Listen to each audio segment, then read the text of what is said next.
The archives are open. In its history of over 100 years, the FBI has classified many documents. Until now. Now these government secrets are open for anyone to see. Here are 50 of the most insane declassified secrets of the FBI, including details on one of America's most mysterious residents. Number 50. Alive or dead? In the aftermath of World War II, the entire world celebrated the death of the Nazi leader Adolf Hitler.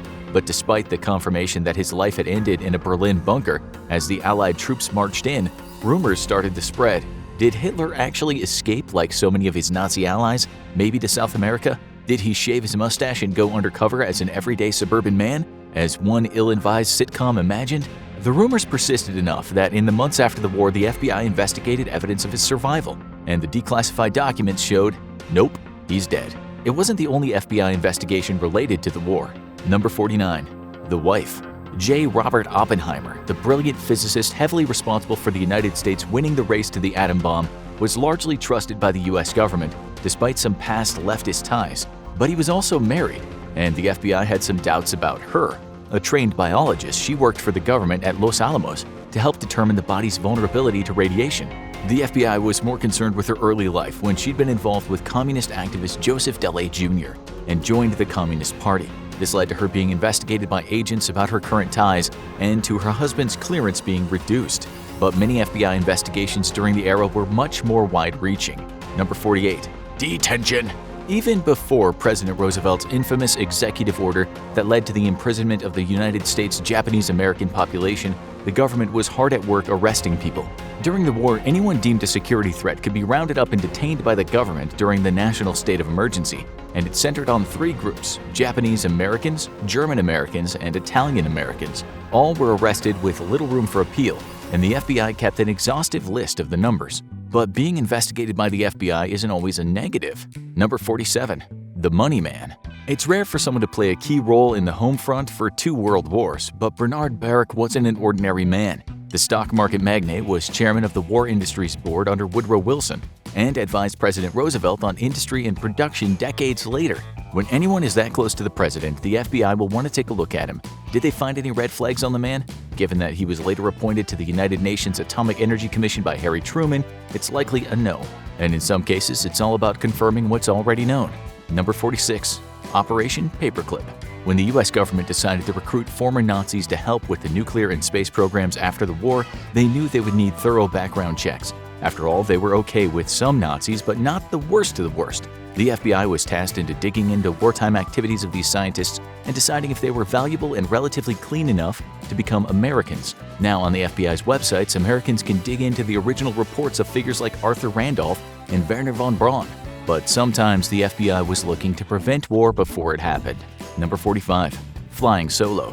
While the US never went to war with the Soviet Union, paranoia was high about the communist nation infiltrating and sabotaging the Americans. That's why the FBI created Solo, an intelligence effort that spanned 2 decades. It's placed agents within the Communist Party of the United States to discover if they were passing information to communist nations like the Soviet Union or China. The operation was largely headed by 2 agents, now declassified as Russian Jewish immigrants Morris and Jack Childs, whose background gave them the skills needed to infiltrate Russian communist enclaves. But not every espionage investigation is above board.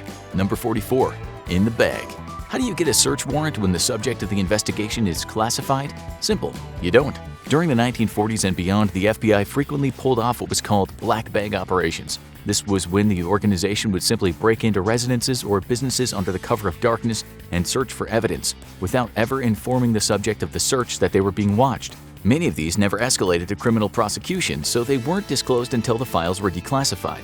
The tactic continued until 1966 when the Bureau ordered it stopped and it was declared unconstitutional in 1972.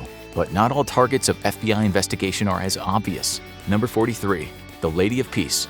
Jane Addams was one of the most prominent early feminist reformers, a tireless advocate in the progressive era for women's suffrage and public housing. She even became the first American woman to be awarded with the Nobel Peace Prize for her role in the anti-war and anti-imperialist movement. So, why is there an FBI file on the woman? How about a treason investigation? When World War I began, Addams held fast to her anti-war beliefs and she founded a women's party devoted to peace. In the 1920s, when she opposed the persecution of communist activists, the FBI started monitoring her, but came up empty on criminal charges. But one peace movement led to more investigations than any other. Number 42. Yippee? The Vietnam War was deeply controversial, and many anti-war activists wound up being investigated by the government. Chief among them was Abbie Hoffman, whose brushes with the law would lead to what became known as the Trial of the Chicago Eight. His group, the Youth International Party, better known as the Yippies, was frequently investigated by the FBI over a period of 5 years. Those digging through the FBI archives will find a whopping 50-part series on the colorful figure, who wound up being portrayed by Sacha Baron Cohen in the movie The Trial of the Chicago Seven. One bloody day would come to define the Vietnam protest movement and lead to years of FBI investigation. Number 41. Blood on American soil. It started out as any other peace rally in 1970, with students at Kent State University in Ohio protesting the National Guard presence on campus as the war expanded to Cambodia. But what wasn't typical was the National Guard opening fire on the unarmed crowd, killing 4 students and wounding 9 others. 2 of the dead were bystanders, not protesters, and massive rallies around the country protested the killings. Ultimately, none of the guardsmen who fired were criminally prosecuted. But the FBI spent years investigating the shooting, and all those documents can now be read in a 22-part series. But some FBI cases are a lot less serious. Number 40. There's no place like home? Few pieces of movie memorabilia are more iconic. Dorothy's iconic ruby slippers from The Wizard of Oz. That's why it was such big news when they were stolen from the Judy Garland Museum in 2005. The theft was reported to the police, but the interstate smuggling operation was soon taken over by the FBI. It took the government organization more than 10 years to track down the thief, and even then it took multiple agents on a sting operation before the rare shoes were returned back home where they belonged. But some cases might be a little silly. Number 39. Sing that song. Louie Louie. Oh no. Me gotta go. The song's probably stuck in your head now, right? Or not. But what does it actually mean? No one really knows, and neither did the FBI. When the popular song by the Kingsmen debuted in 1963, it became a sensation, and many people wondered if the song was hiding a dirty little secret. Were the words secretly pornographic? Were they hiding a coded political message? The FBI spent a full year investigating the song and its creators and came up empty, as the lyrics remain as unintelligible as they were back in 1963. It wasn't the only time the FBI got involved in music. Number 38. Not Fab. Everyone loved the Beatles, if their army of screaming fans was any indication. But the government wasn't as fond of the shaggy-haired British band, and the Nixon administration had a particular grudge against left-wing songwriter John Lennon. Nixon was convinced that Lennon was plotting to influence the 1972 election with his popularity, and the FBI launched an investigation that led to the Immigration and Naturalization Service starting the process of deporting Lennon. While Lennon was never banned from the country, he did back off plans for an American tour. A victory for Nixon that was later exposed by journalist John Wiener. But you might be shocked by just how many celebrities have FBI files. Number 37. Before the White House. Ronald Reagan having an FBI file shouldn't be a surprise. After all, they probably like to know about the president. But he was on the agency's radar long before 1980. In 1947, when he was the president of the Screen Actors Guild, he had a file. But why would they want to know about the staunch conservative? Surely the last suspect anyone would have as a communist agent. Because Reagan was such a strong anti-communist that he and his then-wife Jane Wyman worked with federal agents to turn over the name of any actors they thought might be communists. The future president was an informant. But one more beloved figure had FBI ties as well. Number 36. The Mouse's Secret. Walt Disney was notorious for being a traditionalist, and the man behind Mickey Mouse and the Disney parks didn't like anything that shattered the illusion of the all-American happiness in his properties. That included people with unpopular political views, which led to his deep ties with the government. He had worked with them on World War II propaganda films, and long after the war, he was still cooperating with them, giving them information on un-American activities in Hollywood. He continued working with them through his death in 1966, and was even named a full special agent in charge contact. But many celebrities have files for less official reasons. Number 35. The Lady Sings. Why would Whitney Houston have an FBI file? The late singer lived a controversial life, and it got her on the government's radar. While her troubles with drugs and money and her often chaotic relationships landed her in the tabloids, the FBI was more interested in her associates. Many people from her life tried to take advantage of her, including a stalker who tried to blackmail her for $250,000. But why would one of the least controversial singers of all times be on the list? Number 34. Take Me Home? John Denver seemed like the guy next door, with his easy-listening country music songs being the type your parents sing along to on a long car ride. But the FBI saw things differently. Up until his death in a plane crash, Denver had amassed a 33-page FBI file. It was mostly concerned with his anti-war activism as a young man and his occasional drug use, but it also followed stalkers and death threats he picked up as a celebrity. The FBI even got involved in some notorious tabloid stories. Number 33. The Bombshell. Anna Nicole Smith was famous for marrying a much older man who died not long after. She inherited most of the fortune, much to the anger of the oil tycoon's son, E. Pierce Marshall. The two were involved in a vicious court battle over the massive bank account, vicious enough for Marshall to believe Smith tried to kill him. This led to an FBI investigation that ultimately decided there wasn't enough to charge Smith. Ultimately, it was all for nothing. Marshall and Smith died within a year of each other in 2006 and 2007. But even the original bombshell was on the FBI's radar. Number 32. Government prefers blondes? Marilyn Monroe has been the subject of countless government conspiracies due to her mysterious death. But the FBI wasn't interested in that. They were more concerned with her love life. One of Monroe's many loves was acclaimed playwright Arthur Miller, who was believed to have communist leanings. Due to Monroe's influence, the FBI kept an eye on her, which led many to believe the government might have been involved in her death. But she wasn't the only icon to wind up in the FBI's files. Number 31. Lucy! Everyone loved Lucille Ball, who along with husband Desi Arnaz created one of the most iconic sitcoms of all time. But Ball was an eccentric woman who once claimed she picked up spy chatter in her tooth fillings. The FBI was more concerned with her political leanings, as the comedy star had been affiliated with the Communist Party in the 1930s. Ball was repeatedly interviewed and denied having any ongoing communist affiliations. While she was never placed on the notorious blacklists of the 50s, her file grew to 156 pages. But some stars had a rougher road with the FBI. Number 30. Hardly silent. Charlie Chaplin was best known for the physical comedy and for famously opposing Hitler with his silent film The Great Dictator. But he was anything but silent off the screen. He was a political activist who was believed to be a communist sympathizer. Chaplin was a British citizen who worked a lot in the United States, and J. Edgar Hoover wanted to make that more difficult. He even famously blocked Chaplin's return to the US in 1952, which led Chaplin and his wife to depart for Switzerland permanently. This next target wasn't afraid to fight back. Number 29. Turnabout is fair play.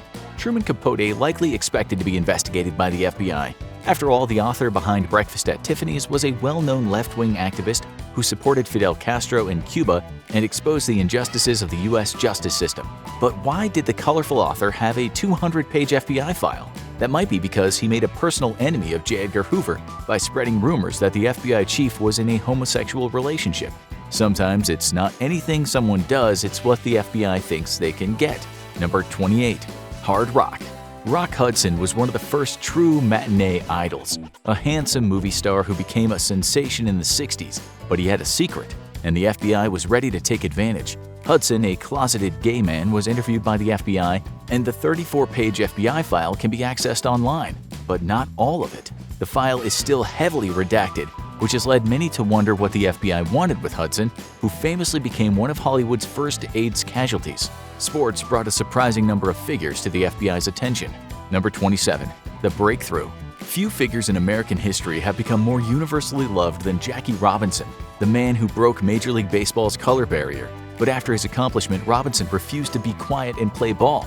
He became involved in the civil rights movement and supported presidential candidates from both parties. But what got him on the FBI's radar was his support of a Harlem facility for the International Workers' Order, which had supposedly had communist ties. But one sports icon was on the FBI's radar for far less savory reasons. Number 26. Shame of the Yankees. George Steinbrenner was many things, including the owner of the Yankees during one of their most successful periods, but he was also a notorious crook. He made illegal donations to Nixon's re-election campaign, wound up paying a $15,000 fine, and then campaigned to be pardoned of the charges. While he eventually got his wish, his shady financial dealings led him to have an extensive FBI file from 1986 to his death in 2010. Sometimes people get investigated before a big promotion. Number 25. The man for the jobs? Steve Jobs is a big name to anyone who loves their Apple computer or iPad or iPhone, but he was on the government's radar as early as 1991. George H.W. Bush was considering appointing him to the Export Council, and the FBI conducted routine background checks. What they found wasn't routine, and it likely torpedoed his appointment. Not only did they find out that he experimented with LSD as a teenager and spoke positively of the drug, but many people stated that they believed Jobs was a serial liar and a manipulator. But why would the FBI investigate Helen Keller? Number 24. Silent No More. Most people know Helen Keller as the young deaf-blind child who was taught to communicate by vision-impaired schoolteacher Annie Sullivan. But as soon as Keller learned to communicate, she was determined to never be silenced again. She became involved in feminist causes, opposed President Wilson's policies, and even co-founded the American Civil Liberties Union. A proud socialist, she quickly wound up on the government's radar where she has a 45-page FBI file, something she would no doubt be proud of. But many of the FBI's files were about the infamous, not the famous. Number 23. The Big Man. Few names appear in the FBI's archives more than Al Capone, the legendary Prohibition-era gangster. While Capone's most storied opponent was Agent Elliot Ness, Ness never worked for the FBI, but the Bureau was keeping tabs on him anyway. Capone was ultimately tripped up not by his smuggling and mob activities, but because he underpaid the government and was nabbed for tax evasion, something the FBI's 36 files on him no doubt caught. Even Supreme Court justices could be on the Bureau's radar. Number 22. The Good Judge. Thurgood Marshall had a complex life, rising from being a civil rights activist and lawyer to becoming the first black judge on the Supreme Court. But his FBI file doesn't look the same as most activists. As an early member of the NAACP, Marshall knew that he would be spied on. That's why the savvy scholar reached out to J. Edgar Hoover in the 50s and met with the FBI leadership. By providing information to them, he helped protect the organization from accusations of being a communist front. But not all judges had such a stellar reputation. Number 21. The Bad Judge? When Abe Fortas was appointed to the Supreme Court by Lyndon Johnson in 1965, he was already a close ally of the president, maybe too close. He was plagued by rumors of obstruction of justice, and when he was going to be elevated to Chief Justice after only 3 years, the investigation picked up heat. The FBI's files showed that he had been the target of serious threats. Ultimately, his nomination for Chief Justice failed, and Fortas resigned from the court. And some cases are more by public demand. Number 20. Where did she go? When Amelia Earhart disappeared during her attempt to be the first woman to fly across the Atlantic Ocean, it was highly unlikely to be a criminal case. Everyone believed that she had encountered some mechanical or weather trouble and likely crashed, never to be seen again. But that didn't stop the iconic airwoman's 1937 disappearance from being looked into. Countless Americans wrote into the FBI asking for assistance in finding her. And while there was never an investigation, her file mostly consists of those letters. It wasn't the only disaster to get an FBI investigation. Number 19. Up in Smoke. The Hindenburg Zeppelin disaster became one of the most famous air disasters of all time when the massive airship caught fire, killing 35 people. While it's now considered a tragic accident, the FBI initially investigated it for sabotage. Their case focused on one Joseph Spa, a comic acrobat who was one of the first passengers to see signs of trouble and jumped before the ship crashed, suffering only minor injuries. While Spa was seen as an anti-Nazi activist and accused of being a saboteur, the FBI didn't find any evidence of an organized plot. Another, even more famous disaster wound up on the FBI's radar. Number 18. The Challenge. When Space Shuttle Challenger went up in flames, taking all the astronauts with it, the Cold War was still at its peak and the paranoia was running high. Could the Soviet Union have struck a devastating blow against the US space program? The FBI investigated with over 100 pages of reports now declassified, and much like the Hindenburg, didn't come up with any evidence of sabotage or terrorism. Sometimes the FBI gets closer to Hollywood than you might expect. Number 17. Real life. Why would the FBI have files on a noir film from 1951? Because the title was I Was a Communist for the FBI, and it followed the story of a real spy who worked for the FBI in the 1940s. The film was a patriotic thriller that portrayed the Second Red Scare as a justified response to the threat of communism, but the FBI still had to investigate to make sure they were being portrayed well and no classified documents were being leaked. But not every FBI file is serious business. Number 16. Thumbs Up. Why would Gene Siskel, the late film critic best known for sparring with Roger Ebert on which film deserved a thumbs up, be in the FBI's files? Was someone there a really big fan of The Silence of the Lambs, which he memorably panned? Siskel's FBI file is one of the shortest, only one page, and a letter from FBI Director William Sessions congratulating him on winning the Golden Plate Award. Receiving that letter from the FBI was probably terrifying before it was opened. It wasn't the only time the FBI got involved in things that might be considered silly. Number 15. Hollyweird.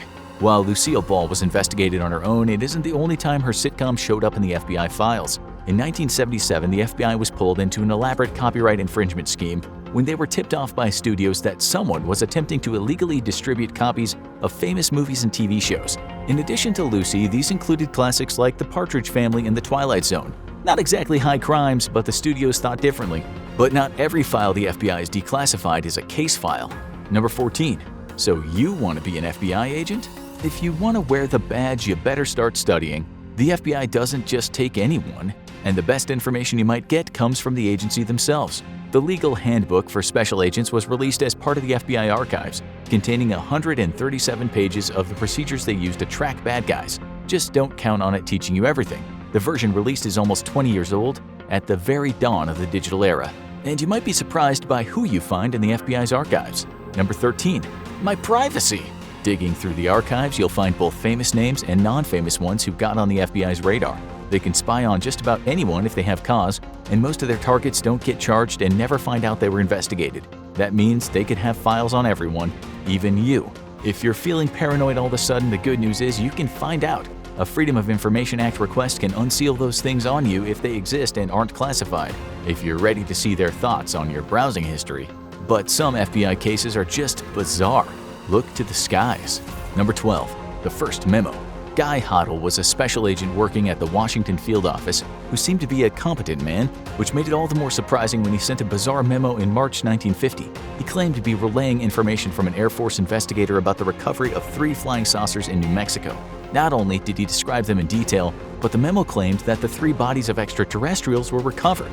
Needless to say, no evidence of this was ever confirmed. But it wouldn't be the only investigation into UFOs by the FBI. Number 11.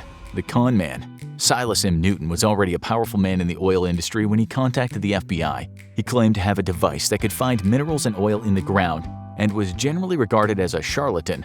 That didn't stop him from claiming he had seen a flying saucer crash land on his territory in 1950. No evidence of it was ever found, and he later changed his story. The FBI's 6-part file on him covers almost 20 years of con artist tactics, but it hasn't stopped UFO fans from using him as a source. But was the FBI really concealing the truth? Number 10. Not so majestic. It was one of the biggest bombshells in the search for UFOs. A document titled Operation Majestic 12. Sent to 2 different FBI offices, it revealed a conspiracy dating back to the Eisenhower administration to recover and investigate alien spacecraft and conceal it from the public. The 22-page memo would have been the biggest scandal in government history if it was real. An investigation revealed it to be a forgery, and it was uploaded with one additional word: bogus. But some famous UFOs were investigated. Number 9. What happened at Roswell? For over 70 years, the events in Roswell, New Mexico have fascinated the public.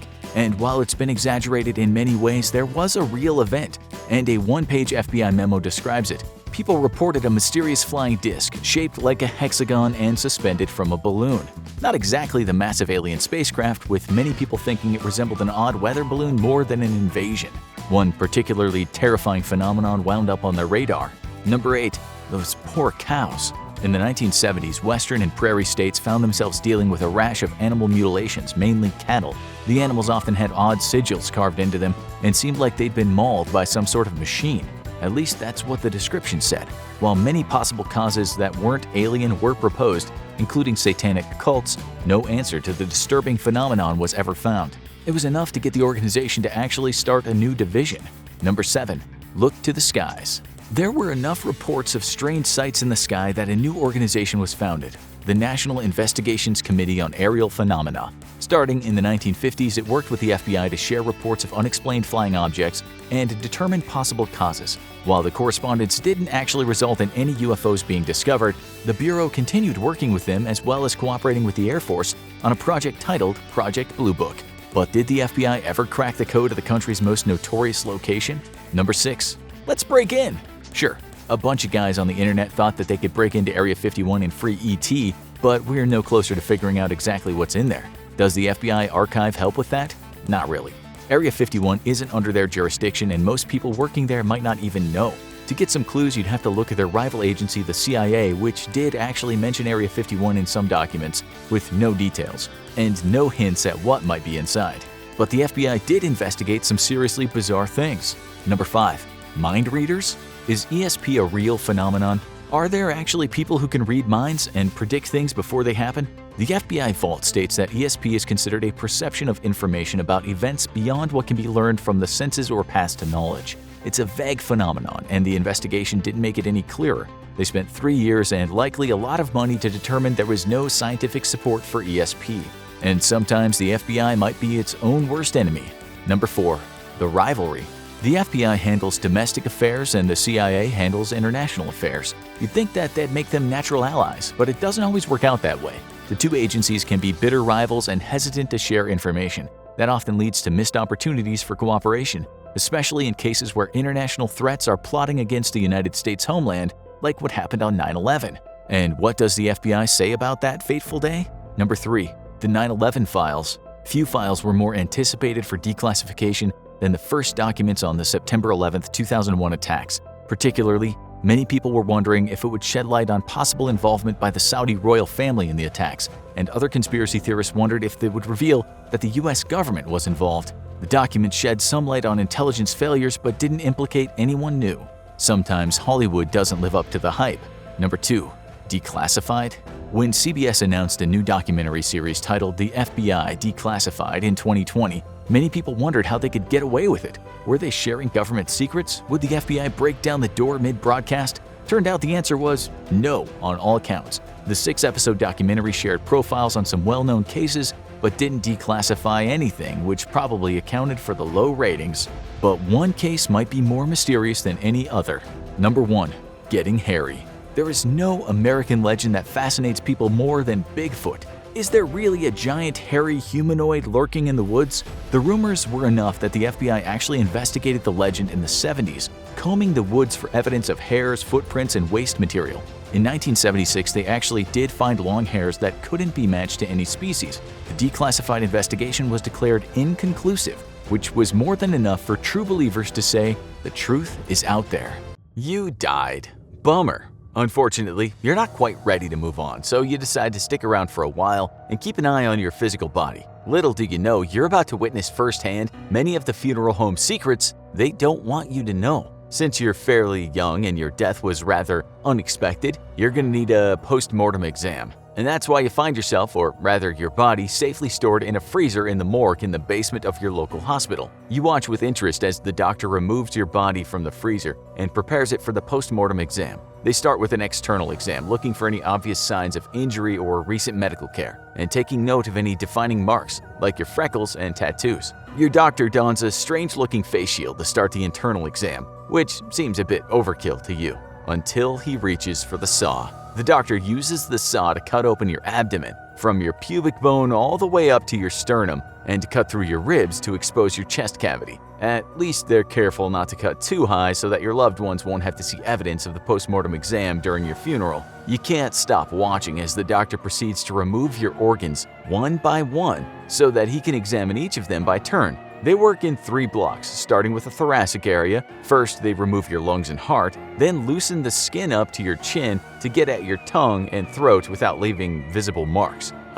Thanks, I guess. Next, they remove your liver, pancreas, stomach, and kidneys, and they finally take out your bladder, bowels, and reproductive organs. Now that your body is an empty cavity, the doctor turns their attention to your organs and examines each of them in turn. You find it hard to pay attention to what's happening on the bench, though, when your body is just laying there, empty. The doctor doesn't find any obvious damage to any of your organs, so they take samples to send for analysis, including a toxicology screening. After the samples are prepared, the doctor carefully returns your organs to your body, roughly where they belong, then carefully sews up your incisions. You're a little bit surprised to see that they also clean your body to remove any evidence of the post-mortem, and they even wash your hair for you. Finally, the doctor completes their report and releases your body to the funeral home. 2 attendants arrive to transport your body to the funeral home. They load up your body into a stretcher and gather up your clothes and personal belongings. You're relieved to see that your wallet makes it untouched into the bag with your possessions. But then, "Hey," says one of the attendants, "this guy has a full Metro pass in his pocket.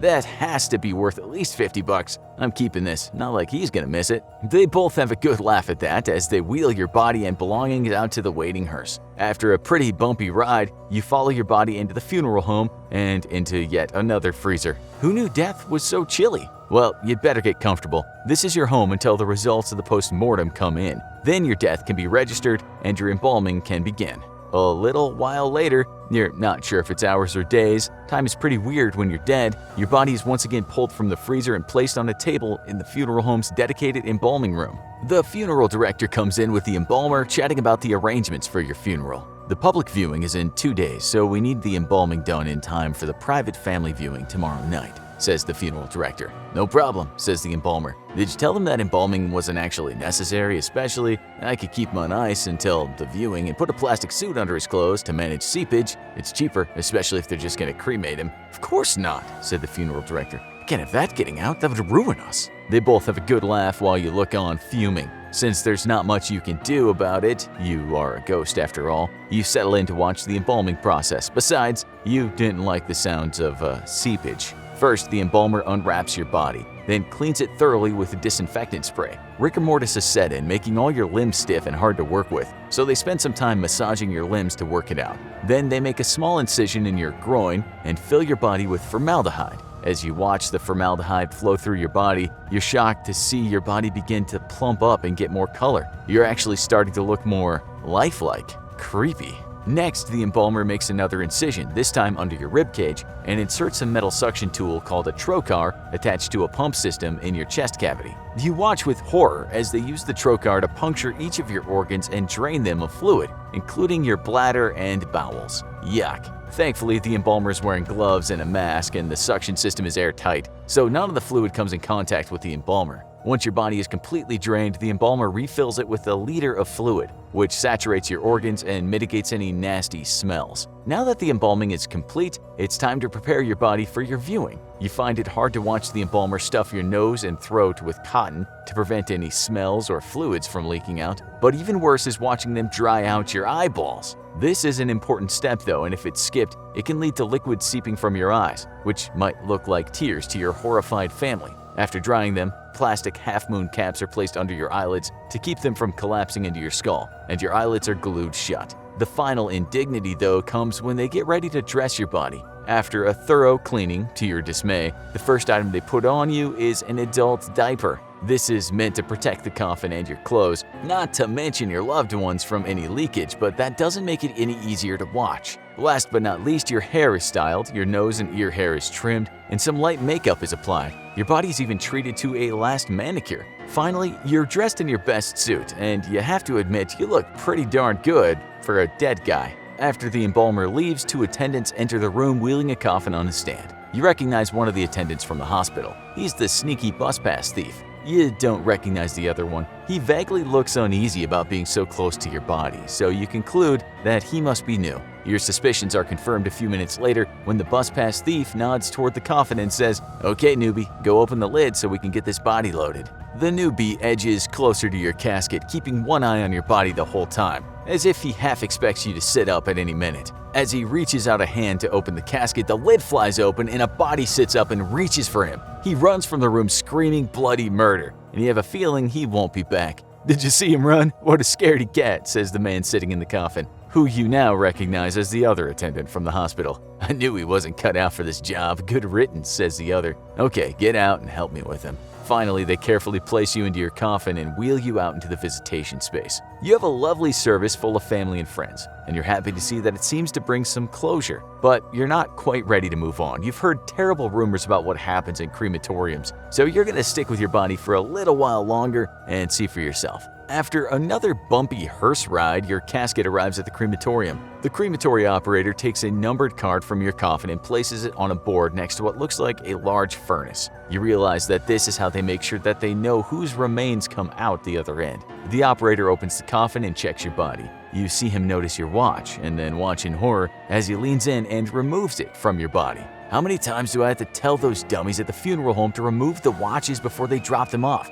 Don't they know that watch batteries can explode in the cremator? You feel a bit better, but still resolve to keep an eye on your watch from now on. Not that you can do much about it. The operator starts the cremator by turning on the gas and heating the chamber to a scorching 750 degrees Celsius. All the while, they're monitoring the systems by the computer. You see a screen full of readings for temperature, emissions, and oxygen levels, but it means nothing to you. You realize that this must be a much more complex process than you thought. Before you know it, the cremator is ready. This is the part you were worried about. You've heard stories of funeral homes stealing coffins and reselling them, but your fears are soon calmed when you overhear the operator talking to his assistant as they load your body, casket and all, into the furnace. "I'm glad this guy's family didn't cheap out on the coffin and go for one of those cardboard boxes," they say. Those things are so inefficient. The wood from a coffin burns first, which helps create the perfect heat and burning environment for an efficient and even cremation. There, they say as they shut the door to the cremator. That was a pretty small one. Let's give it an hour or so.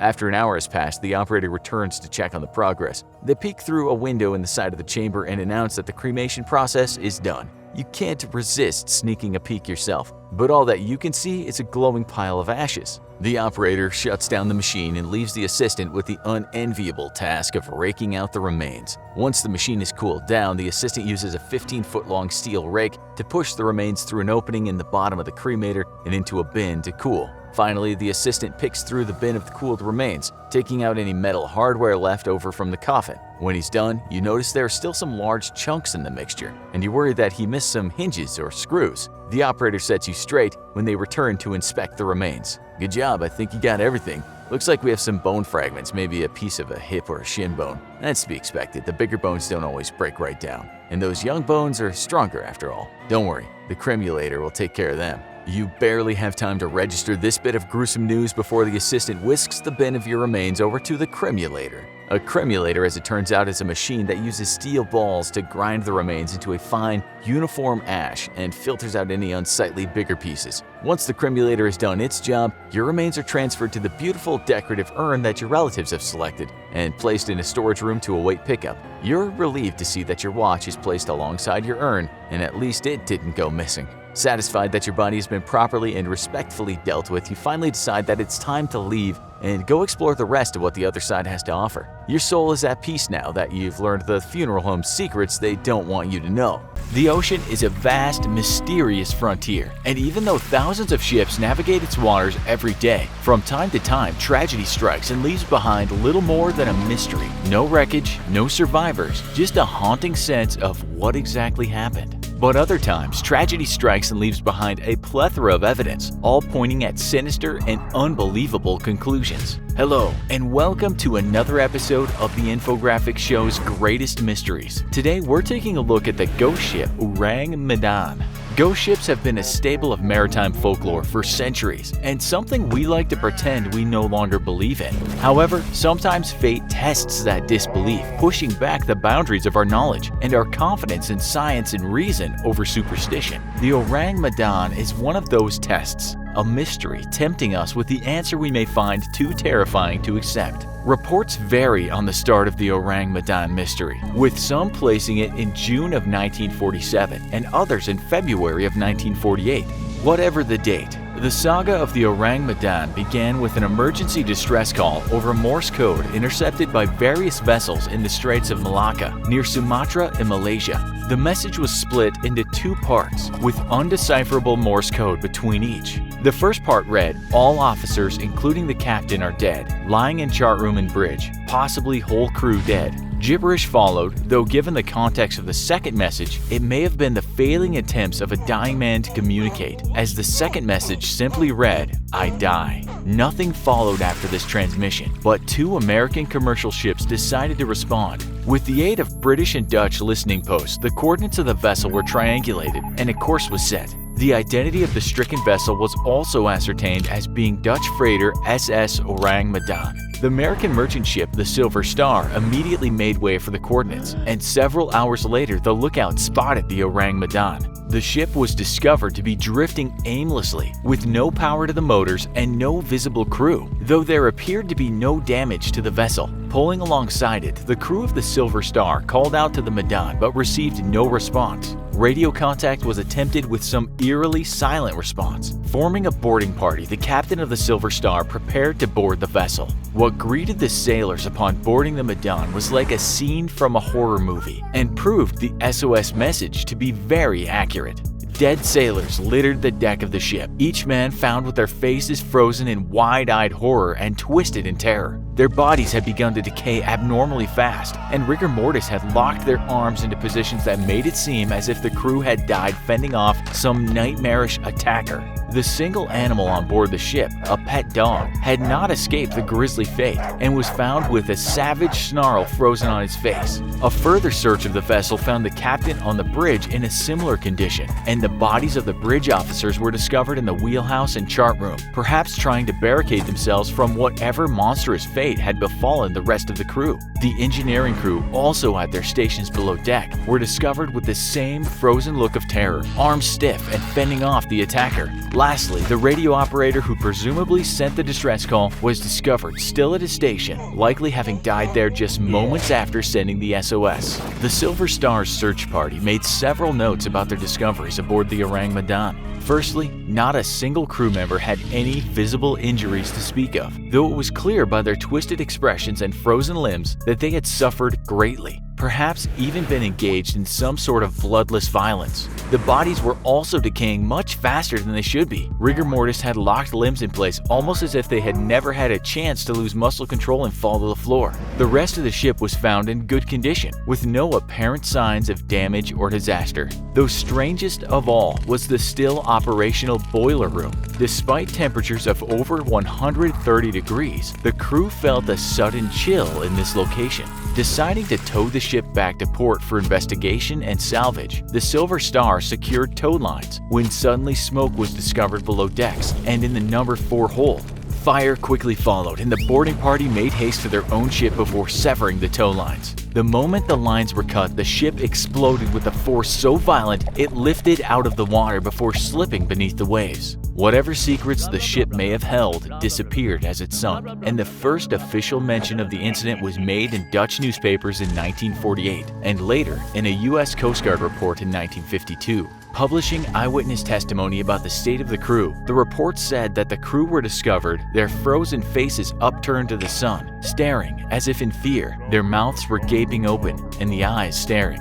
What could have taken the lives of an entire ship's crew so quickly without leaving any wounds behind? Some speculate that the cargo hold was loaded with potassium cyanide and nitroglycerin, which would have accounted for the sudden smoke and explosion, but neither would account for the crew, which is where some believe things got more sinister, as some speculate that the ship was secretly carrying cargo from Japanese military Unit 731, infamous for their chemical and biological experiments during World War II. Unit 731 routinely carried out horrific experiments on live American and Chinese POWs, including once tying prisoners to stakes in concentric circles around a live grenade, which was then exploded.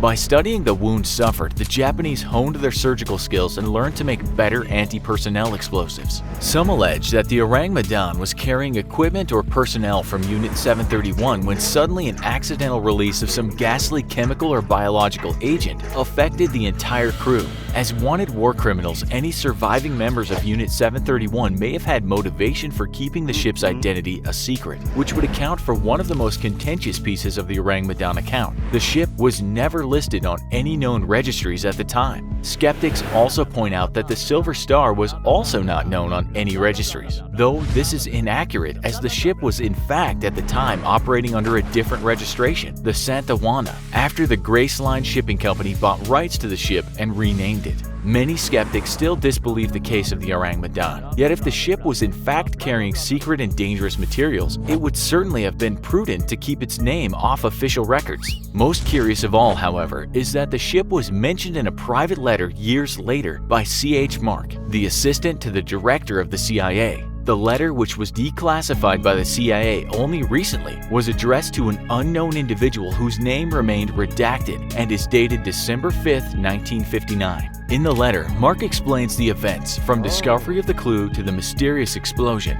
followed by the statement, "I feel sure that the SS Ourang Medan tragedy holds the answer to many of these airplane accidents and unsolved mysteries of the sea." Mark also goes on to highlight what he calls alarming passages in Old English chronicles and talks about the sightings of huge fiery spheres rising from or disappearing into the sea by ship captains and crews. Most chilling of all, however, is the question Mark poses to the unknown recipient. Do you think something from the unknown is involved? At the end of the letter, he then asks the enchanting sea, what terrifying secret does it hold? I feel sure that the SS Ourang Medan tragedy also holds the answer to this secret. What exactly did Mark mean by something from the unknown being involved? What secret was he inferring to? Why did he place both in quotation marks? Why was the assistant to the director of the CIA concerned by a simple ghost ship story? And who was this mysterious recipient whose identity the CIA has kept classified? If the Ourang Medan was nothing more than a tall sea tail, why was the most powerful intelligence agency in the world interested in the story? Most of us hear the word Freemason and we usually think of a band of brothers that stretches across the world, a fraternity of moneyed men who engage in strange rituals and greet each other with a secret handshake. These people belonging to this mysterious nexus believe in a higher power, and together they share secrets and protect each other. And when they meet at the lodge, they do so with the doors closed to the world. What happens at the lodge stays at the lodge. The master leads the ceremony, and what he says will never become public knowledge. The fact Freemasonry is shrouded in so much secrecy does of course elicit us non-Freemason to be curious. So today we'll try to separate the facts from the myth. But let's first go back to the beginning and see how it all got started. What we know as Freemasonry goes back to what were called the guilds of stonemasons and cathedral builders back in the Middle Ages Britain. A guild was kind of an association for certain kinds of artisans or merchants, so you could call them clubs for skilled workers. If you look at documents as far back as the 13th century, you can find mentions of Freemasonry, although the language used is either Latin or Norman French, so it goes back a long way. As you know, a mason is someone who works with stone, and the free part was supposed to signify just that these skilled artisans were not feudally bound, they were free. A potential medieval master mason as a kid would be educated in languages and math, and when in his teens he would learn how to work with stone. Let's remember that building things back then was very important, so learning how to work with stone was seen as a huge deal. As the kid grew into an adult, he would become a journeyman, and once he became a master mason, he would gain a lot of respect. So now you can see why these guilds were respected. In the 17th and 18th centuries, these evolved into modern Freemasonry, and people belonging to this order believed in a higher power and brotherhood, with the Masonic rituals based on the myth of King Solomon's Temple. You can find manuscripts belonging to Freemasonry that talk about the Masons that built this temple. There were lots of manuscripts, and these have been studied since. We won't go into what they all contain, but later they evolved into what are now called Freemasonry constitutions. It's said about 100 such manuscripts still exist, but very few of them contain details of rituals and rites of passage. All you really need to know is that there were lots of different groups of Masons and lots of texts talking about codes of conduct and sometimes rituals. Masons basically joined ceremonies, and members had certain rules to follow based on chivalry. In 1717, the first Grand Lodge was established in England,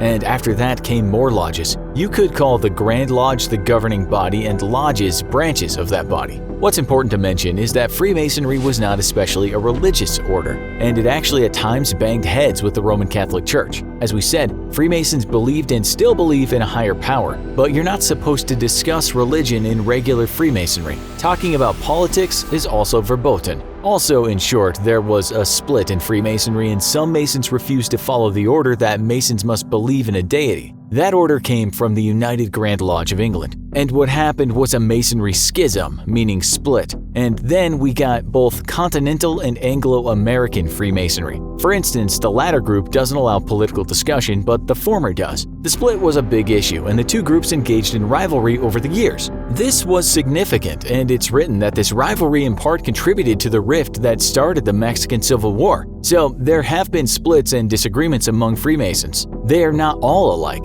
Some branches, for instance, allow women to join. And while Freemasonry is global, it's written that Masons in Anglo-Saxon countries were predominantly white Protestants. There are also other branches that don't belong to the official order of Freemasonry, so it's actually quite complicated, and the reported 6 million members don't all follow the same rules. But what are the rules? What do these people do? What's actually the point of becoming a Freemason? If African political leaders and wealthy American businessmen belong to Masonic orders, surely there's something to it. In 2018, the BBC did an interview with a Freemason, although this was a Freemason belonging to a woman's lodge. Her husband was a Mason too. She said there's nothing too strange about it, but she did have to pass 3 Freemasonry degrees to achieve her leading role at the lodge. When you get this 3rd degree, you become a fully fledged Mason. She didn't give her name to the BBC. Well, they didn't print it there, we mean, and she would not discuss what goes down at the ceremonies. Those ceremonies are led by a master, but what he or she says cannot become public knowledge. Not surprisingly, this kind of secrecy leads non-Masons to thinking something really weird must happen, but all she said was that it's like being in a play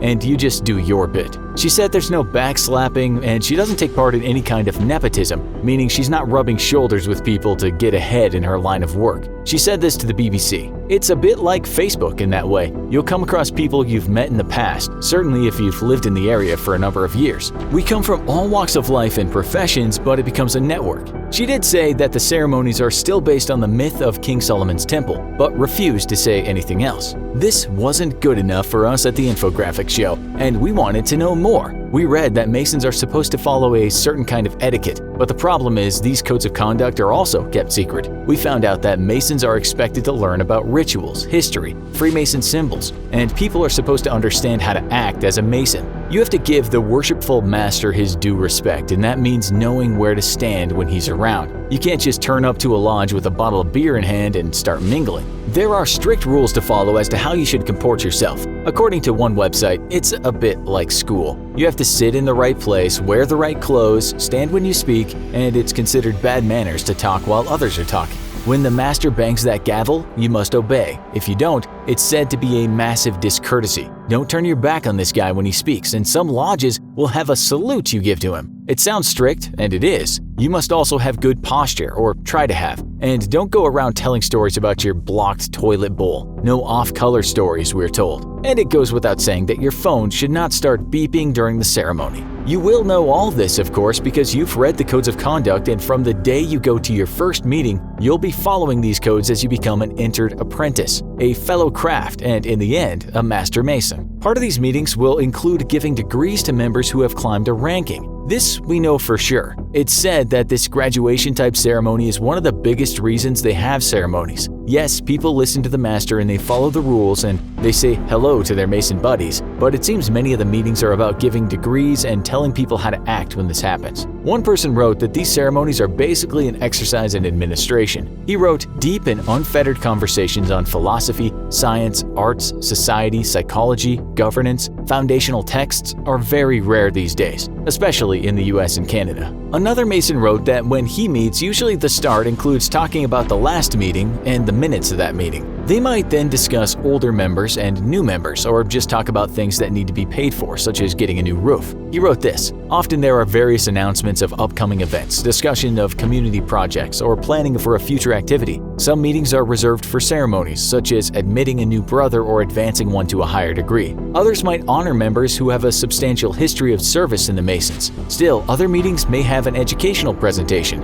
In my jurisdiction, Connecticut, the Grand Lodge requires every meeting to have at least some component of Masonic education." As we said, he wrote that during these ceremonies they must follow strict codes of conduct, so it's a rather serious affair. He said at the end of this serious part though, there are refreshments and people chat more informally. It all sounds a bit like a cross between a business meeting and a graduation, and perhaps at times a TEDx, just with funny clothes and upright postures. So why is this all secret? Another Freemason said when they make a member of the public a Freemason during a ritual, it's supposed to be a secret. It's hardly the biggest secret in the world. He said yes, they don't publish this ritual, but who publishes private business meetings? Those rituals can change based on the lodge, but in the end, the ceremony is about these old codes of conduct and what it means to be a Freemason. It's not as if babies are being sacrificed for the great higher power or members engage in orgiastic behavior while howling like banshees under a blood moon. You just need to know the secret codes to get in, like entering a combination code on a lock.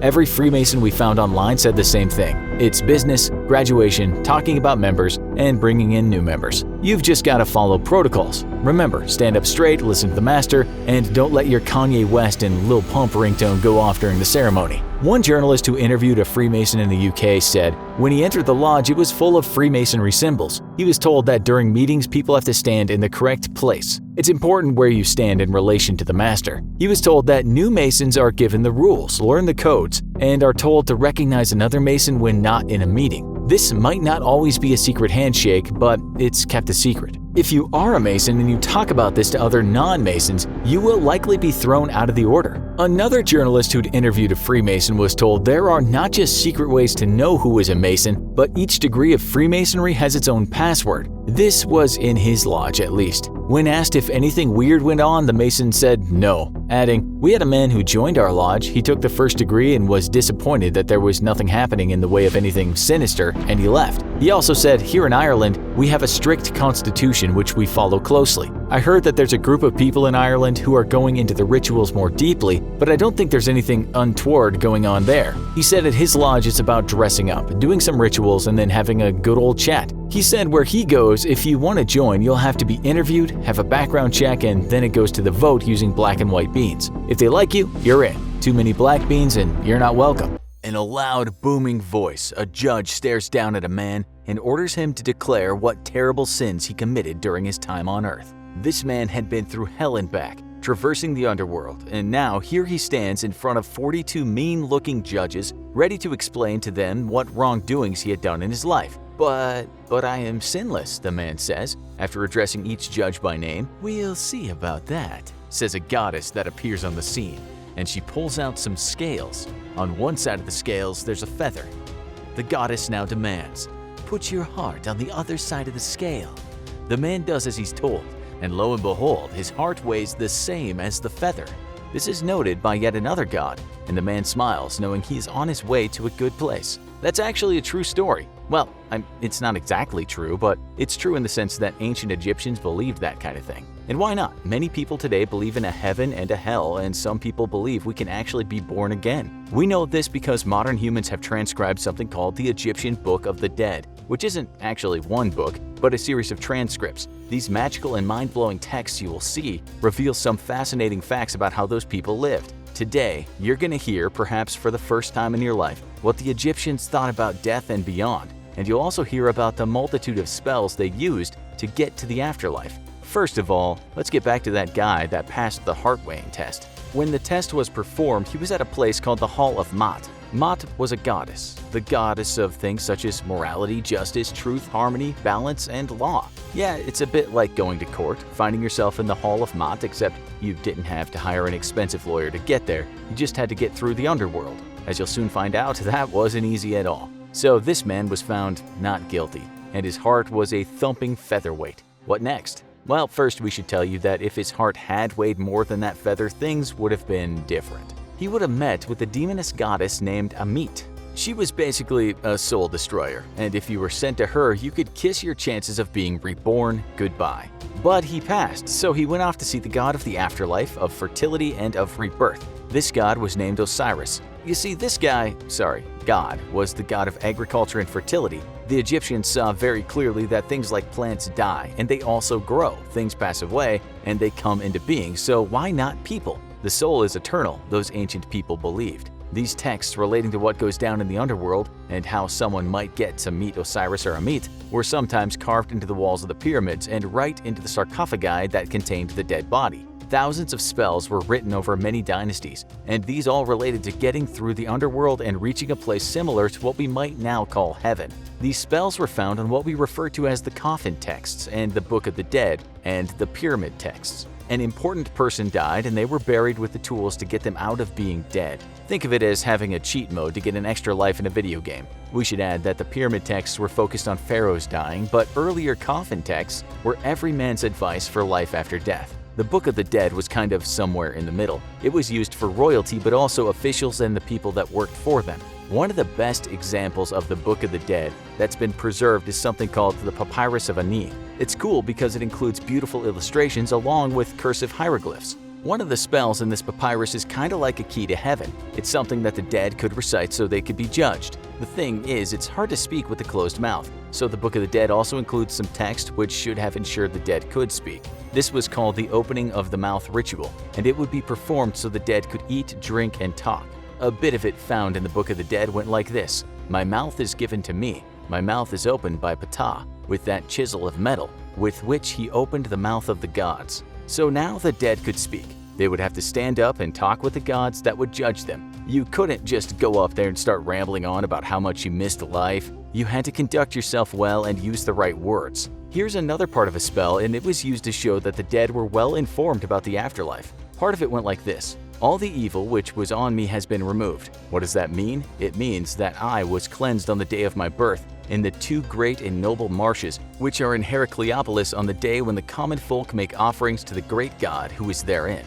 There are spells for all kinds of things, and these were written over centuries. You see, once in the underworld, the person didn't only just have to have an open mouth, but they had to eat. There's also a spell for how to drink beer, which is very important when navigating the underworld all by yourself. There's even a spell for how to open up a hole in your rear and take a poo. If they wanted food and beer, they had to know the spell for the bowl of heaven. Part of this is pretty weird, and it goes, "She whose name has power in her craft and sucking toes." The Egyptians were rightly fearful of dangerous snakes and crocodiles, which were everywhere in the underworld, so the dead needed spells to cast them away. Here's one that shuts a croc's mouth when it comes across the traveling dead.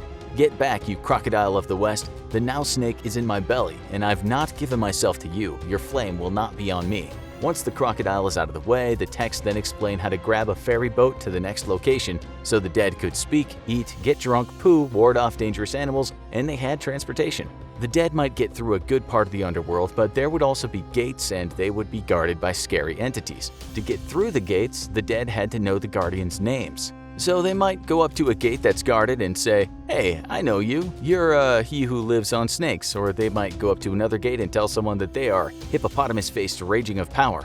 So let's say that they get through the gates, and then comes their judgment day. Now they'll have to state they did not commit sins when they were living. 42 sins in all, one for each judge. Some of the sins include: I have not slain people, I have not stolen the god's property, I have not caused anyone to weep, I have not carried out grain profiteering, I have not sinfully copulated, I have not been the cause of terror. Some of the sins have been very hard not to commit, such as not cursing or eavesdropping or being angry without cause or even telling a lie. As you know, to prove they weren't lying, they might have had their heart weighed against a feather. But what if they were judged to have been sinful? Well, this was something that the ancient Egyptians feared because their hell wasn't exactly a good place to be. Just in case they landed there, they had a spell which was a list of things they weren't prepared to do, such as these things. I detest what is detestable. I will not eat feces. I will not drink urine. I will not walk head down. Walking with your head down doesn't seem that big of an issue, but you can understand them not to want to eat their own pee and poop.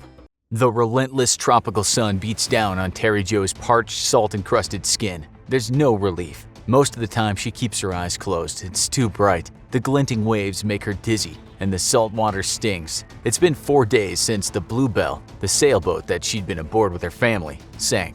Terry Jo drifts in and out of consciousness, listlessly reclining on a flimsy 3-foot oblong cork raft as it bobs on the pitching waves. The tiny raft wasn't designed for prolonged usage. Some of the rope webbing has given away, and it's beginning to disintegrate. Terry Jo hallucinates. A great big rumbling whale is looming over her. Suddenly, the whale turns into a solid black wall, and amazed faces stare down. The crew of a Greek freighter, the Captain Theo, are shocked to spot a young girl adrift in a raft. One of the sailors takes an iconic photograph of Terry Jo perched on her tiny raft in the huge ocean.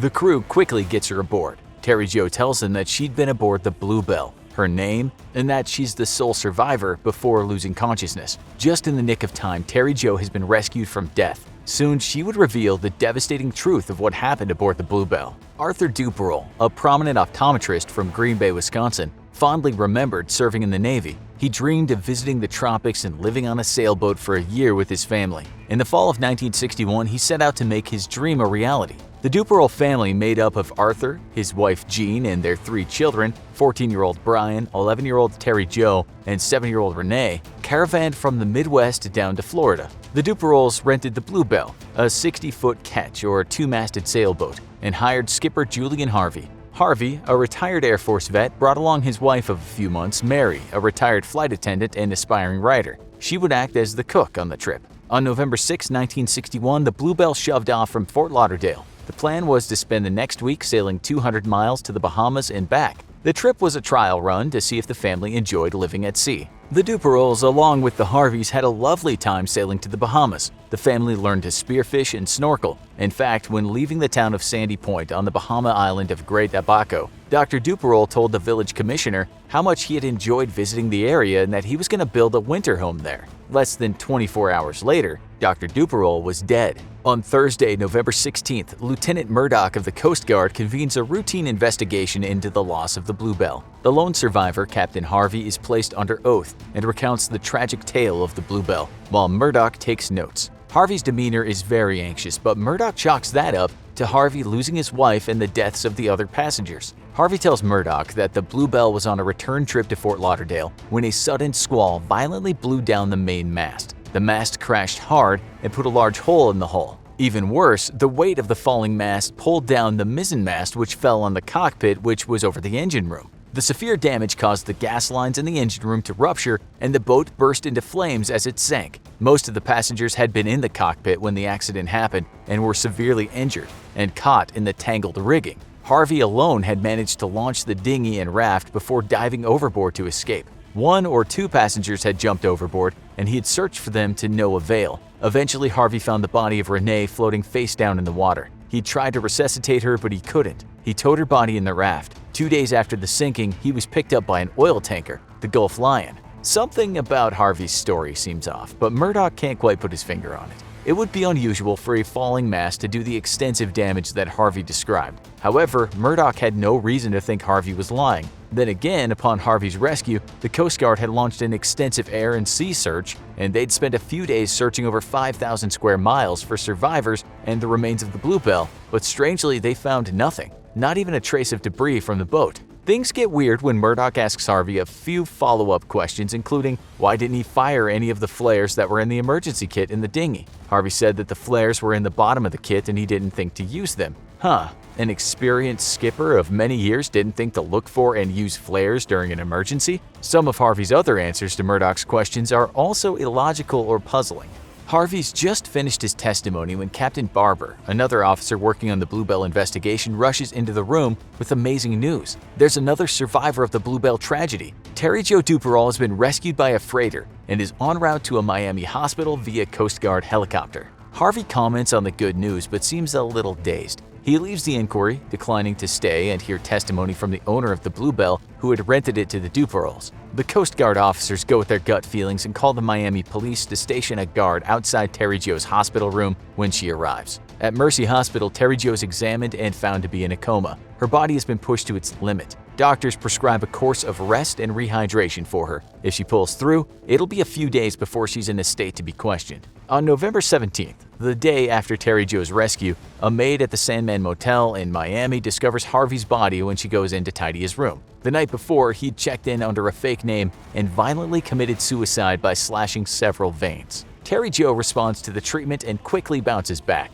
The doctors and authorities keep her sequestered. She doesn't know that Harvey also survived the sinking, nor is she told of his gruesome death. On November 20th, the 4th day after her rescue, she's well enough to tell the tale to Lieutenant Murdoch and Captain Barber. The first night of the return trip, a tired Terry Jo retreats to the room she shared with her sister. However, it's a clear and calm night. Her parents and siblings stay upstairs, on the deck in the cockpit. Around 11 p.m., Terry Jo is jolted awake by loud screams. Her brother Brian screaming for their dad to help him. She also hears running and stomping footsteps. Then there's silence. Terry Jo lies wide awake, frozen with fear. After about 10 minutes, she gets out of bed and creeps out of her cabin. She goes into the main cabin. She sees her mother and brother sprawled out on the floor, dead, in a pool of blood nearby. Fearfully, Terry Jo inches up the stairs and peeks out of the hatch. On the deck, she sees more blood and something that might have been a knife. Terry Jo stands upright to get a better look. Harvey comes rushing at her. Terry Jo starts to ask what happened, but Harvey hits her and shoves her down the stairs, yelling at her to get back down there. Terrified, Terry Jo tries not to look at the corpses of her mother and brother as she goes down the stairs, out of the main cabin, and returns to her room. She huddles in a ball on her bed, shivering. She doesn't know what to do. She hears water sloshing and wonders if Harvey's washing the blood off the deck. After a little while, oily bilge water begins to flood into her room. Suddenly, Harvey appears in the doorway. It's dim, and Terry Jo can't see the expression on his face, but he's staring at her. He has something in his hand. It might be her brother's rifle. Terry Jo freezes, scarcely daring to breathe. After a long, agonizing moment, Harvey walks away and goes upstairs. Terry Jo stays where she's paralyzed with fear until the water grows high enough that it crests her bed. The Bluebell is sinking. Terry Jo wades through the waist-deep water, trying to avoid seeing the corpses as she goes into the main cabin and up the stairs. She climbs back on the deck to see the wooden dinghy and life raft have been launched and are floating beside the Bluebell. Confused, Terry Jo asks Harvey if the ship was sinking. Harvey yells at her and tells her that it is. He thrusts a line into her hand and tells her to hold it before walking off to another part of the deck. Terry Jo, still numb with shock over all that's happened, can't hold on. The line slips through her fingers. Harvey comes back and sees that she's dropped the line. It was for the dinghy, which has now drifted away from the ship. He dives overboard and swims for the boat. Terry Jo can't see whether he reaches it or not, and she has bigger problems on her hands. Waves are beginning to wash over the deck.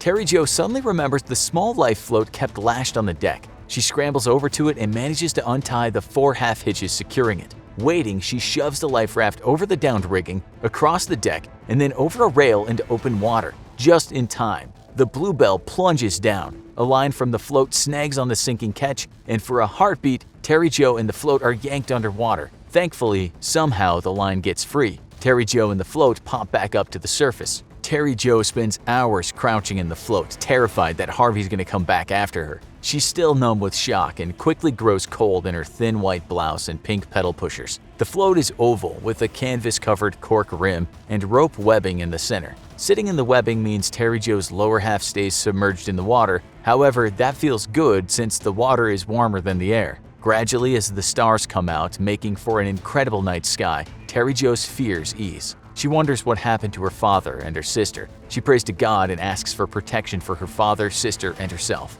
The next morning dawns bright. Terry Jo can finally see, although not far since she's so low in the water. There's nothing but ocean surrounding her. At first, the warmth of the sun feels good, but as the day wears on, the sunlight becomes brutal. Sitting in the webbing, she submerges as much of herself as she can in the cool water. Some of the ropes snap. The float wasn't designed for sitting in, but rather holding on to. Parrotfish swim to the raft, pecking at her. Terry Jo swats at them, but doesn't want to make a huge stir and attract larger, more dangerous sea creatures. By mid-afternoon, Terry Jo's skin has tightened due to the salt and sun. Her tongue is beginning to swell. She needs water. After some trial and error, Terry Jo figures out the best way to balance herself on the float to minimize it falling apart and falling off of it. For the next 3 days, Terry Jo battles the sun, thirst, and nipping parrotfish. She sees a plane fly low over the ocean and waves at it. Tragically, it circles, doesn't see her, and goes on. She begins to hallucinate and sees islands. She paddles madly toward them only to have them disappear. By the time the Captain Theo rescues her, Terry Jo is severely dehydrated, badly sunburned, and not far from death. The Coast Guard had already started checking into Harvey's background, but Terry Jo's story spurs their investigation. As it turns out, Harvey had been in a few questionable boating accidents before. On more than one occasion, he'd walked away with insurance money. Also unbeknownst to her, poor Mary was Harvey's 6th wife. His 3rd wife had died in a mysterious car crash, where Harvey had collected a life insurance policy after her death. Furthermore, it was discovered that Harvey had taken out a $20,000 life insurance policy with himself as the beneficiary on Mary shortly before the voyage of the Bluebell. The policy had an accidental death double indemnity clause that meant a $40,000 payout or upwards of $340,000 in today's money. Authorities suspected that Harvey planned to kill Mary, probably stab her, weigh down her body, and toss her overboard. The next morning, she'd be discovered missing, and Harvey could claim that Mary somehow accidentally fell over. But when Harvey attacked, Mary fought back. Hearing a commotion, Dr. Duperall rushed in to help. Harvey kills both Dr. Duperall and Mary. Harvey realizes that he has to kill all the witnesses, sink the boat, and get away. He quickly murders Jean and Brian. Though an autopsy confirms that Renee drowned, it's not certain at exactly what point. Did Harvey drown her? Or did she drown when the ship went down and Harvey just picked up her body to lend credence to his story? However, Terry Jo didn't see her sister or father at all on that horrible night. Chances are they were already dead. There's a lot of speculation as to why Harvey didn't kill Terry Jo. Some theorize that he secretly wanted to be caught. Others think that he assumed that she drowned when the boat sank. Terry Jo returned to Wisconsin and moved in with her aunt, uncle, and cousins. As much as possible, they tried to give her a normal upbringing, shielding her from the press, who was fascinated by her tragic story. Her extended family doesn't encourage her to talk about what happened aboard the Bluebell. At that time, it was thought the best way to cope was to bury trauma and not speak of it. So for nearly 30 years, she doesn't. Finally, in 1999, Teray, as she's now called, worked through her memories with a psychiatrist. She even did an interview while being treated with sodium amytal, better known as truth serum, to make sure she wasn't misremembering anything and gain new insight. Ultimately, Terry Jo ended up co-authoring a book with her psychiatrist about her experience. When they came to get the once indispensable spy Isaiah Oggins, it wasn't any different from the many other people who'd been disappeared by the Soviet government. There wasn't any warning. One day, he just didn't return home. Oggins' family would never see him again, and it would be years until they discovered he died as part of a depraved experiment. One day in May 1947, Oggins was taken to Laboratory 1, otherwise known as Camera, or the cell in English. "You were sick," government doctors told Oggins, offering him an unmarked, unidentifiable pill. Oggins knew he would never survive the Soviet secret police, but perhaps if he cooperated, a pill was surely better than a gunshot to the back of the head. Oggins consumed the bitter pill, which was the poison often used on poison darts called curare. Within seconds, he was paralyzed. Conscious, but paralyzed. He was locked in, lying on the laboratory bed, completely helpless and immobilized. He could hear, see, and smell everything around him. Most frighteningly of all, he could feel everything the doctors might do to him. And then there was darkness. The experiment had been a success. The Soviet doctors were pleased with the efficiency of the poison, and their dear leader, one Joseph Stalin, soon got word that his once brilliant spy was no longer of any concern. That was the cell, the secret research laboratory of the Soviet secret police, and those who went in didn't come out. The patients were nothing more than lab rats. In Stalin's mind, these former loyal government officials, military leaders, and spies now served the greater good as guinea pigs for his secret medical experiments. Stalin and his comrades were obsessed with poisons. Those killer compounds could take people to the abyss, and when they had the right compound, death came fast, and the cause of death was difficult to ascertain. The perfect tool for clandestine murder, especially for killings in places people might ask a lot of questions, places like America. As you'll see, some remarkable people became victims of the cell. And while Laboratory 1, aka Poison Laboratory of the Soviet Secret Services, might not exist today, the Russian government has not relinquished its fondness of poisons. Make no mistake, the cell still exists, but under a more formal name, in line with modern values. But who was Isaiah Oggins, the man they paralyzed and killed in a matter of minutes? His story mirrors many other people's stories of the darkest days of the Soviet Union, in that one day he just went missing. His wife and child waited for him to come home, but the man was made a ghost on the orders of the perpetually paranoid Soviet leader, Joseph Stalin.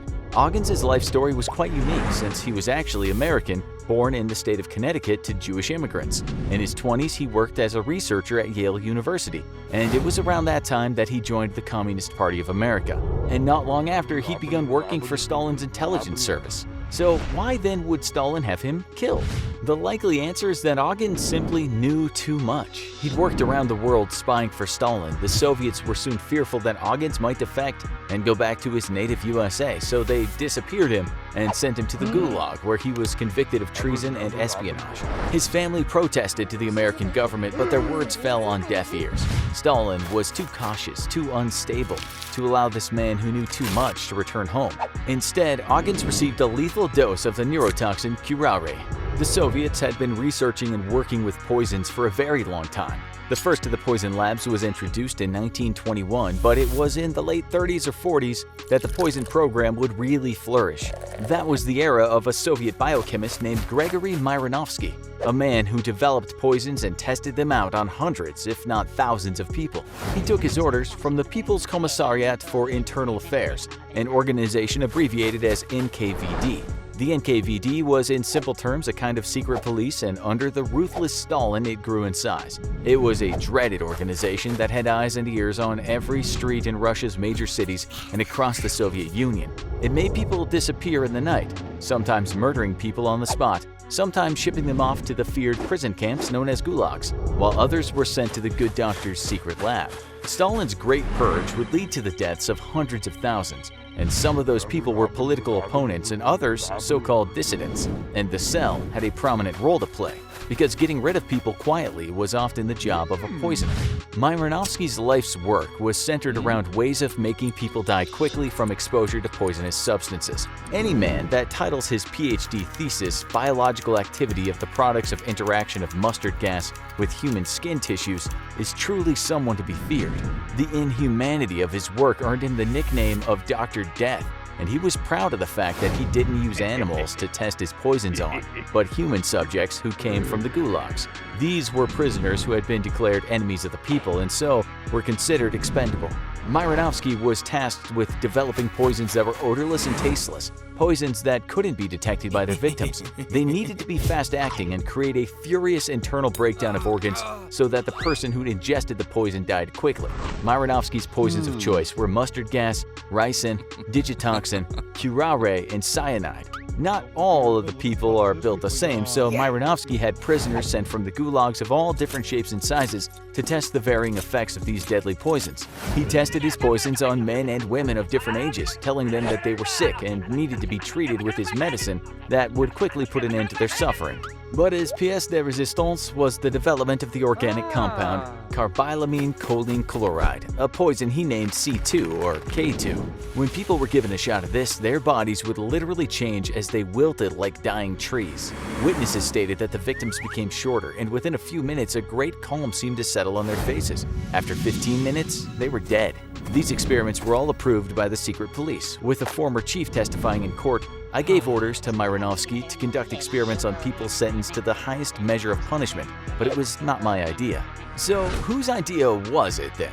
Did these orders really come all the way from the top? The Stalinist era was pervasive with paranoia. Even the most loyal officials were never sure it wouldn't be them getting a knock on the door from the secret police in the dead of night. Fame was no safeguard either. The great Russian composer Dmitri Shostakovich was constantly at risk for writing music that might not fit with Stalin's ideal of nationalistic compositions. Every night, Shostakovich put a suitcase next to his apartment door, just waiting for what he thought was the inevitable. "Hello, Mr. Shostakovich, you're coming with us." But was Stalin himself ultimately a victim of poisoning? When he died in 1953, the autopsy stated he died of a stroke, but some researchers who have looked at his death have come to a different conclusion. They believe that when Stalin sat down to eat with one of his 4 comrades, his food was laced with warfarin, a blood thinner that is often used as a rat poison. Thanks to research done in the cell, it was well known that this tasteless and colorless anticoagulant could kill a person quickly and leave little trace. And who was present at this final dinner? Only the director of the secret poison lab and chief of the secret police, one Lavrenti Beria. Had he laced Stalin's food with rat poison? Some reports claim that when Stalin collapsed, Beria spat and cursed at him, but when Stalin suddenly gained consciousness, Beria got down on his knees and kissed his hand. Whether he had done the deed or not, a few months later he was executed with a bullet to the brain. Someone certainly had reason to want to put Beria away permanently. The cell was renamed Laboratory 12, and the work of researching and administering poison would go on for many years, with some even saying the cell is still open for business, but that's something we'll get around to soon. In the 50s, 60s, and 70s, Soviet scientists experimented with more modern ways to get rid of a person in public and make the death look natural. They developed weapons that emit clouds of cyanide that could be sprayed into a person's face. The victim would drop to the floor and the death would look like a heart attack. In 1957, the assassin known as Bohdan Stashinsky used such a weapon to kill the Ukrainian political writer Lev Rebet. The autopsy ruled that he died of natural causes, but years later, after Stashinsky defected from the Soviet Union, he would testify that he'd used a modified gun to explode a hydrogen cyanide capsule into Rebet's face. He said his victim immediately fell against a rickety staircase and died shortly after. Stashinsky used the same device in '61 to kill the leader of the Ukrainian nationalists, Stepan Bandera. He was approached by Stashinsky on a street in Munich, and soon after getting a face full of toxic powder was lying on the floor dead. Fast forward a few years and the cell was focused on experimenting with a highly potent substance called ricin. This poison is made from the castor oil plant, and when it's purified, just a tiny amount, no bigger than a few grains of salt, can kill a person. Ricin is deadly if inhaled, injected, or ingested, and it can also get into the blood through cuts on the skin or can get into a person's system through the eyes. This poison has been around for years, but in the 1970s the KGB weaponized it. On August 8th in the year 1971, the Russian writer and outspoken critic of communism, Alexander Solzhenitsyn, was in a town in southern Russia in line for some food. A KGB agent walked up behind him and pricked him with a needle. The agent left the shop, went over to his boss, and confidently uttered the words, "It's all over, he won't live much longer." But it wasn't over, because not enough of the poison had entered Solzhenitsyn's body. At the time, he had no idea what had happened, but many years later he recalled experiencing a debilitating sickness in that period of his life and realized it was a failed hit, although he said he couldn't remember feeling a prick. What he certainly could remember was the fact that later that morning his shoulder started to hurt. Soon after, burn-like marks started appearing on his body, and when he woke up the next morning, much of his body was covered in painful blisters. He was bedridden for the next 3 months but survived. The outcome wasn't as good for a Bulgarian dissident and writer Grigory Markov. In 1971, he'd long since defected from communist Bulgaria and was living in London. On the 7th of September of that year, Markov had just crossed Waterloo Bridge in London and was waiting for a bus to take him to his job at the BBC. Suddenly, he felt a sharp prick in his side, and he wondered if he'd just been stung by an insect. He saw no insect, but he did see a man behind him picking up an umbrella from the floor. He thought nothing of it, but when he got to the BBC offices, that sting started to hurt a little more. He told his colleagues about the incident, still thinking he'd been stung by something like a wasp. Later that evening, he came down with a raging fever and was rushed to the hospital. But the doctors could do nothing to save Markov's life. He passed away 4 days later, and the cause of death was discovered to have been ricin poisoning. The forensic pathologist wrote that he found a pellet inside Markov's leg, no bigger than a pinhead. The outer casing of the pellet was made of 90% platinum and 10% iridium, and inside there were 2 extremely small cavities. It was in those cavities that he found traces of ricin. A KGB defector later confirmed the assassination and that ricin had been used. In 1991, the world watched as the Soviet Union fell. And did that mean an end to the cell and the end of the poisoning of people who Russian politicians might have deemed an enemy of the state? The evidence tells us no. And it appears the cell and its poison experts just evolved with the government. In 2004, Viktor Yushchenko was a candidate in the Ukraine presidential election. During that campaign, he suddenly became very sick and was diagnosed with acute pancreatitis. Other symptoms occurred, and it seemed as if the man was literally falling apart. His face became disfigured, bloated, and covered in ugly pockmarks. He had been poisoned, but with what? The doctors didn't immediately know. A British toxicologist said that a chemical pollutant called dioxin was to blame for the eruptions on Yushchenko's face. It was later discovered that the man had ingested 1,000 times more dioxin than is usually present in the body. He survived, but not without some scars. He also became president. It turned out that those growths on his face had saved him, because had they not appeared and alerted doctors that he had been poisoned, the dioxin might have damaged his vital organs. And the cell didn't stop there. In the 2000s, Russian journalists and human rights workers were poisoned with mercury. The KGB had long been closed down, but it had been replaced with the FSB, a security department that seems to be just as fond as using poison in assassinations. And even their former members aren't safe. In 2006, an ex-FSB agent named Alexander Litvinenko suddenly fell ill while living in London. Litvinenko had defected from Russia and had blamed many atrocities, including assassinations, on the Russian government. He also started working for Britain's secret services, which no doubt upset Vladimir Putin. Before Litvinenko became ill, he'd been drinking tea in a hotel not far from the US Embassy in London. The poison of choice in this case was polonium-210, a radioactive isotope that's deadly if ingested. The hotel where Litvinenko was drinking his tea was fitted with the latest CCTV technology, and the tapes revealed that along with Litvinenko, 2 other prominent Russians with ties to the government had checked in. Both these men were known to Litvinenko, and on the day of the deed, they were seen by security cameras walking around the hotel and going in and out of the bathrooms. An investigation would later reveal that massive amounts of radiation were found in the bathroom stalls. The traces of polonium these guys had left around the hotel were invisible to the eye, but not to the instruments that recorded levels of radiation. Polonium was found on the floor, on bottles of alcohol, on a chopping board, and even on an ice cream scoop. Of course, the 2 men also managed to get some into Litvinenko's teapot. Days after he drank the poisoned tea, he started to feel weak and suffered from severe diarrhea and vomiting. Soon he was unable to walk and was rushed to the hospital where his condition worsened. His hair fell out and he suffered irreversible nerve damage. But he hung on for weeks and talked to the media from his hospital bed. "I want the world to see what they did to me," Litvinenko said when he was talking to journalists. Litvinenko was unable to survive the poisoning, and after he died, the investigation into his death revealed that polonium-210 was to blame. The radioactive substance can be moved around in a vial of water. It can be taken through airports, and once it's inside the victim's body, it takes some time to kill him as cells slowly but surely commit suicide. It's ideal for assassins, since this kind of slow death gives them enough time to get away. A nuclear scientist in the UK said using polonium-210 was both genius and stupid. Genius because it's so hard to detect, and stupid because anyone opening that vial probably would have been contaminated too. An expert on Russia said that the Russian government has made a point in killing Litvinenko slowly, and that the Kremlin was sending a message to its critics. Talk badly about Russia, and no matter who you are, where you are, we will find you and we will silence you in the most horrible way possible.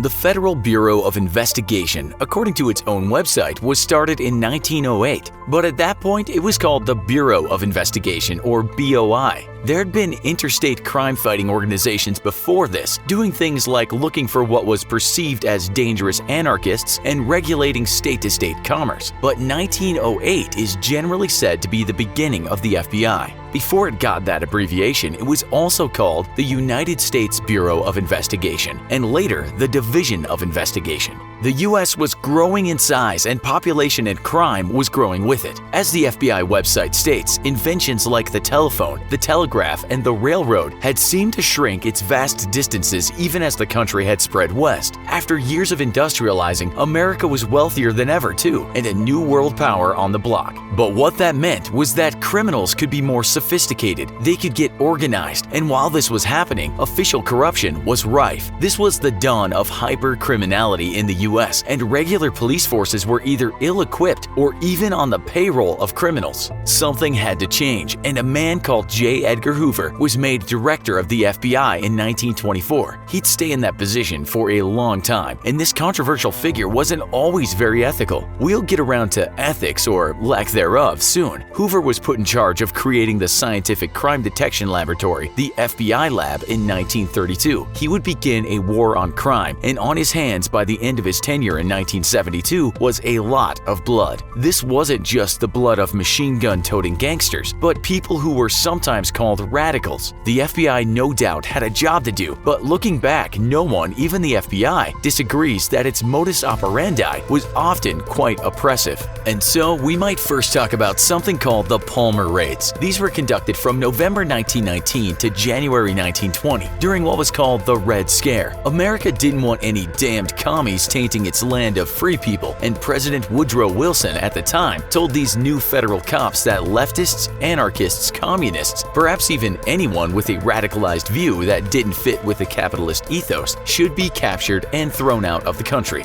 The problem was, you could say this operation didn't always embrace human rights. Often, anyone who just didn't look right was arrested, and people's houses were searched without warrants. That's why some historians write that the operation was a series of violent and abusive law enforcement raids. Not only were the raids a breach of rights in some cases, but the deportations that followed were sometimes really not warranted. Government officials had been attacked and bombs had been sent by mail, while people were rioting over what they deemed unfair pay. But the ensuing crackdown, we might say today, was a little OTT. Take for example when around 200 Russian immigrants were studying at something called the Russian People's House in New York City. Cops went in and reportedly just started beating folks with billy clubs.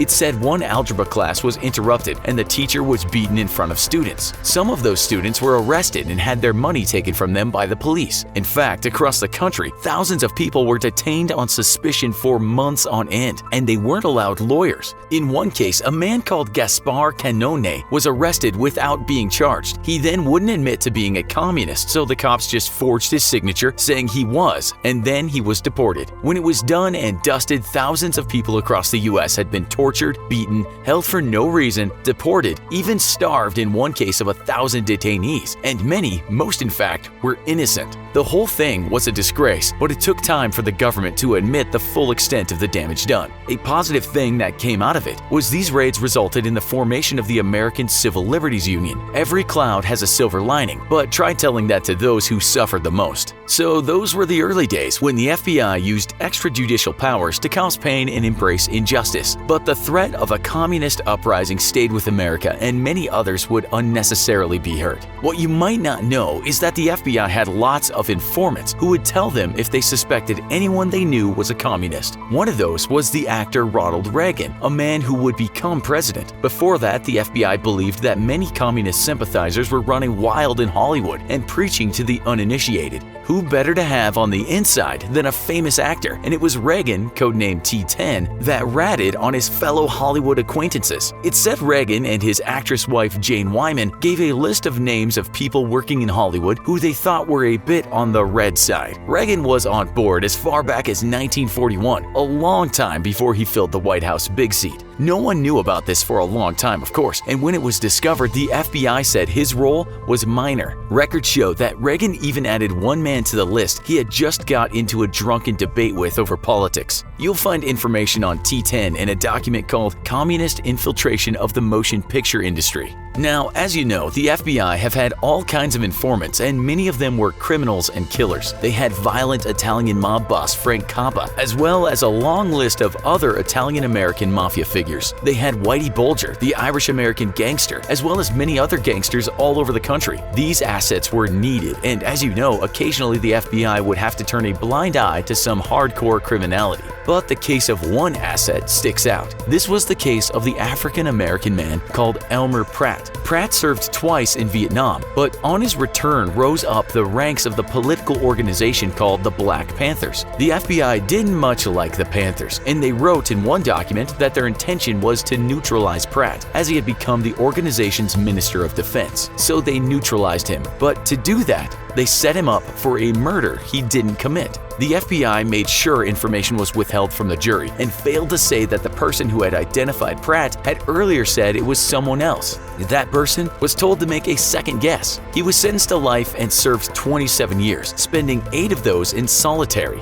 It was then later discovered that the trial was a charade of justice, and one man who had said Pratt had discussed the murder with him was actually an FBI informant. The man was a major factor in him being committed. Pratt was released and given $4.5 million in compensation. You might also not know that in order to keep its assets, the FBI had or has to allow a lot of crimes to take place. According to one document the agency released, in 2011 alone, it allowed 5,658 crimes to happen. On average, 15 a day. Or did you know that you don't have to be arrested for the FBI to have your fingerprints? If you've ever had your prints scanned for anything, they might end up with millions of other fingerprints on the Integrated Automated Fingerprint Identification System in Clarksburg, West Virginia. We should also tell you that if you've ever wanted a genealogical DNA check and have ordered one, the FBI might be able to get their hands on that. This is how the Golden State Killer was caught. He might have found out he was part Native American with a bit of sub-Saharan African ancestry, but the FBI found out who their serial killer was. Another thing the FBI liked to do was smear people, and they did it with a vengeance. We might take the case of young actress Jean Seberg. The FBI wasn't fond of her because she was outspoken about civil rights and she had donated cash to a number of supportive organizations. Records show that the agency had a plan to ruin her life. One document reads, "Bureau permission is requested to publicize the pregnancy of Jean Seberg. It's felt that the possible publication of Seberg's plight could cause her embarrassment and serve to cheapen her image with the general public." It said the stress from the FBI and the publications working with it led to premature labor and her baby living only 2 days. Still, they kept her phone tapped and honored her with round-the-clock surveillance. She then started finding it hard to land roles in movies. The outcome was suicide, and her ex-husband said the FBI drove her to it. You can find a similar case in someone called Billie Holiday, an FBI public enemy because she sang jazz that defended blacks against cruelty. She was also known to ingest illegal substances, and at the time, jazz and getting high was seen as corrupting the youth. The Federal Bureau of Narcotics, which is separate from but still linked to the FBI, started a smear campaign and again oppressive surveillance. It's written they did this for years, and then it said they very likely planted drugs on her. As many articles point out, they hunted her and they broke her. She died age 44 from liver cancer, but before that, this is what one person sent to investigate her said, "I'm going to do her up so goddamn bad she's going to remember as long as she lives." She also wrote this not long before she died. "The hounding and the pressure drove me to think of trying the final solution, death. Just so you know, another famous singer the FBI had under surveillance was former Beatles renegade John Lennon. The agency didn't much like his give peace a chance stance. Those darned hippie English radicals were not welcome in the US, but a member of the public finally rubbed out Lennon's existence. The FBI used quite a lot of women, and perhaps one of the most famous of those was a lady that would become known as the Woman in Red. This was a gal called Ana Kuponiash, who'd gone to the US from Romania in 1909. Except she didn't find opportunity there in the best of ways, and ended up selling her body on the streets and in houses of ill repute. The FBI realized she worked in a place where the outlaw John Dillinger liked to go. Kuponiash was arrested for being an alien of low moral character, but told she wouldn't be deported if she helped them catch a guy called John. And she was promised the $10,000 reward, or about $200,000 today. She said she would wear red and go to the movies with Dillinger, and that she did. The outcome was a dead Dillinger, and her only getting half of the reward money. She was also deported soon after. Some say that her deportation was part of a cover-up, as the FBI didn't actually kill him that night. The Channel Islands, a picturesque group of rocky isles between Great Britain and France. For the residents of these islands, life is usually sleepy, making them a popular vacation destination. But in 1940, they would be anything but calm and relaxing, because Nazi Germany had conquered France and the United Kingdom was next in their sights, and the Channel Islands were in the way. The small population and lack of military hardware meant defending the islands would be impossible, and the UK had no resources to spare in the middle of the war. They quickly demilitarized the island and evacuated as many civilians as they could, while the German forces bore down. While a significant percentage left, the majority of the major islands of Jersey and Guernsey chose to stay and face an indefinite Nazi occupation. But Adolf Hitler had bigger plans for the island than a new source of slave labor. The Wehrmacht took over the Channel Islands on June 30, 1940, and were quickly unimpressed by the island's defenses. The islands weren't a common staging ground for war, and the Nazis weren't expecting to spend much time there. They planned to quickly move on to conquering the United Kingdom mainland. But Hitler's ambition got the better of him. Britain didn't go down to air assault nearly as easily as they expected, and rising tensions with Russia meant Hitler was more worried about the war on the Eastern Front than proceeding to London. And suddenly, the Channel Islands looked a lot more significant. After looking at maps of the islands, Hitler called additional forces to the small outposts. He announced a massive construction project that would take the Channel Islands from a footnote in the war to one of the Nazi regime's most fortified outposts. The organization taught Hitler's civilian infrastructure organization was brought to the islands with the mission of providing labor and building over 200 military facilities, bunkers, and casemates on each of the larger islands. They would need a lot of manpower. And Hitler, of course, had a favorite way of getting manpower.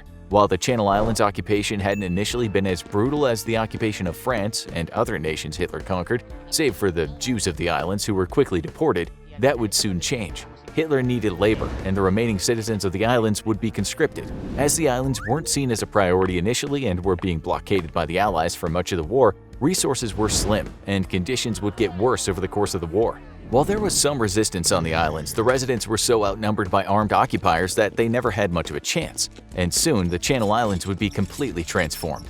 The Nazis used a system called Regelbau, or standard build, to mass-produce bunkers that could withstand enemy attacks. Built from over 200 standardized armor parts, they could be assembled much faster than other constructs after being built in German factories, almost like the world's largest Lego set, if they could withstand aerial assaults. There were three primary types of designs: temporary ones in the field made out of timber and soil with a concrete ceiling, reinforced models with a meter-strong concrete ceiling, and permanent facilities with 2-meter-thick concrete ceilings and walls. Hitler approved the plan, and one of the biggest construction projects in World War II history began. Soon the Channel Islands were met with a throng of workers coming in to begin construction. Some were civilian workers and military members in non-combat positions, but many were taken from the Nazi labor camps around Europe and from military detainees, along with the native Channel Island populations. Supplies were brought in, particularly cement, steel, and timber, and work camps were built to keep the workforce in a centralized location and to keep them from escaping.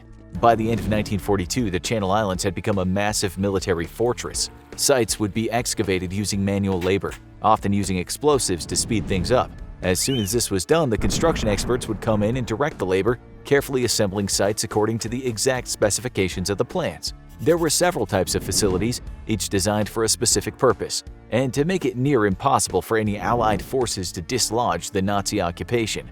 The first line of defense? Artillery. For those visiting the Channel Islands today, one of the most impressive landmarks is the Battery Miras, a massive artillery position with massive range-finding towers and 4 barrels. Its powerful guns could shoot a stunning 32 miles with lightweight shells or almost 20 miles with heavy anti-armor shells, making them able to gun down enemy forces long before they could set foot on the island. The powerhouse artillery position would be joined by 10 coastal artillery batteries on Guernsey alone, surrounded by bunkers that would contain spare ammunition. But they were prepared for dangers coming from all directions, including above. The islands were also filled with longer-range guns designed for taking out aircraft, with some able to shoot as far as 7,500 meters. 6 island anti-aircraft batteries were set up, equipped with radar and searchlights. The Nazis wanted a clear line of sight and fire, so they looked for wide-open locations, including a converted golf course. The radars and command bunkers for the anti-aircraft barriers were fortified, with around 175 total positions, and just in case anyone got through, the island had been littered with explosive rigged obstacles to get planes when they landed. But if any enemy forces got through, the Nazis were prepared. If the Allies got to the beach, they would be met by countless casemates designed for close-range assaults. While the small bunkers would be hard to penetrate, any soldiers approaching them would be met with multiple soldiers' worth of heavy fire. The machine guns within were equipped with searchlights for nighttime fire, but defenses were just as strong as the offensive posts. Barbed wire and minefields made it dangerous to cross the islands. Trenches made it hazardous and hard to navigate. These would usually lead to heavy fire zones, funneling the invading soldiers right into the line of fire. The 12 strongpoint areas around Guernsey protected most of the critical points, with resistance nests around the island providing simpler defenses. But the strongest island defenses might have been hidden from sight. To the untrained eye, much of Guernsey would seem to be unspoiled green, but this was often camouflage, with paint and straw being used to resemble grass and natural stones being built into concrete.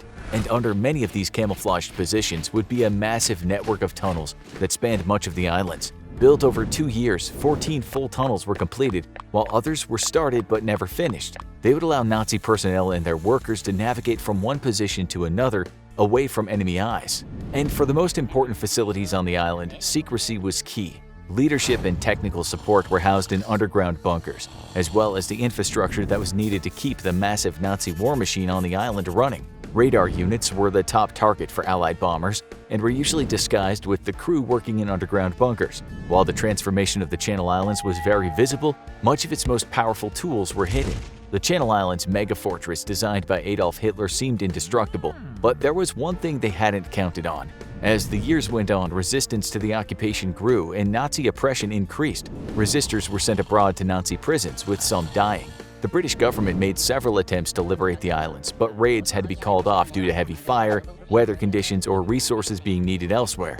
In 1944, the Allied forces launched the D-Day landings and liberated Normandy, but decided to pass by the Channel Islands because it would take far more resources than they had to take on the German fortifications.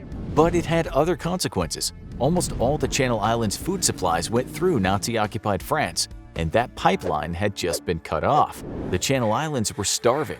Negotiations began for the Channel Islands' fate, with the Germans initially making an offer to the British to release all civilians besides military-age men. Winston Churchill was unimpressed, telling them, "Let them starve, they can rot at their leisure." The tides of the war was turning, and the Allies only wanted one thing: unconditional surrender. The Germans refused to discuss it, and it would be several long months in December of 1944 until a Red Cross ship was finally able to bring food and medical supplies. But the end was only months away. May 8, 1945 saw the Germans surrender, and only days later Allied forces arrived across the Channel Islands, and the German soldiers laid down their weapons. And slowly but surely, the population that fled the occupied islands began to return, and were shocked at how their little islands had been transformed. The Nazi forces were gone, but the islands were still dotted with their massive military infrastructure, and in the years to come it would define the islands in some unique ways. What was the ultimate purpose of Hitler's island megafortress? The Germans put an enormous amount of effort into defending a small group of islands, but it amounted to very little. They were able to hold the islands but never mounted any successful attacks on Britain from there. They were never conquered, but nearly starved to death as soon as they were cut off. Was it just another elaborate project of the madman who met his end inside a German bunker? Or was it intended as something else? Some suspect it may have been a place Hitler planned to hide if he got out of Germany in time. A group of Channel Island residents were determined to answer these questions. It was 1961 when the Channel Islands Occupation Society was formed. a group of volunteers dedicated to investigating and managing the history of the German occupation. They took over management of many of the German sites from the British military and published an annual newsletter sharing stories from the era. Based in both Jersey and Guernsey, they are most people's entry point to this little-known part of World War II history. But they're not the only way to learn about it. Today, one of the Channel Islands' biggest industries is tourism. The islands are open to visitors, and most of the most famous Nazi bunkers have been cleaned out of anything dangerous and are open to tourists. Historian Dan Snow put out a documentary as he traveled the length of Guernsey, visiting Hitler's island fortress and sharing tales of the Second World War. A German occupation museum stands in Le Huard, offering a look into artifacts and communications from the occupation era. His whole trip consisted of a 6-day itinerary, much of which can be covered by daring visitors. But not all the secrets of the Nazi occupation have yet been uncovered. It was early 2020 when Snow's documentary crew explored a bunker that had only recently been uncovered and renovated. It was even filled with the original bunks for the soldiers stationed there, and the walls were painted with murals from the men who lived underground. There were places reserved for pictures of high-ranking German officials, including Hitler himself. Even today, over 70 years since the war, Hitler's island megafortress continues to give up its secrets. While the occupation lasted only 5 years, the fortress was built to last, and historians of the war will likely be making new discoveries for decades to come. It's been a long time at port, but those massive cruise ships are sailing again, offering guests an all-inclusive vacation in one place. But before you set sail, be wary. Here are some shocking secrets from ship insiders the cruise companies don't want you to know. It sounds like the best deal around, an all-inclusive cruise. You pay the fare, get on board, and you don't have to worry about anything else. Eat to your heart's content, enjoy all the shows and activities, but this can be deceptive, as almost all the top cruise line companies put some activities behind a paywall for an additional fee. On many cruises, it'll only be some high-end restaurants for adults that charge you extra money. But on many low-cost cruises, more than half the restaurants and activities will be extra, which means that rock-bottom price may grow quickly once the kids see what's on board. But there are ways you can make that money up. Most cruise ships have a hidden secret. Every restaurant is all you can eat, not just the buffets. This doesn't apply to some of the premium ones, but included restaurants will usually let you order anything you want for no additional fee. This means if you've dug into your salmon and are still a little hungry before dessert, there's nothing stopping you from adding on a steak as a light side. This may vary between ships and companies, but it applies to most dining options. But you can bet that the ship isn't going to advertise it. But we all know what we're here for, the buffet. It's probably the most iconic part of the cruise ship experience, and any hour of the day you can belly up to the buffet and help yourself. But sometimes the appearance doesn't live up to the hype. You've probably dug into a cruise ship buffet and thought it tastes just a little off. That's probably because a buffet available at all hours has been sitting out there for a while. While the cruise ships are pretty vigilant about keeping their food safe, that doesn't mean it's going to be the freshest. And if you're worried about the buffet being no more due to the pandemic, breathe easy. It's still there, although a cast member may be serving you now. But that doesn't mean food safety is foolproof. Cruise ships feed more people a day than most any other environment in the world, and they can't get new shipments while at sea. That means they have to keep food for thousands of people fresh for as long as the cruise is going, and food poisoning has been the scourge of many a cruise. In 2016, the massive Ovation of the Seas had an outbreak of over 200 cases of food poisoning traced back to one tainted brunch. And between 2008 and 2014, a staggering 130,000 people reported getting a gastrointestinal illness while on board a cruise. But there's one area of cruise ship life that's even trickier: the bar.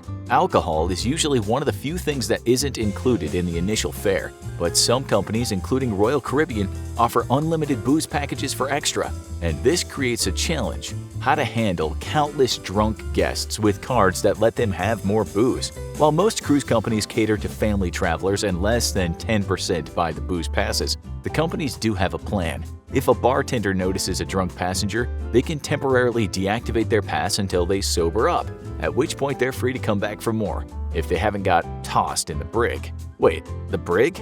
Crime can be a problem on cruise ships, as it can be anywhere a whole bunch of people are crowded together. All it takes is some knocking over someone's drink, and then you're on a fight ship. But the cruise companies are ready. Every ship has a hidden brig somewhere on the ship. This is essentially a jail cell where people can be held until they can be safely removed from the ship. As for the law, because cruise ships frequently sail in international waters, anyone who breaks the law on them is subject to international maritime law and will face trial likely back on the mainland. But maritime law doesn't always work against passengers. If you went to Las Vegas when you were younger, you probably came across a harsh reality. Everything fun was 21 and up. Under U.S. law, you've got to be 21 to gamble, but on cruise ships, you're not under U.S. law. Odds are your cruise ship will have a casino full of slot machines, card games, and roulette wheels. And if you're between the ages of 18 and 20, going on a cruise might be your only chance to win some big money gambling right now, or more likely lose your shirt. When you're on the largest cruise ships, it can be easy to get lost. Cruise ships are massive, we all know that, but most people don't know how massive they are. When Symphony of the Seas, the largest cruise ship ever, debuted in 2015, it was almost 100 feet longer than the largest military aircraft carriers. It could carry almost 9,000 people in total, almost 7,000 passengers plus a crew of over 2,000. It holds 22 restaurants, over 2,700 hotel rooms, and dozens of activities spread out over 18 massive decks. It's been described as a city at sea, and many people find navigating it overwhelming. And with many people on board, there are always risks. There's often one additional passenger on board big cruises, the Grim Reaper. With thousands of people on board at one time, there's always a chance someone's time will run out. It's usually natural causes, especially with how popular cruises are with Grandma and Grandpa. But accidents are also possible, which is why the cruise companies are so careful to cut people off when they're getting a little too drunk. How often do people die on cruise ships? From 2008 to 2018, Port Canaveral's cruise hub reported almost 130 naturally occurring deaths on ships coming out of the port. But the ships have a plan. Similar to the brig, not every spot on a cruise ship is magical. If you go down below, you'll find a climate-controlled area with a grim purpose, the cruise ship morgue. Most of the time, this room goes unused, but should someone die on board, their body will be quickly taken care of in the same way they would on dry land. It'll be taken down there quickly after being placed in a body bag, trying to alert as few people as possible to the fact that there has been a death, and preserved for medical examiners back on land. But in rare cases where the morgues fill up, ships might get creative, storing bodies in a walk-in freezer or flying them back to the mainland. But not all bodies stay on the ship. One of the biggest risks of going on a cruise is that you're in the middle of nowhere, and one wrong move can send you overboard. Most of these are people showing off by getting on the railing or stumbling around while drunk, but foul play can also play a role.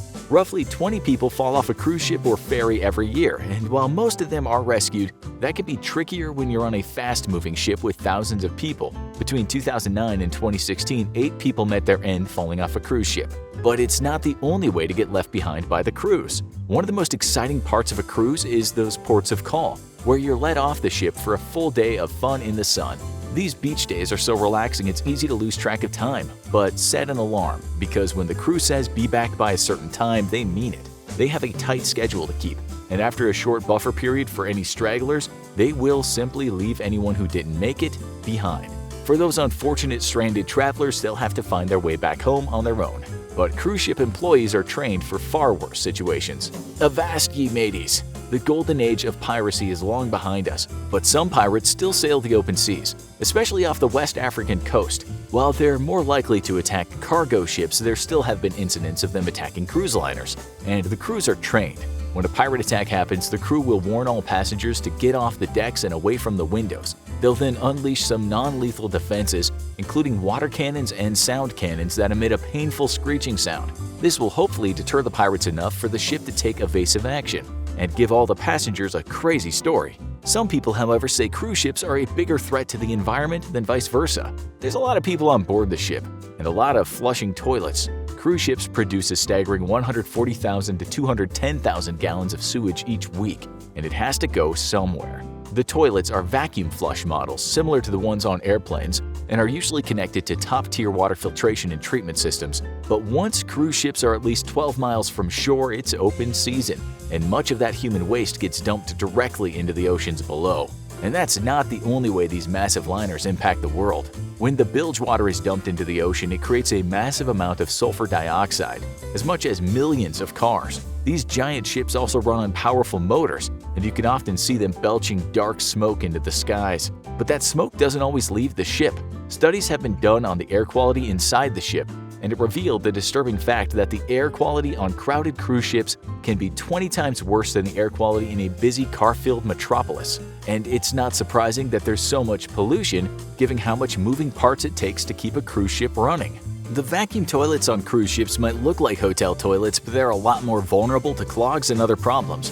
They're meant to flush human waste and toilet paper, and nothing else. But most people don't get the hint, and it's very common for people to flush thicker paper products or other items, leading to disgusting clogs. This minor flushing mishap can lead to a major plumbing problem for a ship of thousands, and can derail a whole cruise with disgusting orders if it's in the wrong place. It doesn't take much to disrupt a cruise, and some ships find out the hard way. When the Carnival Triumph ship had an engine fire, it disrupted the power to the entire ship, knocking everything offline. The plumbing system collapsed, leading to rising sewage. But that wasn't the only problem for the ship dubbed the Poop Cruise. Food started going bad, the climate control system went down, and so did the ship's steering system. The more than 3,000 passengers were stranded in a stinking ship for 5 days in the Gulf of Mexico before salvation came, and they were towed to Alabama by another ship. But it's far from the worst crisis to erupt on a cruise ship. One of the biggest crises any ship can face is an outbreak on board. A contagious disease spreads like wildfire on a crowded cruise, with norovirus being one of the most common. That's why each cruise ship comes with an outbreak prevention plan mandated by the U.S. Health Department. As a virus spreads on board, crew starts quietly taking extra precautions. While they will rarely announce these issues to passengers, there are ways to notice. If the crew is serving you at the buffet, the odds are you should be washing your hands and staying away from that guy blowing his nose on the tablecloth. But some epidemics cause more drastic measures. No one's looking forward to the end of their cruise, unless, of course, it might never end. When the COVID-19 pandemic began in 2020, among the first places hit outside of China were cruise ships, and as fear of the virus spread, the ships found themselves quarantined indefinitely. The crew and the passengers, with the virus being largely unknown, no nation was willing to take the risk of letting passengers disembark, and vacationers found themselves confined to rooms getting food delivered to them. The sickest people were airlifted off the boats, but it was weeks before most guests were able to return home, and the crews found themselves in for an even longer stay. The crisis looked like it might be the end of the cruise industry.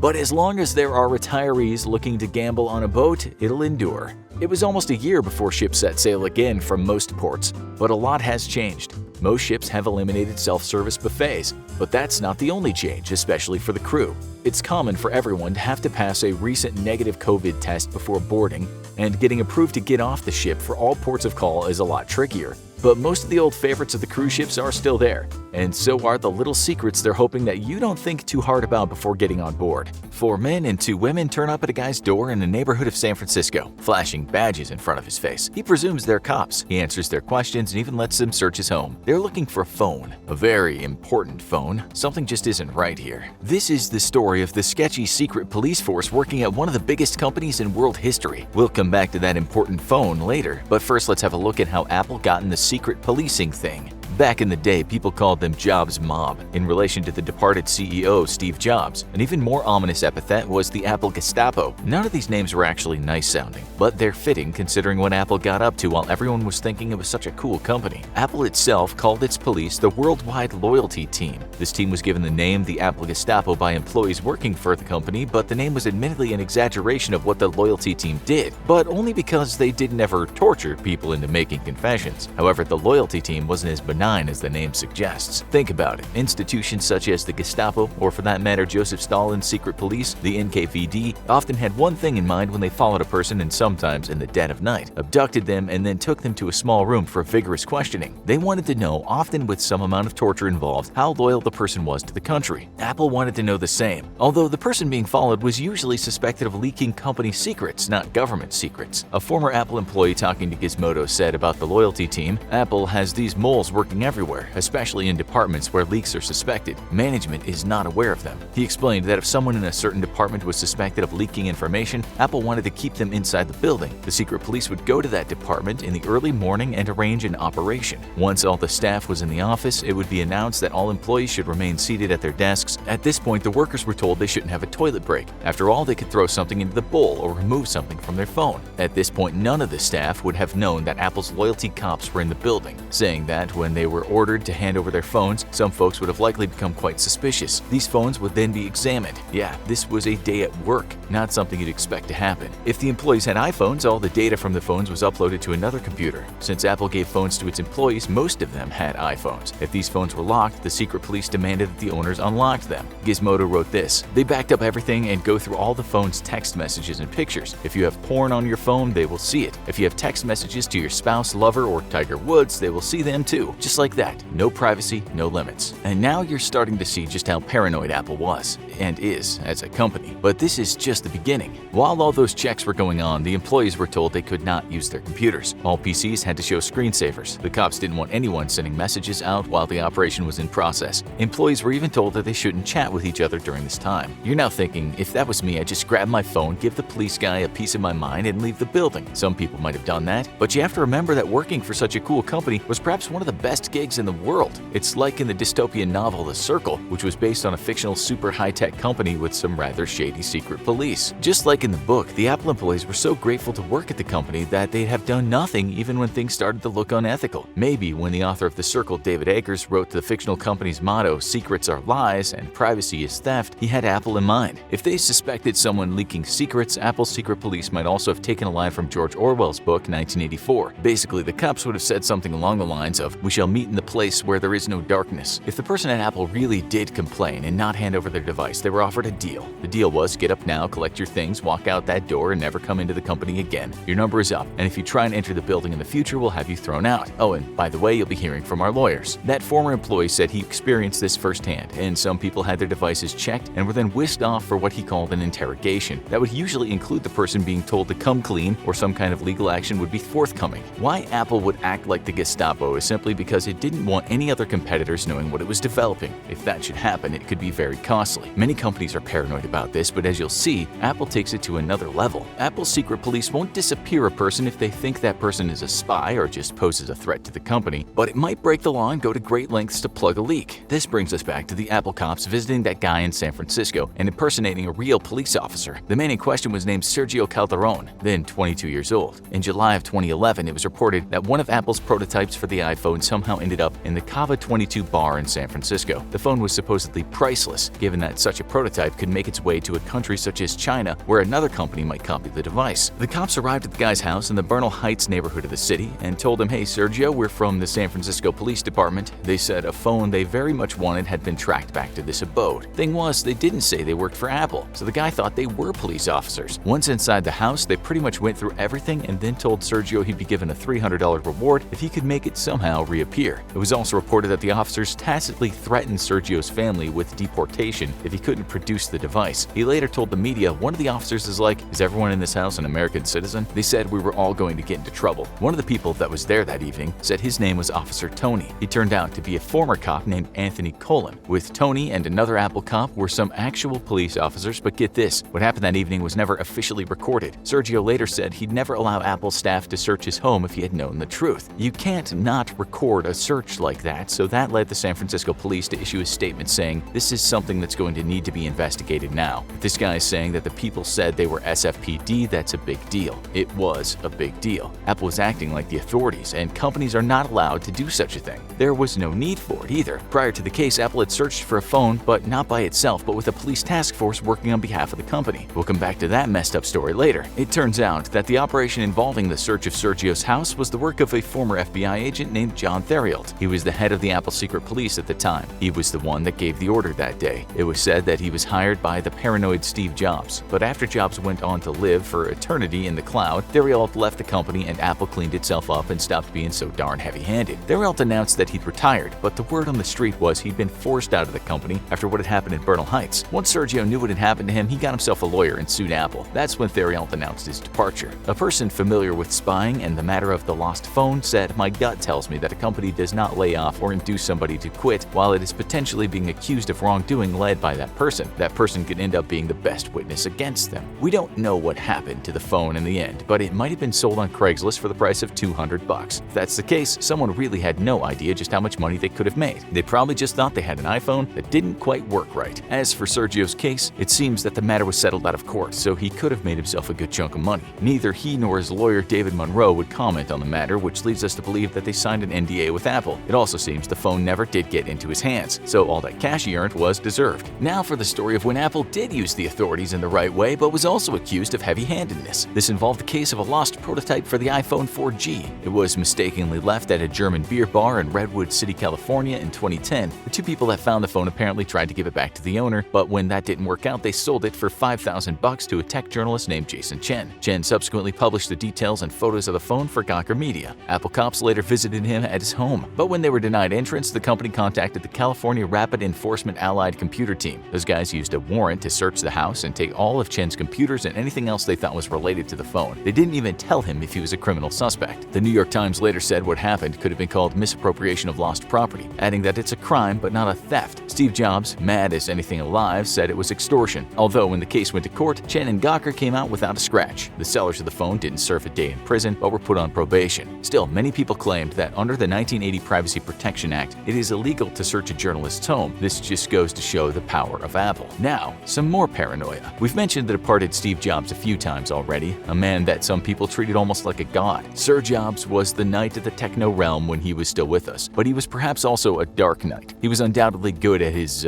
job, maybe, as some people said. He was maybe the greatest CEO of his generation, but after his departure, as the fanfare died down and people stopped crying to songs played on their beloved iPod, a good amount of Jobs-related blasphemy filled the air. He was called rude, hostile, manipulative, a bully, spiteful, and among other not very nice things, an extremely paranoid fella. On top of that, his precious products were made by people in China who also worked ungodly hours in terrible conditions for pitiful wages. These folks were named the eye slaves, people who worked with safety nets in factories lest they get funny ideas about clocking out for good. Jobs also created a culture of fear at Apple, the kind of place where secret police were needed. At times, though, Jobs didn't need that team. Sometimes he was scary enough all by himself. One such instance was when he met a journalist for the Wall Street Journal to talk about his new iPad. The meeting had to remain behind closed doors, and some people at the Journal who thought they'd be privy to the information were locked out. One person that did talk to Jobs was an editor named Alan Murray. He could have had no idea what he was getting himself into. You see, after the meeting, he took to Twitter and wrote what seemed like a harmless comment. He said, "This tweet sent from an iPad. Does it look cool?" The tweet was sent from one of the new iPads, but there was no leak going on at all. Nonetheless, paranoid Jobs was reportedly furious about this, the vein in his neck almost ripping apart his black turtleneck sweater. Murray was later asked if this was true, and also asked if he knew why Jobs had exploded. In an email, he only said, "I will say that Apple's general paranoia about news coverage is truly extraordinary, but that's not telling you anything you didn't already know." All this guy did was write a tweet that simply said he used the product. What do you think happened in those days if you said something bad about one of Jobs' products? You should ask a man named Ken Stanborough from Liverpool in England. One day, his daughter handed him her new iPod and told him there was something wrong with it. He picked it up and it started hissing. "I could feel it getting hotter in my hand and I thought I could see vapor," he later said. He then threw it out the door and onto the lawn, where it hissed some more, exploded, and shot 10 feet into the air. The iPod had turned into a bomb. Not a great look for Apple. After making a complaint, he received a letter from Apple. He said the company offered him a refund but denied any liability of his player turning into a potentially deadly device. He also had to agree to a vow of silence. The letter said, "You will keep the terms and existence of the settlement agreement completely confidential." It added, if somehow news got out about what had happened to him, this would happen. Apple will seek injunctive relief, damages, and legal costs against the defaulting persons or parties. He told the British media that this was a kind of life sentence, seeing that if he did one day make the mistake of saying something, he could potentially be ruined. In his own words, he said, "If we inadvertently did say anything, no matter what, they would take litigation against us." I thought that was absolutely appalling. Too right it was.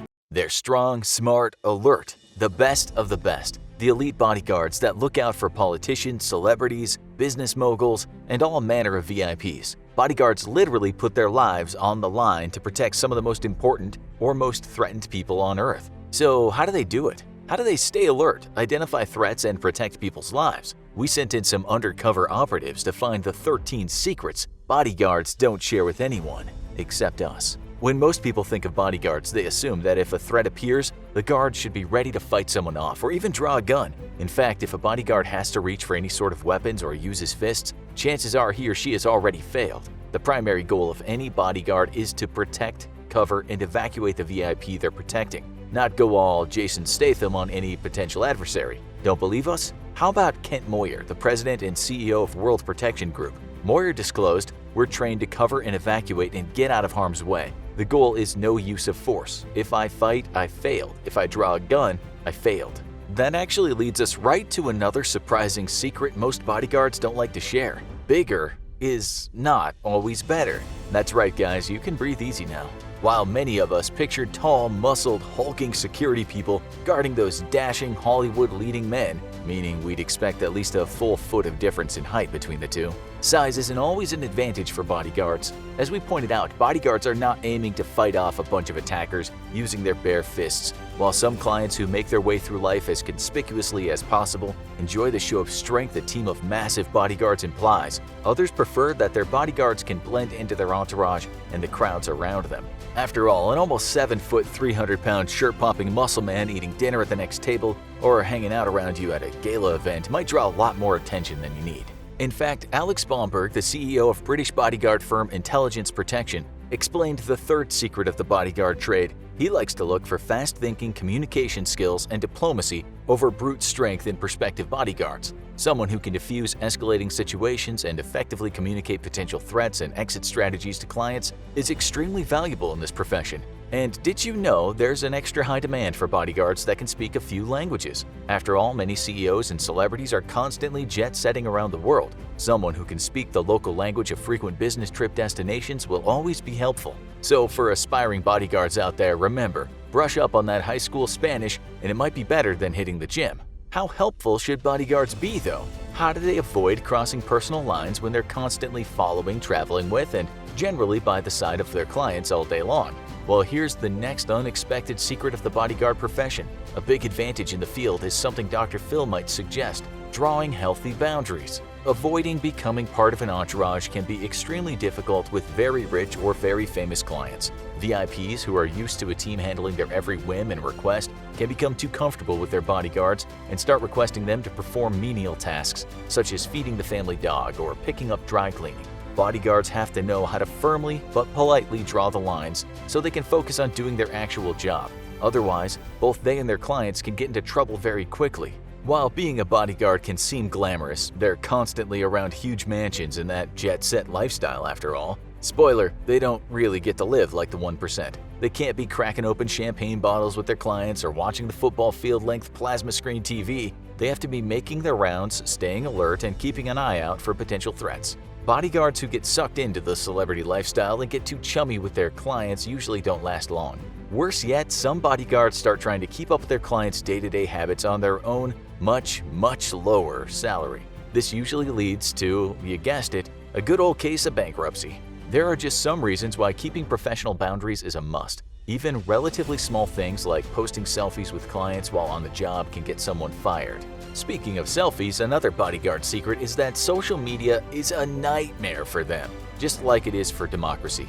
Let us explain. Either because they love the likes or their job requires them to always have an online presence, celebrities are usually constantly on Instagram, Twitter, TikTok, or whatever new platform will be stealing our personal data next. This creates a security nightmare, as celebrities may often share their current location on those platforms, or even just enough info in their videos or photos that stalkers, disgruntled ex-employees, or for the extra cool VIPs, arch enemies, can locate exactly where they are in real time. However, one media source provides unexpected assistance to bodyguards, although most of them would probably love to keep this information secret forever. TMZ. That's right! One of the biggest gossip sites in the world helps personal protection agencies get great client leads. CEOs of security agencies can easily see which celebrities have less than professional bodyguards that aren't providing good protection or even creating problems with the paparazzi.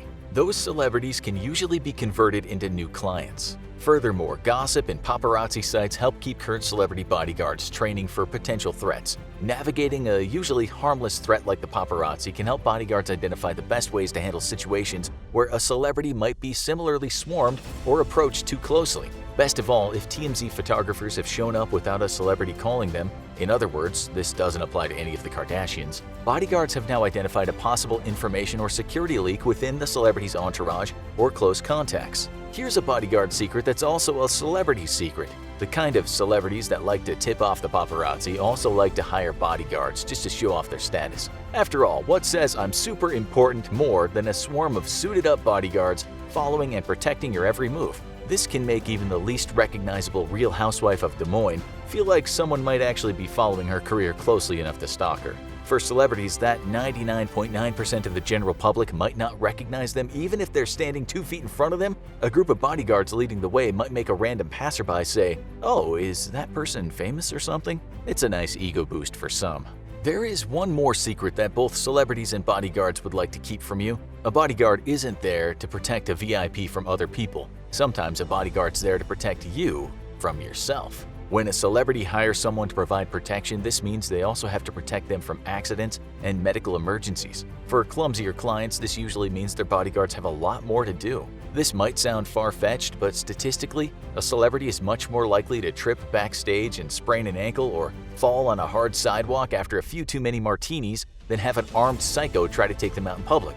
Therefore, bodyguards must try to intercept such accidents, and if they can't, well, that's why they usually carry portable medical kits with them. In that case, a bodyguard also has to try to protect the celebrity from embarrassment. They must get them out of the area quickly if they're in public or surrounded by photographers, and take them to a private location where they can take care of them.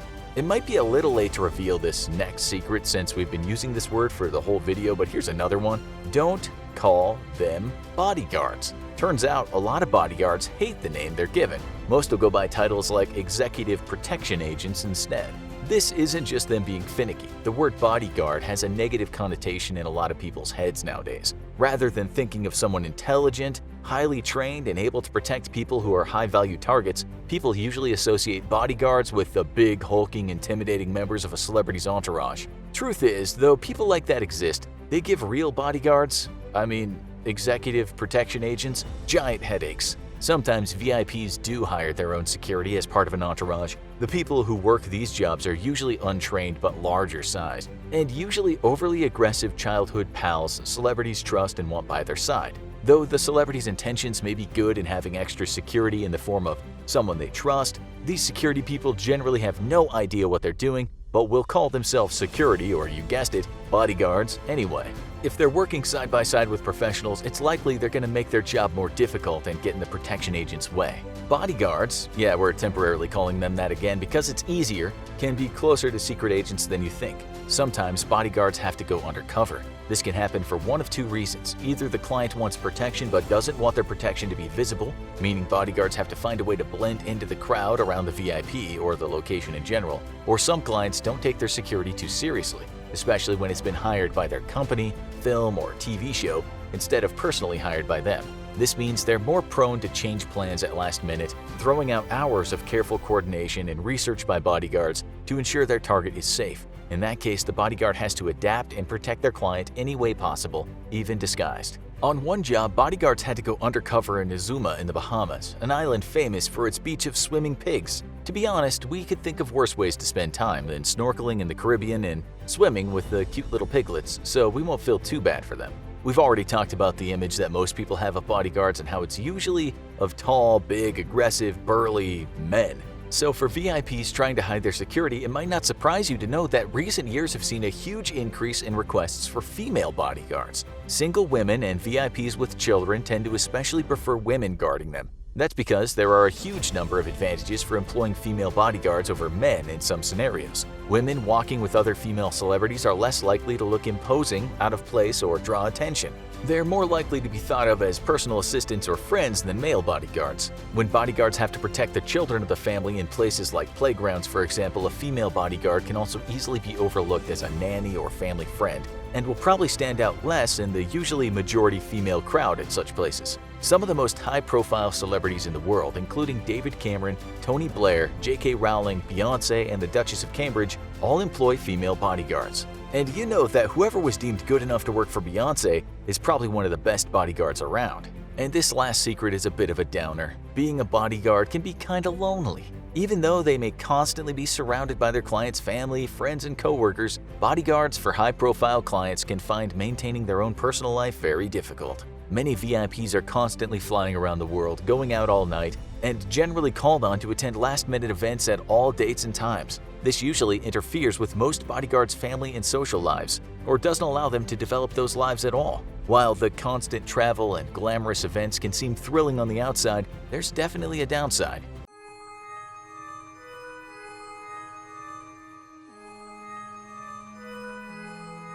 You've heard of the Illuminati, right? You know, the shadowy group of elite leaders who secretly run the world? Well, now a former Illuminati member is going rogue. And we're about to find out what's in store for us when an Illuminati insider reveals secret plans for the world. First of all, what exactly is the Illuminati? In short, the Illuminati is a secret organization of the world's most elite and powerful people, all bent on starting World War III, enslaving mankind, and bringing about a new world order, a single unified government that will rule the world. Multinational institutions like the World Bank, the International Monetary Fund, the European Union, and the United Nations have all been accused of being founding members of this new world order, and it's all designed to keep us oblivious, obedient, and enslaved, at least according to an Illuminati insider who is speaking out. So who is this so-called Illuminati insider? A source who claims that he was a high-ranking member of the Illuminati for almost 50 years is now exposing their shocking secrets to the world,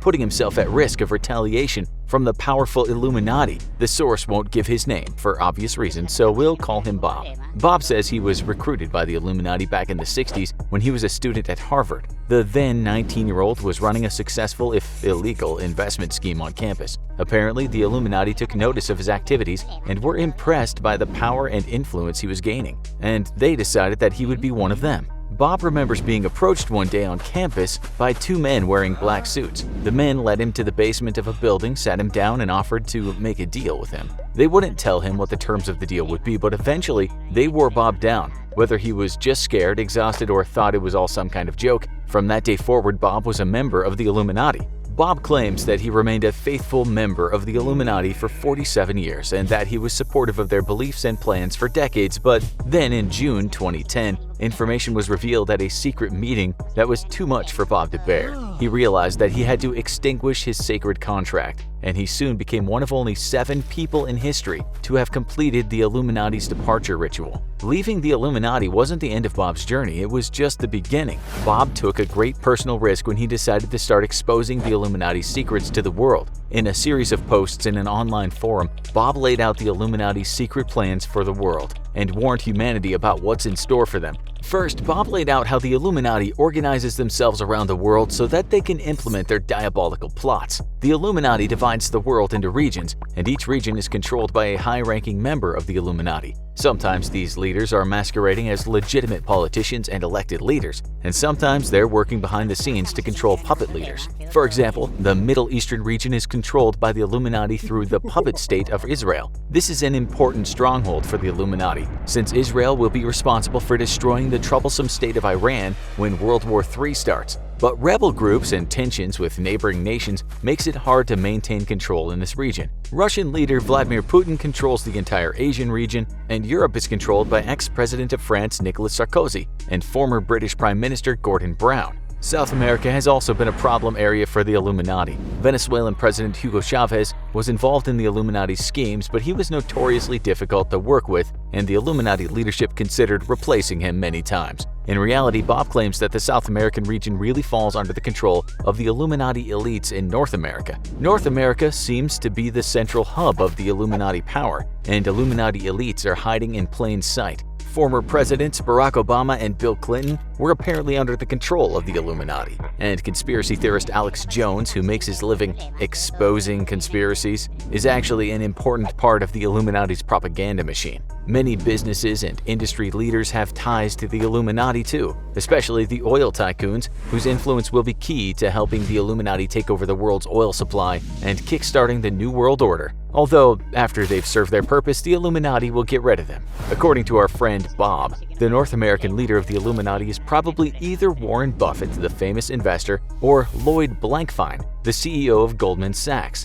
Bob also pointed out that shortly before he made his first post, Goldman Sachs had invested $500 million into Facebook, so that means that Facebook will soon be under Illuminati control. Now that we know who controls the Illuminati, what exactly are they planning? According to Bob, the Illuminati's ultimate goal is total world domination. They plan to start World War III, wipe out much of the global population and enslave the rest, and create the New World Order with a single world government. And how exactly will they make that happen? Well, Bob says they have a plan to destabilize the world through manufactured disasters. The Illuminati has many diabolical ways of destabilizing the world in an effort to start a new world order. Pandemics like the Spanish flu, SARS, and H1N1 were all engineered by the Illuminati, who have been testing viruses for years in an effort to find one that will spread quickly around the globe. The Illuminati also have strong ties to the financial sector, allowing them to destabilize the economy and create civil unrest. But the scariest weapon in the Illuminati's toolbox is the HARP machine.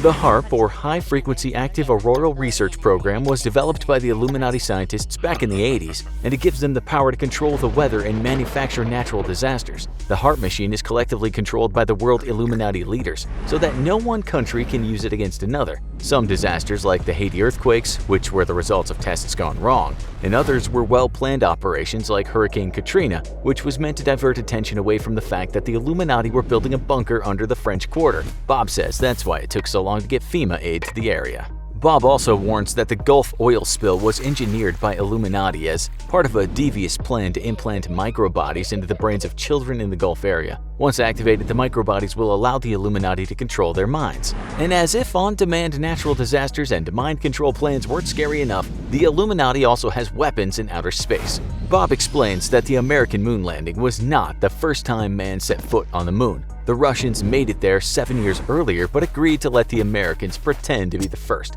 so that the population would have the false impression that capitalism was winning, when it was really the Illuminati in charge all along. These moon landing projects weren't just propaganda either. They were important missions to install nuclear weapon bases on the moon. These bases were operated by remote-control robots and can't be traced back to any one country, allowing the Illuminati to attack any uncooperative country without blame.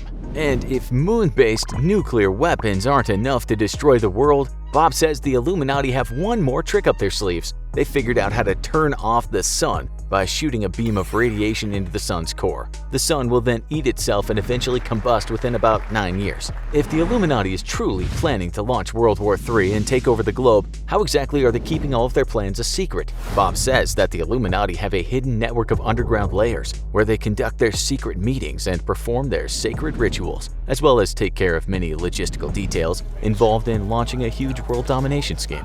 Bob explains that the Illuminati control 439 secret underground bunkers around the world. 275 of those bunkers are designed to be a home away from home for the Illuminati elite, a place where they can hide out from the public eye while they undertake their devious missions, and somewhere to comfortably wait out the events of the end times. The largest of these bunkers is located in Sao Paulo, Brazil. The underground mini-city is where 5,000 of the world's richest and powerful people will gather at the start of World War III to wait for the New World Order. There are other smaller bunkers all over the world, and many of them have already been used extensively as the Illuminati have been quietly enacting their plan for global domination. Bob says he himself stayed in one of these bunkers in China in the 90s and that it was as luxurious as a 5-star hotel. In fact, Bob revealed that Saddam Hussein is currently living out his days in a luxurious bunker in Argentina after completing his work as a pawn of the Illuminati. His job was to give the US a reason to invade the Middle East, the first steps in the Illuminati plan to secure the world's oil supply.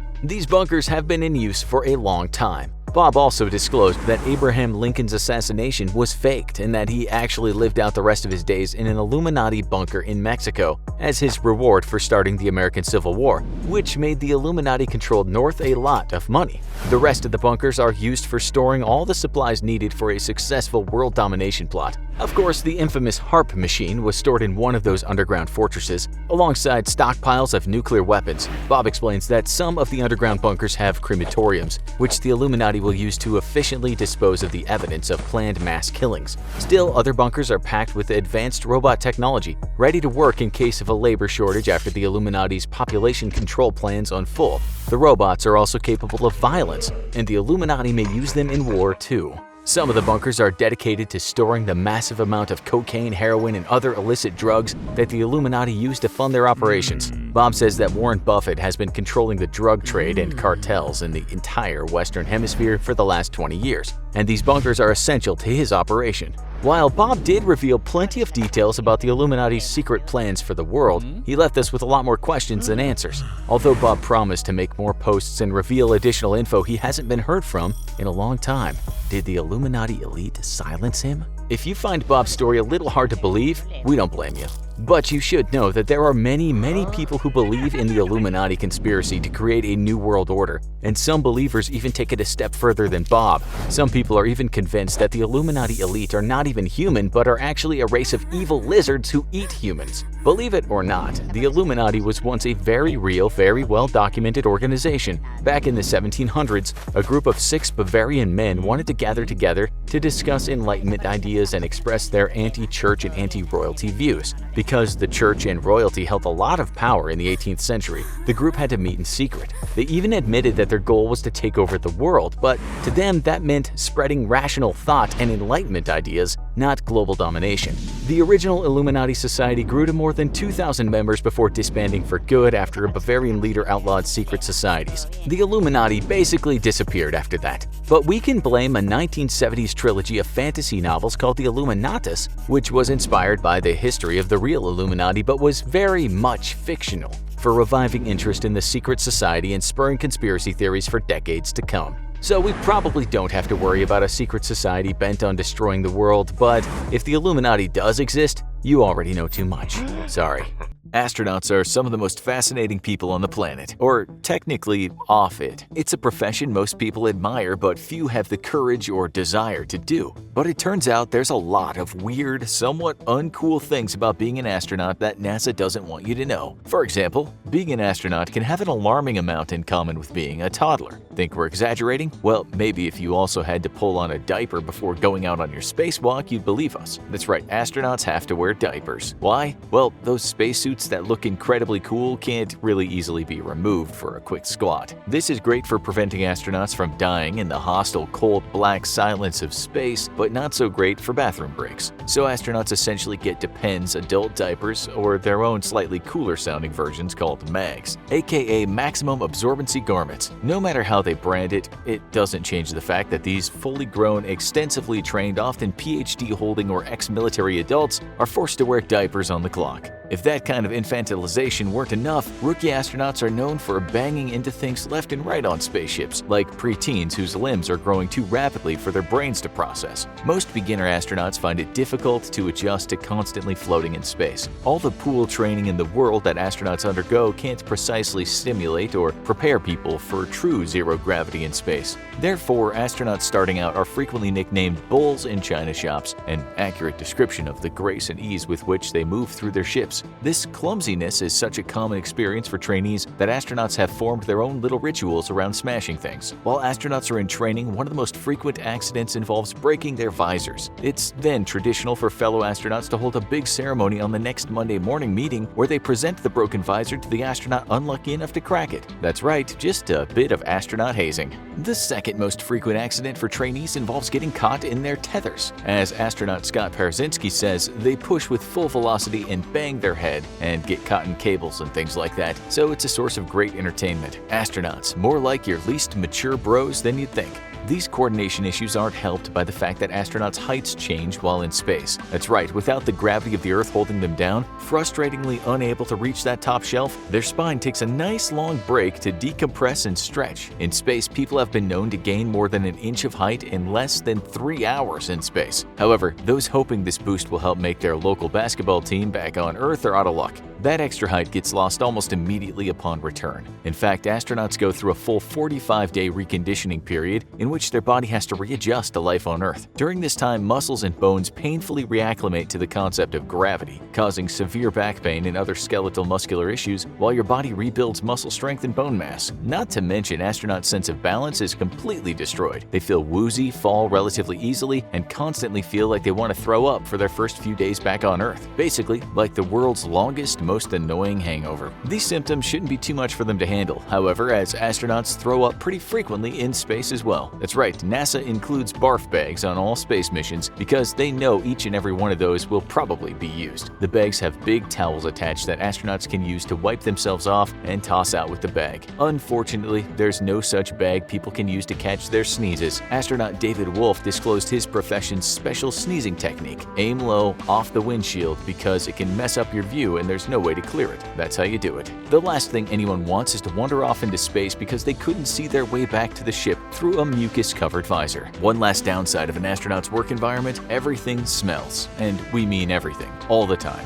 The environment inside the rockets, the International Space Station, the air inside their suit. Oh, that's right, because there's no gravity, the liquids, solids, and gases in their stomachs don't settle in the same way, which makes burping impossible. So, what's the only available way left for all that gas to come out? That's right, farting. Astronauts fart a lot. We can only imagine the agony of this happening while wearing a spacesuit that traps everything inside. But why does the shuttle smell? Well, we really hoped this quirky video about astronauts wouldn't involve quite so many bodily functions, but clearly there's no way around them. There is one toilet in a tiny little ship, and it's located right in the middle of everything. Keep in mind, missions can involve up to 7 people. Have you ever used a bathroom shared by an entire dorm hall? Imagine that, but with no window ever open for the air to escape. No Febreze or scented candle in the world is strong enough to handle that. The International Space Station, a major stop for most astronauts, is better smelling, with a couple of exceptions. The culprit in the ISS, however, isn't toilets, it's food, especially seafood. All seafood carries a certain odor when prepared, but imagine how much worse it is in a sealed-off, closed environment like the ISS. Commanders are especially rankled by the presence of seafood gumbo. Astronaut Clayton Anderson explains eating a fish dish often produced the most pungent odor, especially the US version of seafood gumbo. It might take a couple of hours to purge that smell from the airflow of the ISS. The smell is so bad that commanders will actually ban gumbo and other seafood dishes from ever being made on board. Apparently, after a long time in space, even the car exhaust-laden atmosphere of Los Angeles must be quite literally a breath of fresh air. We've heard about the smells, the lack of coordination, the farting, the diapers, everything that makes us want to avoid space forever. In addition to the general constant threat of space debris ripping apart your spaceship, now let's take a look at a couple of surprisingly sweet and fun things about being an astronaut. Surprisingly sweet and fun. Members of the ISS will get customized wake-up music to wish them a pleasant day. The sounds are often picked by crew members, family, and friends, and can be anything from songs to famous movies or TV show dialogues. This offers a sweet little memento from loved ones and a much-needed reminder of life back home, unless an astronaut's partner just found out about their secret bank account and mistress, in which case we assume they get woken up by the Apollo 13 soundtrack piped directly from Earth. However, this thankfully hasn't happened so far. Also, there's no denying that astronauts, while having to function like a lot of little kids in space, also can have fun like kids as well. People have always looked up to the brave men and women who fly off into space to learn about the universe and help expand the boundaries of modern science. But there's plenty of downtime while they find themselves floating through the air. So who can resist a little entertainment? Chris Hadfield got famous for entertaining people from thousands of miles above the Earth's surface. His rendition of David Bowie's Space Oddity, sung while floating and circling the planet in a shuttle, was uploaded to YouTube and quickly went viral. South Korean astronaut So Young-yi said she and her fellow astronauts would sometimes hold relay races while working on the ISS. They would break off into 2 teams, fly from one end of the space station to the other, and return to send the next person racing off. Kind of interstellar field day, but with no teachers to ever stop the fun. Meanwhile, pranks abound on board a spaceship. For example, thanks to the weightlessness of space, some crew members like to sneak up on their crewmates and loudly ask questions right next to their ears. Since there are no steps or stair squeaks, they can't hear anyone else approaching while their back is turned. Astronaut Jerry Leininger fondly recalled a few of those pranks, saying, "I'd keep a straight face and I'd go to the other module and I'd just start laughing about how the guy totally got scared." Overall, there are definitely some gross parts and plenty of fun parts to being an astronaut, but maybe it's time to talk about the more serious effects astronauts experience after their trips into space that are rarely talked about. First of all, some astronauts initially find life back on Earth a little difficult, and not just because of the aforementioned back pain and spinal cord shenanigans. After silently barreling through the majestic expanse of our solar system, life on Earth can seem noisy and full of distractions. There are no passing ambulances or drunk sorority girls screaming late into the night in space, we assume. But even simple things like the sound of constantly passing cars and wildlife can seem overwhelming after a long time away. So many, though not all astronauts, have trouble adjusting back to their previous daily life. However, astronauts also definitely take nothing on Earth for granted after a long mission. Leininger once shared how something as simple as the color green struck him when he returned home. He said, "It's just a beautiful, soothing color. I can just sit in my backyard and just look up at the trees and the wind blowing and be totally content." Perhaps the most universal surreal and profound experience all astronauts feel in deep space is a deep humbling.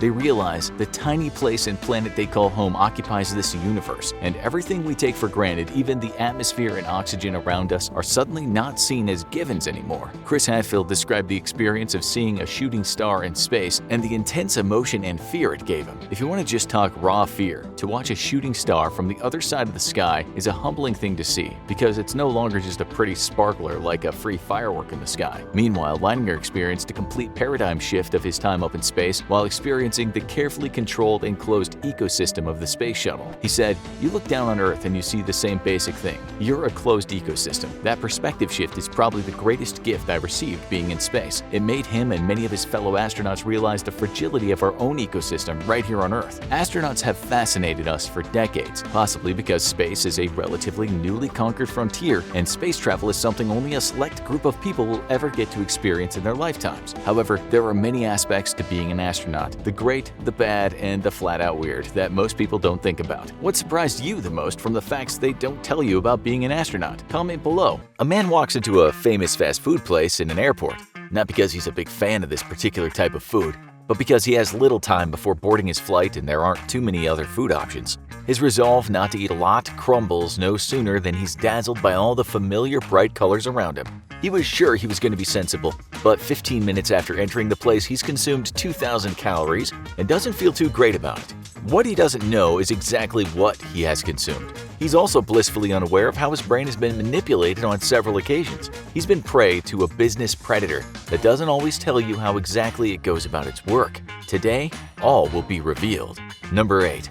This is your brain on a large Oreo shake. You all probably agree that sugar is nice. What you might not know is that researchers have pointed to its addictive qualities, something fast food restaurants are very aware of. A hit of sugar, like many drugs in the world, releases feel-good chemicals in your brain. When you eat sugar, you get a small blast of opioids and dopamine, and you feel ever so slightly high. That's why sugar is loaded into many fast food products. You're not just eating junk food because you like it, there's also an element of you needing it. But it goes further than this. You see, we humans evolved in a time where food was scarce. We had to hunt for food, which was often hard, dangerous work. Therefore, we hunted for food items that had a lot of calories and gave us the most energy. These days, you don't have to fight off a pride of hungry lions to get your hands on a piece of beef. In fact, fast food restaurants are everywhere and they're usually cheap. The food items are packed with calories, and so that's one reason we go to those places. Not only that, the food comes to you fast, and so your brain's reward system triggers fast. Convenience is also addictive, and that's why you see so many fast food restaurants and why they offer drive-thru options at certain places. It's all about getting a quick fix. Lastly, there's the Pavlovian thing. You might have heard of Pavlov's dog, which relates to experiments undertaken by Russian psychologist Ivan Pavlov. In short, he figured that when a dog heard the sound of its dinner bell, the sound itself made the dog salivate. So why do you think every time you go to a fast food restaurant, you see and hear all the same things? It's because your brain associates all the familiar colors and symbols and sounds with a rewarding experience. You only have to look at a fast food joint to start salivating. The reason for that is the place's consistency. Number 7. They know how our minds work. Studies have shown that when less energy is put into ordering food, we'll make worse choices. Basically, it's less likely you'd go for large fries if the server didn't ask you if you'd like to boost the size of your meal. In fact, you might not go for the fries at all if someone didn't ask you, "Do you want fries with that?" Scientists believe that we feel less guilty when someone asks us to order a bit more, since there's less responsibility on the buyer. They're not asking you out of curiosity, they're manipulating you. When we say you, we mean of course the company, not the server. It works too. Some sources say in 1 year, McDonald's makes an extra $28 million in revenue just from upsizing its products for people. As a consumer, you might get into a place with the best intentions of not eating too much, but as soon as you're asked if you want more, you will get more. As the New York Times once wrote, when McDonald's asks if you want fries with it, it already knows the answer. It's not just the spoken word either. Lately, some fast food restaurants have invested in technology that shows customers many other options on a bright screen stationed in front of where they're standing. If you're visiting a drive-thru restaurant, new technology can now recognize your license plate and quickly understand what you ordered in the past. That way, the company knows what options to flash up in front of you. It'll know if you're partial to supersizing meals or buying a milkshake. As one person told the New York Times, these sorts of technologies are making it hard for people to just find some reasonable moderation. It's the same with value meals. The restaurants know very well that you'll more often than not go for them, even though you went in with the best intentions of getting one solitary burger. You see, when you look at prices, a place in your brain called the orbital frontal cortex starts to fire up. Scientists have found that when a person buys something knowing there was a better deal, brain activity shows some amount of pain.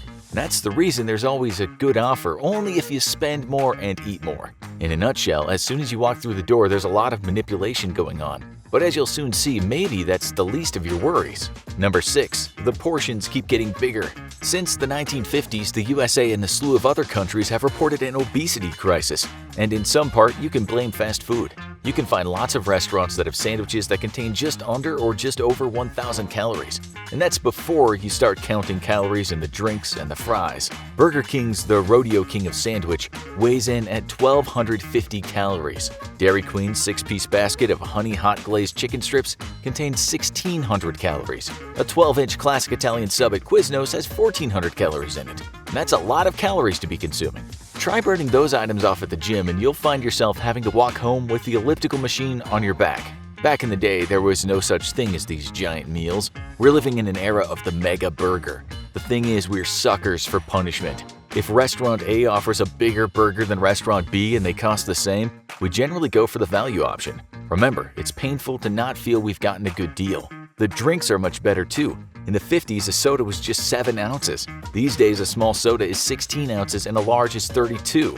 Some restaurants have been known to offer 64-ounce drinks, which might contain 800 calories. Add to that a large fries with around 460 calories in many places, as well as a burger, and you've got yourself a meal containing almost as many calories as an average person should consume in an entire day. There's also the fact that restaurants have over time renamed their drinks. For some places, what used to be known as large is now medium. What used to be medium is now small. Customers think they're getting a really great bargain, but you have to remember that food costs are less than operating costs for the restaurants. Giving you more doesn't hurt them so much. They just want to keep you coming back. Number 5. Tattooed food. When you order something that's supposedly been flame grilled, it likely hasn't gone through the process. It'll still have those black grill marks on it, but those have been added to the meat during processing. The marks are actually branded on by the supplier. As for the smoky taste, that comes from the processing period too. It's called adding solution to the patties, with some patties being made up of around 20% solution. This solution might consist of a bunch of preservatives, salt, animal fats, and flavorings. According to the experts, it works. People love seeing those grill marks even though they should know they're not real. It's good for the companies since paying for branded grill marks is a lot cheaper than installing grills in the restaurants. Instead, the meat is blasted with hot air when it's first cooked, and then it might have a date with a machine that makes the grill mark, such as the CM42 Char Maker. Now for something a little more frightening. Number 4. What's in a chicken nugget? McDonald's has taken a lot of flack over the years for its famous Chicken McNuggets and their lack of chicken. But if you go to the company's website now, you'll read they contain 100% white meat chicken. Still, you can find a study published by the American Journal of Medicine in 2013 that talked about many chicken nuggets that were tested by scientists. The study didn't mention which restaurants' nuggets were featured, but said after testing it found at most places the nugget consisted of around 50% meat. So what was in the rest of the nuggets, you might wonder with some degree of consternation? The scientists wrote they found ground-up bone, blood vessels, nerve, and connective tissue. Even worse, scientists at the University of Mississippi Medical Center said what can often be found is a similar mashup as you might find in a dog food. This is the sludge-type meat you've all likely seen, sometimes called meat slurry or liquefied meat. There's something called mechanically separated meat. This is basically a process in which all the meat left on the animal carcass is blasted off and then put through a sieve. The entire animal is not ground down and turned to mush, but all the edible tissue comes off. You might still find this kind of meat in things such as hot dogs and chicken nuggets, or even some patties. But if what you're eating contains mechanically separated meat, by law, the packaging should state as such. This kind of process doesn't involve any beef since people were concerned about mad cow disease. When it comes to pork, only 20% of your hot dog, if bought in the US, can contain the sludge. With chicken, it seems the product could contain 100% mechanically separated meat. As for it being a public health risk, most experts say if the product has been made in a safe environment, then it should be safe as any other meat. It's also usually treated with something called ammonium hydroxide. This is to get rid of dangerous bacteria. Still, the European Food Safety Authority said, High-pressure production processes increase the risk of microbial growth. Number 3. Would you like a finger with that? You might not be surprised to hear that sometimes strange and even dangerous things are found in the products at fast food restaurants. It said in 2019, McDonald's sold 2.36 billion burgers worldwide. That worked out to around 75 burgers a second. Burger King sells a similar number of burgers. So if you add up all sales from all fast food restaurants, well, the numbers are mind-boggling. That's one reason why sometimes things go wrong, and when they do, you can be sure you'll hear about it. In 2011, it was reported that a man in the US was suing Burger King after eating a triple stacker burger and finding a needle from a syringe had pierced his tongue. During his 6-day stay in the hospital, another needle was retrieved from the man's small intestine. In 2010, the media reported that a man had settled out of court after he bit into a Burger King burger and discovered it contained a condom. According to the guy's lawyer, he sustained pain and suffering, vomiting, nightmares, mental and emotional distress. Sure he did. In 2008, a guy in the UK had just opened his sweet chicken chili sandwich from Subway only to find a 4-inch knife baked into it. His wife later said, "Something small like a hair you could understand. Accidents happen, but not a knife." That same year at a Subway restaurant in New York City, a man said he found a 7-inch blade in his sandwich. He apparently only got as far as biting into the handle. Other things found in fast food meals have been Band-Aids, feathers, lungs, a human tooth, chicken heads, a mouse, bullets, painkillers, household nails, human skin, and even a finger.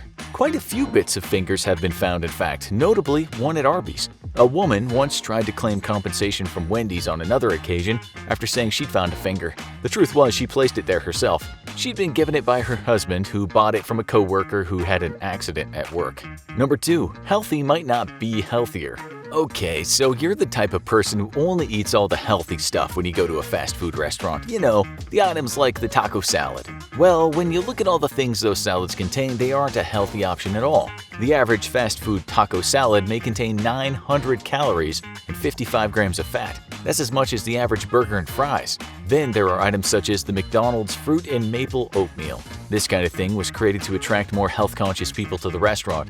It's not actually that healthy though, just because it contains a lot of sugar. You'll get some health benefits from such a meal, but it's also like eating a full candy bar. The word bland is usually not in a fast food chain's vocabulary. Maybe you like to go for the salad option, but the problem with fast food salads is they so often come with those tasty creamy sauces, bits of bacon, fried chicken, or tacos. That's the conclusion that was come to by the Physicians Committee for Responsible Medicine when they went in search of fast food salads. McDonald's Crispy Bacon Ranch salad, for instance, had more fat and calories than a Big Mac. Cheesecake Factory's Barbecue Ranch chicken salad contains 1,250 calories. The same goes for some smoothies. They can contain a lot of sugar, sometimes having as much as 900 calories. The truth is, fast food restaurants are just likely not the best places to go if you want to eat healthy and are counting calories. As for pizza, the most wonderful invention bestowed on humankind, doesn't it sometimes come with olives, onions, and other veggies that we can feel proud of eating? Well, you should know that Americanized fast food pizza is different from your traditional Italian pizza, especially if it was actually made in Italy. American fast food pizzas usually contain much more bread, way more fat, way more salt, lower quality ingredients, and are generally just much more calorific. Remember, this is all about you coming back for more and feeling like you got a good deal. We looked at how many calories were in one slice of a fast food restaurant's 14-inch large pizza. It all depends on the style of pizza and, of course, what the toppings are. One slice could be as low as 180 calories if it's just cheese and tomato pizza, but if you're thinking about eating all 8 or 10 slices, that's still a lot of calories. One slice of Pizza Hut's Supreme Pizza contains 400 calories and 740 milligrams of sodium. How many of those could you eat? The American Heart Association says you should try and consume less than 2,300 milligrams of sodium a day. We're guessing some of our viewers could easily finish a full large Pizza Hut pie. Some other pizzas we found contain over 600 calories a slice and over 1,400 milligrams of sodium. Burger joints might find themselves being criticized the most, but in terms of sheer calories, eating full pizzas is arguably the biggest enemy at the gates to your belly. Then again, swing by Wendy's and grab yourself a pretzel bacon pub triple cheeseburger, 1,520 calories, 1,910 milligrams of sodium, and then head over to Sonic for an Oreo peanut butter shake, 1,720 calories, 1,040 milligrams of sodium, and get yourself the Cajun fries from Popeyes, 804 calories, 1,761 milligrams of sodium, and you won't be faring much better than the pepperoni pizza addicts of this world. Number 1. Crowded burgers. Some of you might think that when you eat a slab of meat from a burger restaurant, you're eating one cow. That couldn't be further from the truth. Your patty could contain bits of meat from over 100 cows. This doesn't mean it's any less ethical or more dangerous than eating a piece of steak, but some people have said we are so detached from what we eat that we don't even think about the hundreds of animals living on packed farms that go into one patty. Fast food firms seem to have cleaned up their act somewhat when it comes to how cattle are treated, but let's be honest here, industrialized farms can't be the best places in the world. As for the slaughter, well, that just sounds awful. Reports state that sometimes the transportation part is cruel, with one worker saying he saw partly conscious animals being cut up after a terrible ride in a truck. It's hardly a secret that cattle and poultry on some of those massive industrial farms sometimes have an existence from an animal nightmare.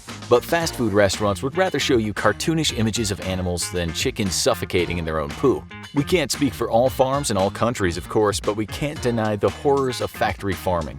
Those farms are generally kept as far away from the consumer's eyes as possible. For good reason, too, because they might turn you off of the food. September 20th, 2019, a mob of people gather at the site of the mysterious government facility Area 51. Today is the day. They're gonna storm the gates, get inside, and find out what's hiding in there. Is one of the greatest mysteries in American history about to be solved? I wouldn't hold your breath. But what's the deal with Area 51 anyway? If you ask most people, it's the most secret facility in the United States. So secret that no one even knows what's inside. It's frequently believed to be where the government keeps classified things that aren't supposed to exist, including proof of extraterrestrials. Located in Nevada, it's just close enough to Roswell, New Mexico for people to think there's probably a flying saucer or two hiding inside. And the people who believe the government is keeping proof of aliens secret in Area 51 often think that even the president doesn't know about it. Because, one president would have tweeted out pictures of the aliens 5 minutes after finding out. But the actual truth is a lot more complicated, and it goes back decades. Area 51 is one of the most secure government facilities in the United States. How secure? Who's asking? The government isn't in the business of revealing the details about top-secret security measures, so we have no way of knowing who has access and who knows about this secretive site. What is known is that it's a complex network of government facilities located on the banks of Groom Lake in rural Nevada. There are a lot of bases in Nevada. Aside from Las Vegas and a few other cities, much of Nevada is federal land, and the wide open space makes it easy to conduct secret business. But we do know quite a bit. The only awareness most people have of Area 51's inner workings is the little bit we've picked up from aerial surveillance. It started out as a rectangular base of 6 miles by 10 miles, and since then it's massively expanded to a network of facilities ranging 23 to 25 miles across, connected to a larger road network in the Nevada test site, which was used for nuclear bomb testing long ago, filled with security checkpoints. You'll get stopped long before you get anywhere near Area 51. But the surrounding area has become a bit of a tourist destination on State Route 375, with locals filling the small towns nearby with kitschy alien-themed attractions. And it turns out the truth goes back to flying, but maybe not saucers. The source of the name Area 51 is unknown, but it's believed to be part of the Atomic Energy Commission numbering grid. It doesn't match with the rest of the system, but the number is so high that it was unlikely to be used. Maybe this was part of it being highly classified, being within the system but outside it. We know the early history of the site includes being used for lead and silver mining in the 19th century, but those mines eventually died out in the 1950s, and the area had been used for an airfield in the 1940s, which made it prime real estate for Uncle Sam. Until 1955, the area was a loosely developed, unpaved airfield. But in 1955, the Cold War was raging, and much of it was going to be fought in the air. The CIA took over the land on the Groom Lake facility in 1955 and partnered with Lockheed Corporation to develop the Lockheed U-2, the strategic reconnaissance aircraft that would provide decades of key intelligence for the government. The aircraft was one of the government's most closely guarded secrets, and they needed a highly isolated location to test it, and Area 51 would deliver. Originally nicknamed Paradise Ranch, it soon played host to government workers and would become a reliable testing ground for military projects in the decades to come. 4 years later, it became the host for Project Oxcart, which specialized in anti-radar technology, aerodynamic structural tests, and other top-secret engineering projects. Much of this has since been declassified, and we know that multiple top Lockheed planes were designed here, including the A-12, a powerful Mach 3 plane that was the key to the 1960s spy race. And the government was gearing up for a long stay. By 61, the formerly deserted area had been transformed into a major military complex with multiple hangars and enough facilities to support a small population of workers. It looked more like a modern military base, but many of the residents were civilians and their families, so the government soon built other amenities like a gymnasium, a movie theater, and even a baseball diamond. No word on if there were any aliens present, and if so, if they got to play a rousing baseball game of human versus space invaders. A diagram from 1966 was declassified recently, and it shows us the details of how Area 51 was structured. Or maybe that's what they want you to think. So how did a simple military facility in the desert become a pop culture phenomenon? Part of it is the increased secrecy. As the Oxcart project began, the government started locking down the area. Entry was strictly regulated and the nearby mine was closed. The government even created a restricted airspace region over Groom Lake, and top-secret aircraft were brought in for testing. Those who were in the area would occasionally see a massive stealth aircraft take off from the base, and there was an increased sense of mystery around the facility. And the mystery technology base there would only get stranger.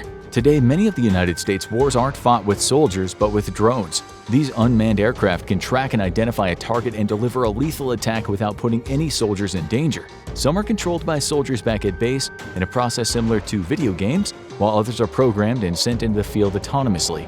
And the process to make these high-tech aircraft possible began, you guessed it, at Area 51. And one of the most interesting projects in the 1960s was an unmanned aircraft that would be mounted to the back of a plane and launched from there. But some of the most classified technology at the base wasn't American at all. There was no bigger prize for a government during the Cold War than to capture an enemy aircraft. When Soviet-built aircraft wound up in U.S. hands, they were often brought back to Groom Lake for testing and breakdown, so the U.S. could gain knowledge on how to counter these weapons if a war ever began. Most famously, in 1966, an Iraqi fighter pilot was ordered to bomb civilian Kurd villages, and once he got those orders, he used a training flight to fly to Israel seeking refuge. The Israelis gave him sanctuary, smuggled his family out of Iraq, and turned his Soviet-built MiG fighter over to the government, after which it was flown at Groom Lake, and the success of the site would continue. Lockheed continued developing aircrafts at the site for the duration of the Cold War, making it the top testing facility for the government. However, it wasn't suitable for operations due to its size, so some testing would move over to nearby Tonopah, where a large airbase was developed. While the military moved many of its operations there, more classified tests continued at Area 51. The Cold War eventually ended, and things at Area 51 became quieter,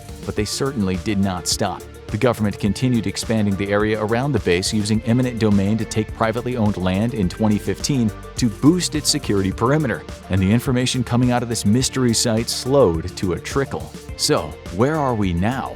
The US government has always been cagey about Area 51, and no one's exactly sure what's going on there right now. We do know that the lake area is off limits, not just to road and foot traffic but to civilian and standard military aircraft, with many security checkpoints along the way, including buried motion sensors and armed guards. Anyone trying to get in will be stopped before they see anything classified. The only ones that do get in regularly? The Air Force, using their specialized Janet fleet of aircraft. These private planes are used to transfer military and government personnel to classified facilities, and we don't know who's on these planes or what their business is at Area 51. And any attempts to get more information about Area 51 have been fruitless. Officially, the government map only shows the mine area as being part of Area 51, but declassified documents have shed light on the history of the area and revealed many of its Cold War-era secrets. But the site is still as secretive as it ever was, and there don't seem to be nearly as many test flights as there used to be. Satellites have provided more information on the site, including showing runway markings, bases, and aircraft stationed there. Most details have come from the Freedom of Information requests leading to declassified documents, but the government is still keeping its secrets. In 1994, the government was hit by a lawsuit from a group of people who worked at Area 51. They were 5 civilian contractors and 2 widows of men who worked there and had since passed on. They claimed that they had been exposed to massive quantities of unknown chemicals that were burning at the site, and tests confirmed exposure to toxic chemicals including dioxin. The claimants reported skin, liver, and lung injuries and sued both the Air Force and the Environmental Protection Agency. They had their day in court, and the government immediately petitioned to have their entire thing shuffled away under the state secrets privilege. When the judge declined, President Clinton quickly issued an order exempting the facility from disclosure in the lawsuit, and the lawsuit had to be dismissed. due to lack of evidence. What is the government keeping secret at Area 51, and has it killed people? Whatever the truth is, every president since has extended this protective declaration annually, including arch political rivals like Barack Obama and Donald Trump. They all seem to agree that Area 51 should be kept under lock and key, which naturally has only increased speculation from civilians. It's kept highly secure, and trespassers find out the hard way that the government means business. In January 2019, a man crashed through one of the security checkpoints and was pursued by guards. He led the guards on a wild chase for over 8 miles before exiting his vehicle carrying an unidentified object and was promptly shot dead. Suddenly, Area 51 was in the headlines again, and decades of conspiracies were about to come to a head. So, how did a standard military facility become such a haven for conspiracies? The place is fairly secretive, but most classified government facilities are. The security is standard for military sites, and we might actually know more about the activities going on there than we do at other bases abroad. After all, most of the aviation testing has since been declassified, but that hasn't pushed away the conspiracies. It actually seems to have made them more intense. And it's not just one conspiracy. Somehow Area 51 seems to have become the one place where just about every mysterious rumor about the government takes place. So what makes Area 51 so special? For one thing, it is big, really big. It isn't just a building or a network of buildings, it's a massive swath of the desert, bigger than some towns, that's just been entirely locked down by the government for decades. We only know a little of the layout, but it's possible that the government has built underground facilities at the Groom Lake site that are much bigger than what appears on the surface. And if they have, it's likely a storage facility for military technology. But the theories people have come up with are much wilder. So is there anything to them? Many of the theories are really out there, with people bringing up secret programs like weather control, time travel, or futuristic energy weapons. Most of these are in the realm of science fiction, and there's no proof the government has anything to do with them. Other theories are even more outlandish, like the idea that this is a secret base for a shadowy secret government that is actually pulling the president's strings. Less out there theories claim that the US military technology is much further advanced than we know, and the government is continuing to develop its war tech out of the public eye. But there's one theory that has more legs, or tentacles, than any other. How did Area 51 become the supposed hub of extraterrestrial technology? While there haven't been any specific reports of UFO sightings or crashes near Area 51 itself, the location is in the desert relatively close to Roswell and other sightings. The Southwest has an unusual number of UFO sightings, as the wide open sky means things like small planes or weather balloons would be far more noticeable in the night sky. And that's exactly what the government claims Roswell was, a weather balloon. But if you ask conspiracy theorists, that's exactly what they want you to think. And there have been a few claims that have a bit more to them.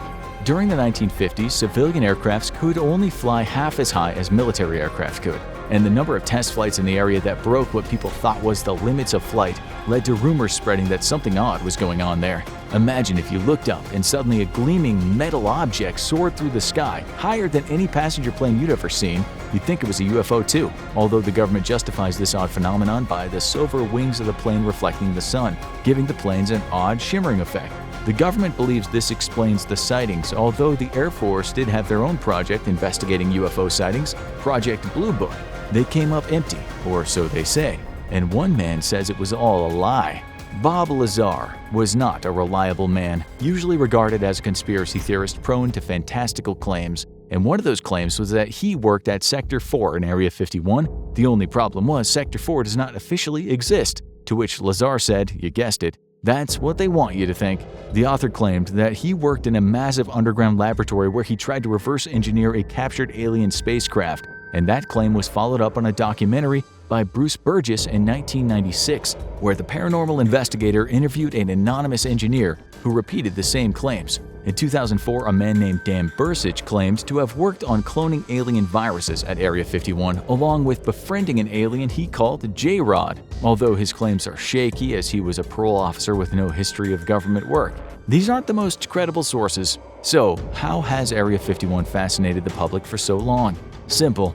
Hollywood. They put a lot of work into keeping the legend alive. The 1950s were largely the birth of the American sci-fi genre, and the fascination with aliens has continued ever since. The idea that there is a top-secret base filled with aliens, friendly or terrifying, has created a whole host of entertainment spin-offs that base their plot on that concept. No word on a wacky office comedy where a bunch of hapless co-workers have to keep the aliens from escaping, but you know it's coming. But it's appeared in one of the most popular movies of all time. In 1996, everyone was going to see one movie, Independence Day, a thriller where a fleet of giant spaceships comes to Earth and begins attacking major cities. The aliens, a hive mind-like group of monsters, used planets for their resources and left them in ruins. And the fate of humanity was in the hands of Will Smith and Jeff Goldblum. Those aliens had better not say anything about Will's wife. The president, played by Bill Pullman, was shocked to discover that Area 51 had been secretly keeping an alien scout captive for decades, and he never even knew about the top-secret facility. It was kind of a ridiculous movie, but it was easily the biggest spotlight the world had ever gotten of the legendary secret government base. And when there's a success, there's rip-offs. Soon, pretty much everyone wanted to have Area 51 showing up in their media. The facility showed up in the popular Fox conspiracy thriller The X-Files in 1998 and was given a more comic twist in the action-adventure Men in Black, starring Tommy Lee Jones and Will Smith in 1997. That Will Smith will not leave the aliens alone. And this was also the era that video games were becoming more popular, so it was no surprise that a shooting game set at the facility soon showed up, simply titled Area 51. It surprisingly didn't have any aliens in it, but instead pitted the player against genetically engineered zombie soldiers, and the facility would soon get even more starring roles. In 2015, Area 51 would become the title of a found-footage horror film. Primarily released on on-demand video platforms, it featured a trio of particularly stupid friends who decide to break into the military base using the tools provided by a friend whose father worked there. They find strange technology and a carnivorous alien trying to kill them. As the movie goes on, 2 members of the group get captured by a mysterious force, and the surviving 2 get abducted by the government, never to be seen again. It was considered a mediocre attempt to cash in on the found footage craze that didn't really add anything more to the mythology of Area 51, but it provided a few good jump scares. But maybe the biggest boost for the facility's attention came in 2011. Written by journalist Annie Jacobson, Area 51, an uncensored history of America's top-secret military base, was billed as the most in-depth look at Area 51 ever created, claiming to feature countless interviews with scientists and engineers that worked at the base. Surprisingly, it abandoned the alien connection entirely and came up with a story that was even crazier. It claimed that the deranged Nazi scientist Joseph Mengele had been recruited by the Soviets and that they had genetically engineered mutant child-sized pilots to fly UFOs over the United States for spying, and that they had been captured and kept at Area 51. Some people praised the book as a compelling read, but others pointed out that, well, it was kinda nuts. But hey, points for originality. Mutant Soviet Nazi dwarfs is a theory we've never heard before. And with this level of conspiracy theories floating around, it's no surprise that things were about to get crazier. After the shooting incident in 2019, Area 51 was back in the news, and many people argued that the government must be hiding something really big there if it was willing to shoot any trespassers. And into that void stepped an internet troll. His name was Matty Roberts, and he was about to go down in history when he posted on Facebook, "If we Naruto run, we can move faster than their bullets. Let's see them aliens." This soon became a rallying cry of "They can't stop us all," and his ironic post calling for everyone to meet and storm Area 51 suddenly went viral. A few weeks later, over 3 million people were interested in meeting up at Groom Lake, and Roberts started getting worried. Exactly what had he kicked off? He quickly issued a post saying that he was only joking and he didn't want a visit from the FBI. But it was a little too late. Soon it was a sensation, with music star Lil Nas X even releasing a remix of one of his songs celebrating the raid. Soon, even the government had to step in, with an Air Force spokeswoman saying that the government was aware of the plans and that anyone who tried to break into an open training range for the Air Force would be turned back, arrested, or stopped by any means necessary. The FAA even stepped in and increased flight restrictions over the area. When the military's public relations office posted a meme implying that any people who tried to break in would be vaporized by a stealth bomber, they were forced to delete the meme and apologize. Apparently, vaporizing your constituents is bad PR. But not everyone was worried. While the government was keeping a close eye on the situation, local small towns prepared for an influx of business and warned that their small hotels didn't have the capacity to handle all these visitors. They posted tips for camping in the harsh desert environment and waited for the best sales period of their lives. And on September 19, 2019, people started showing up. While most of the 3 millions likely had jobs to go to, it's estimated that around 1,500 people did show up at the fences around Area 51. And then they had a party. The event turned out to be less of a siege of the facility and more of a selfie opportunity, with a few people taking photos at the fence and then dispersing. The only arrests were people nabbed for alcohol offenses, public urination, and indecent exposure. The aliens don't want to see that, Kevin. And after the initial event, it turned into a music festival called Alien Stock, where a bunch of people partied the night away in alien gear. The only person not there? Roberts, whose creation had gotten far out of his control and he didn't really want to be associated with it anymore. The only people disappointed were the ones who thought that they were actually going to storm Area 51. But what if a large group did? Could the government actually stop them? In a word, yes. Area 51 is designed to be secure enough to withstand an armed invasion, and the exterior security is top of the line for the military. As for what's beyond it, we don't know, because no one who wasn't supposed to has ever made it inside. So if a group of a few thousand people tried to storm Area 51, most of them would be stopped by security. Those few that got further would likely find a secure base with no easy way in, and then much more serious criminal charges for breaking into a government facility. So it looks like whatever's in there, Area 51 will be keeping it a secret.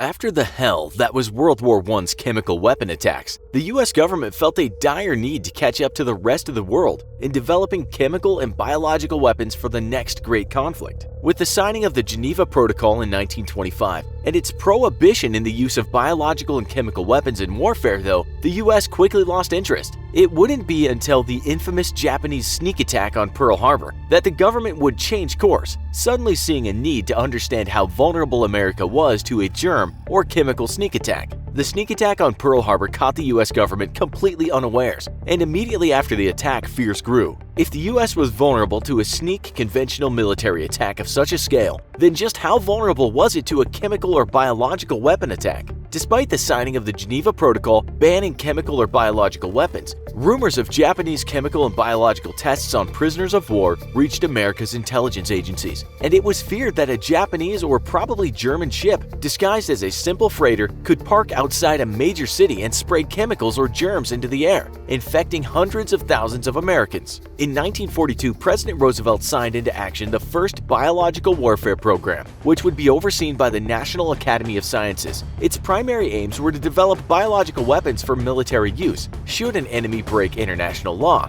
Then it was thought that the US needed to be ready to retaliate in kind. The second aim, however, was to explore just how vulnerable the US population and its infrastructure were to a chemical biological attack. The War Research Service was thus created, with George W. Merck of the Merck Pharmaceutical Company leading it. Work on developing new bio and chemical weapons immediately began, though thankfully they were never used. At the end of the war, Merck warned that work on discovering America's vulnerabilities and developing new capabilities to act as a deterrent couldn't be ignored during a time of peace. Merck went on to say it must be continued on a sufficient scale to provide an adequate defense. In 1948, a Committee on Biological Warfare was established and overseen by bacteriologist Ira Baldwin, with one of the first reports determining that the United States was extremely vulnerable to a sneak attack of chemical or biological weapons. This report alarmed the president, who immediately wanted to know just how vulnerable America was. Yet this was something that could only be discovered in one way: a series of open-air tests with real live germs. In order to best simulate a hostile attack with deadly bacteria, the committee decided on the use of Bacillus golbezii and Serratia marcescens, two strains of bacteria believed to be non-pathogenic and relatively harmless to humans. Serratia marcescens had one other major benefit going for it: it would turn food and surfaces it colonized a bright red, making it easier to identify and track its dispersion across a major city. With assurances that the bacteria involved were harmless to humans, the green light was given for the first biological attack on U.S. soil, carried out by the U.S. government itself. On September 20, 1950, a U.S. Navy vessel steamed across the mouth of the San Francisco Bay. In her hold were millions of gallons of water infested with two strains of bacteria, which was pumped out and vaporized through special nozzles. San Francisco was chosen because of its favorable wind conditions and geography. Wind coming in from the ocean would carry the bacteria across the entire city, exactly the type of thing an enemy would seek to do in a real attack. For 30 minutes, the Navy ship sprayed thousands of gallons of infected water into the morning fog, creating 2-mile-long clouds. Carefully monitoring the time of release, temperature, wind speed, and humidity, U.S. agents then collected samples all across the city just to see how far the bacteria were spread by the wind itself. For one whole week, September 20th through September 27th, the US government sprayed bacteria into San Francisco, monitoring how widely they were dispersed.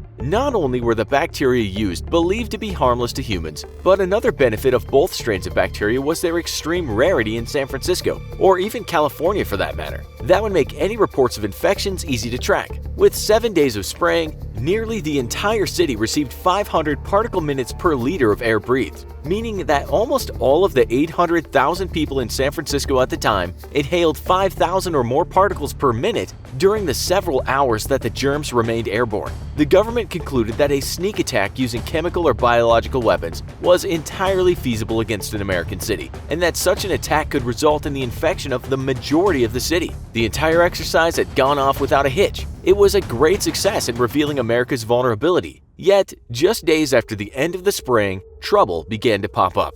A few days after the end of the test, a 75-year-old man named Edward Nevin contracted a urinary tract infection and fell extremely ill. Just a month earlier, he had undergone a successful prostate gland surgery and was well on his way to recovery until the mysterious illness. Running several labs on Nevin, the hospital was shocked to discover Serratia marcescens, an extremely rare bacteria that had never once been recorded in the hospital before. By mid-October, the bacteria had spread to Nevin's heart and he died. Over the next 6 months, 10 more patients were admitted to the hospital with infections caused by Serratia marcescens, though all 10 would recover. A panic ensued as doctors and researchers tried to discover the cause of this sudden outbreak, fearful of a larger event on the horizon. Yet no source could be identified, and thankfully for the people of San Francisco, the small outbreak seemed to disappear just as mysteriously as it had started. The US government, though, took note of the outbreak, conducting its own 4-man investigation into the matter. Their tests were supposed to help discover the best way to protect people from an attack, not to actually make them sick. General William Creasy spearheaded an effort to reassess the pathogenic nature of Serratia marcescens, and in a 2-page report, the investigators explained that the bacteria was not an ideal simulant after the San Francisco illness. A bacteria that had previously been thought to be completely harmless had instead been found to be potentially fatal. Yet other government scientists concluded that the bacteria was only fatal in extremely rare circumstances, and only for those with severely weakened immune systems, such as Edward Nevin's. They went on to justify its use and continue testing by saying, "On the basis of our study, we conclude that Serratia marcescens is so rarely a cause of illness, and the illness resulting is predominantly so trivial, that its use as a simulant should be continued, even over populated areas." Thus, government testing of biological agents would continue for 25 years, all conducted in the dark. It wouldn't be until 1969, when Richard Nixon signed a law banning the testing of biological weapons, that the experiments would stop. Yet the public wouldn't even find out about the testing until the mid-70s. Edward Nevin's grandson would go on to sue the US government over his grandfather's death, though he would lose that lawsuit. A casualty in the US's eagerness to prepare for the worst-case scenario, the death of Nevin was ultimately the only verified link between severe illness or death and the US government's biological testing on its own cities. And in the eyes of a wary military on guard against an attack on its people by an actual deadly microbe, a price worth paying. Is the Pentagon haunted? Are there really aliens out there that the government is keeping secret from us? How did a gaming Discord server called Thug Shaker Central undermine national security? Wrap a tinfoil hat on tight as we delve into 50 of the most insane declassified secrets that the public was never meant to learn. Number 50. The Pentagon does indeed have its very own UFO monitoring program. The Advanced Aerospace Threat Identification Program has long been a closely guarded secret and never once formally acknowledged by the Department of Defense. Many have still long suspected that the agency must have some form of dedicated special division that investigates reports of unidentified flying objects. But the Pentagon even went as far as to claim back in 2012 that such a program, if it even existed, hadn't been receiving any funding. That is, until July 15, 2022, when the existence of the All-Domain Anomaly Resolution Office was announced to the public. The official function of this office was to collect and analyze reports of what the Department of Defense referred to as unidentified aerial phenomena or unidentified anomalous phenomena, better known as UAP. It's possible that this acronym was established to distance from the previously popular term UFOs, given that it had been long synonymous with aliens or alien technology. The All-Domain Anomaly Resolution Office reports that they have found no evidence of either, but they have openly admitted that there are some incidents they've looked into that they still can't quite explain. Number 49. Sticking with UFOs, back in November of 2004, David Fravor, commander aboard the aircraft carrier the USS Nimitz, had his crew investigate a possible target that had appeared on the ship's radar. What he and his men witnessed was an unusual aircraft that looked like a large white oval. Fighter jets were sent up to investigate and even captured video of the object on their infrared cameras. There were even similar incidents that took place during 2014 and 2015, where pilots from the USS Theodore Roosevelt carrier encountered and were able to record objects that they couldn't identify. These videos of what have since been referred to as the Nimitz UFO encounters are astonishing to those who believe in the existence of aliens. However, many have speculated that there could be much more to those incidents. Adding fuel to the fire, direct witnesses have claimed that there is a longer video that still has not been released by the Navy that apparently depicts the unidentified white object performing a number of aerial maneuvers thought to be physically impossible. Give us the aliens, Pentagon! I recently noticed that I was getting a ton of unwanted spam calls. After a simple search of my phone number online, turns out that it was posted everywhere. No wonder this had turned into such a nightmare. I'm sure many of you have had the exact same experience. The internet is a vast place, and it's staggering how much of our personal information like phone numbers and email addresses is out there without our knowledge. This is where Aura, the sponsor of today's video, comes into play. Aura is all about protecting your personal data online. Data brokers are these companies that collect and sell our personal information, feeding into those endless spam calls and emails. Aura specializes in identifying these data brokers and getting your information off their lists. They work tirelessly to opt you out from these brokers, significantly cutting down those annoying calls. What I love about Aura is that it's not just about managing spam calls. They offer a wide range of features, including monitoring for data breaches on the dark web and even recommendations on how to respond if your data is compromised. Just the other day, Aura alerted me that my email was part of a data breach,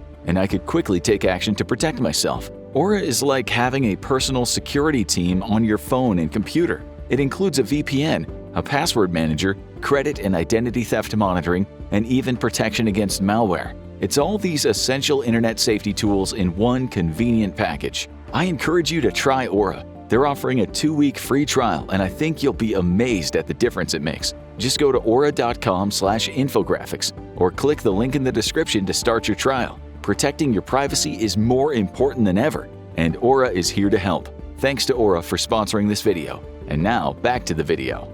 Number 48. As if the existence of these Navy UFO videos weren't enough of a shocking secret that the Pentagon kept under wraps, it also has been revealed that these clips were never supposed to be released to the public in the first place. The clips documenting supposed UFO activity were leaked, along with the context that they had been captured by U.S. Navy fighter pilots. The Department of Defense was forced to admit that they had never intended the public to see the footage. Number 47. But forget about aliens, sometimes domestic terrorists are the biggest threat to the Pentagon. In 1972, a far-left Marxist group called Weather Underground conducted a bombing campaign across the United States, specifically targeting government buildings. They placed a bomb in a woman's bathroom in the Pentagon, which caused some structural damage but thankfully didn't result in any casualties. Number 46. The Pentagon has some pretty insane inventions, including military chewing gum. The so-called combat gum is being developed to help meet the dental needs of soldiers early and potentially save the Army $100 million a year on addressing dental issues for service members. The gum contains a secret synthetic sequence of antimicrobial peptides that'll break down the plaque that causes tooth decay in the mouths of soldiers. And if it goes well, we might find this handy dental gum hitting the shelves for general consumers someday in the future, as is often the case with military tech. Number 45. Did you know that protesters tried to magically levitate the Pentagon? The disastrous Vietnam War did not succeed in making the US government particularly popular, domestically or on the international stage. One group of protesters marched on the Pentagon with a plan to levitate it through the power of chance and exorcise it of its evil, thus ending the Vietnam War. This didn't actually work, of course, but it succeeded in getting a lot of attention to the issue, which is a victory in itself. Number 44. The Pentagon helps movies that paint the military in a positive light. Movies like The Sum of All Fears, Battleship, the Top Gun movies, and many of the films from the Marvel Cinematic Universe were given both financial assistance and access to resources and technology from the US military. Some movies that paint the armed forces in a more critical light are likely to be denied assistance from the Pentagon, including anti-war movies like The Deer Hunter and Platoon. Number 43. In the early 1990s, the Pentagon had a pretty horrific pest problem.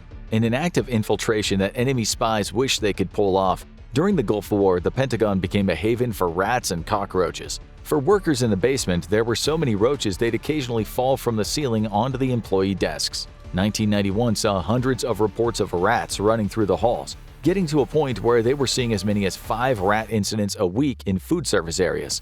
John Rebstock, the general manager of the company that provided food services for the Pentagon, once sent out a memo saying, "My message is simple. Help is needed and requested. The level of infestation has become unacceptable. Gross." Number 42. The Pentagon might have alien vehicles. One astrophysicist named Eric Davis was consulted for the Pentagon's UFO program and claims to have personally examined numerous examples of what he believed to be off-world vehicles. Number 41. Speaking of secretive vehicles, it turns out the U.S. Air Force built a fighter jet that nobody knew about. In 2020, an official surprise announcement was made to the public regarding a jet that had been designed, built, and tested all in secret by the Next Generation Air Dominance program. No other information about the fighter jet has been released and likely won't be until this secret project begins deployment. Number 40. The U.S. military once funded their very own flying saucer program. Starting back in the 50s, the program was titled Project 1794, tasked with designing the U.S. military's very own flying saucers. In other words, a supersonic aircraft to combat Soviet bombers. Number 39. The military has attempted to harness the power of Zeus himself and turn lightning into a weapon. Declassified documents from 1967 indicate that a functional weapon was indeed created for this purpose that couldn't be traced back to the wielder. However, the CIA supposedly never fulfilled the program. But never give up on your dreams, because the U.S. Army has since been working on the much more successful 50 billion watt laser-induced plasma channel, which zaps conductive targets with awesome accuracy. Number 38. The Air Force is keeping a secret Russian anti-aircraft missile off the books. In June 2020, the intelligence community acquired a Pantsir S-1 from Libyan forces. This is Russia's most advanced anti-aircraft missile, designed for low-altitude air defense, most recently deployed in war zones both in Syria and Libya. At present, there's no official word on where this missile is. Number 37. One of the Pentagon's most dangerous locations may have been a hot dog stand. According to the Department of Defense Communications Officer Brent Eaton, there were rumors that during the Cold War, the Soviets had 2 nuclear missiles aimed at the hot dog stand in the case of an all-out war. Why? Well, according to Eaton, they thought this was the Pentagon's most top-secret meeting room, and the entire Pentagon was a large fortress built around this hot dog stand. They thought the officers were going to get their top-secret briefings in a protected area, but really they were just going to get lunch. Number 36. In the 90s, a pair of naval officers discovered an inexplicable dark mass beneath the surface of the ocean, and it wasn't a submarine. Assigned to retrieve BQM aerial target drones and submarine torpedoes from the ocean, a commander and helicopter pilot recalled seeing a large, shadowy, circular object try to swallow a torpedo that they were attempting to recover. There were 2 different alleged sightings of the bizarre black mass, and there is still no definitive explanation. Number 35. During the Cold War, the government ran a now declassified training program known as the Constant Peg program. This trained U.S. pilots to fly MiGs, fighter jets that had formerly belonged to the Soviet Union. The government secretly procured these aircraft so that the best pilots in the Air Force could become better familiarized with the enemy technology and how to fight against the MiGs if World War III broke out. Number 34. In World War II, the Army smuggled secret escape plans in an unlikely place. Allied forces troops being detained as prisoners of war were snuck out of POW camps thanks to detailed escape routes that were hidden within decks of cards. Thanks to the Geneva Convention, stating that prisoners of war could receive care packages at Christmas, these decks of cards were smuggled undetected into camps and allowed the captive Allied soldiers to escape. Number 33. A Pentagon renovation project saved hundreds of lives on 9/11. As part of the 9/11 terrorist attacks, American Airlines Flight 77 crashed into the Pentagon, killing 189 people. However, the Pentagon was undergoing major renovations at the time, meaning that fewer employees than usual were on site. The plane also hit Wedge 3 of the Pentagon, which had been freshly renovated and was fitted with a new sprinkler system and blast-resistant windows, in addition to extra structural support. Had the attack happened even a year earlier, the casualties likely would have been far more severe. Number 32. The Air Force has been launching unmanned space planes into orbit since 2010. Designated the X-37B Orbital Test Vehicle 5, these have been deployed on 5 missions to run classified tests. The last of these saw the craft spend a record-breaking 780 days in orbit. Number 31. The Pentagon building has a pretty amazing food court. You probably don't associate the serious work of the Department of Defense with junk food binges, and yet the building has a Baskin-Robbins, a Dunkin' Donuts, a Taco Bell, a Burger King, a Popeyes, a KFC, a Subway, a Panda Express, and a Starbucks. So we know the DoD workers won't get hungry. But if you're worried about them getting heart attacks from that diet plus all the stress of protecting America's national security, don't worry, the place also has a pretty amazing gym, not to mention an optometrist, a CVS, a clothes store, and a jewelry store, as well as a florist. Number 30. Area 51 gave us one of the best recon planes of the 20th century. In 1963, the A-12 Oxcart was developed for reconnaissance missions at high altitudes and any that required evasive maneuvers. Throughout the design, construction, and testing phases of the A-12 project, the aircraft was located at none other than the infamous Area 51 Air Force Base in Nevada, meaning the A-12 likely would have been tested there too. It was considered the best reconnaissance aircraft at the U.S.'s disposal until the SR-71 took its place in 1968. Number 29. The Air Force hasn't just conducted secret projects on Earth. While NASA was receiving a lot of news coverage in the 60s thanks to the space race, the Air Force was conducting their own secret space program. The Manned Orbiting Laboratory was a top-secret satellite that was intended to spy on the Soviet Union. Officially, there was never a launch associated with the project, and it was supposedly shut down in 1969. However, thanks to declassified documents, we now know the government planned to keep an orbital eye in the sky trained on the Soviet Union. Number 28. The Pentagon was actually the first integrated building in Virginia.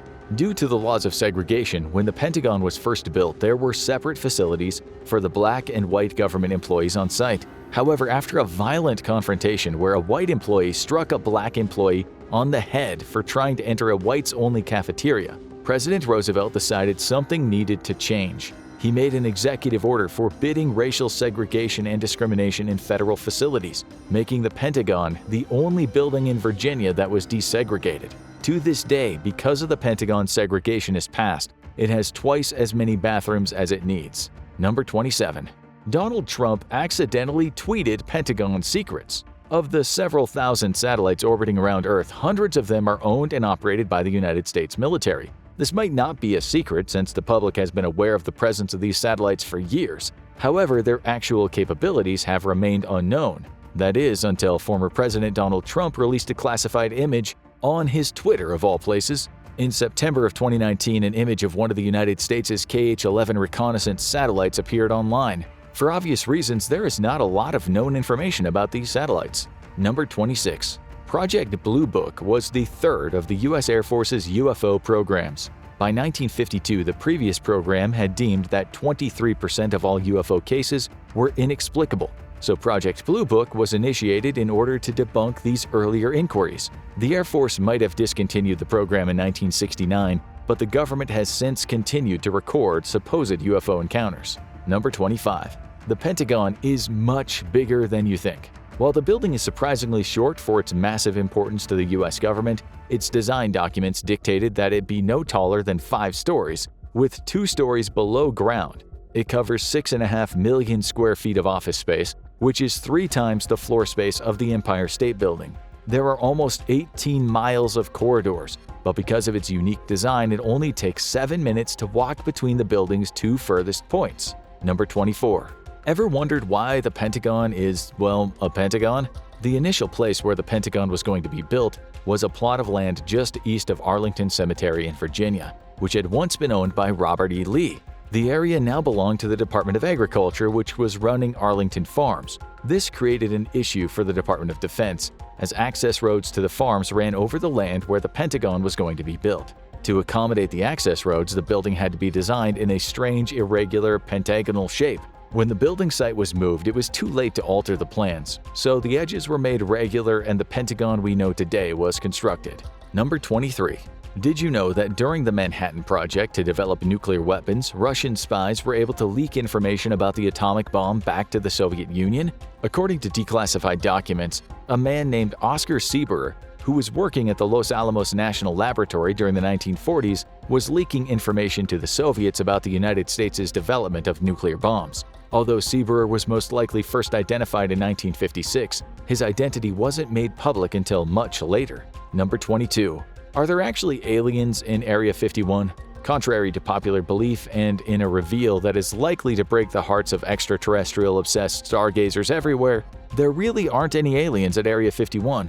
The infamous heavily guarded base serves as a test site for classified aircraft, communications devices, and weaponry, and doesn't actually house any alien bodies that we know of. Never stop dreaming, X-Files fans. Number 21. Did you know the Department of Defense is looking into ways to control people's sleep?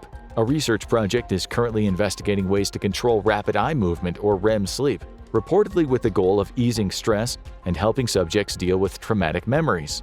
Number 20. A Discord group called Thug Shaker Central leaked state secrets from the Pentagon.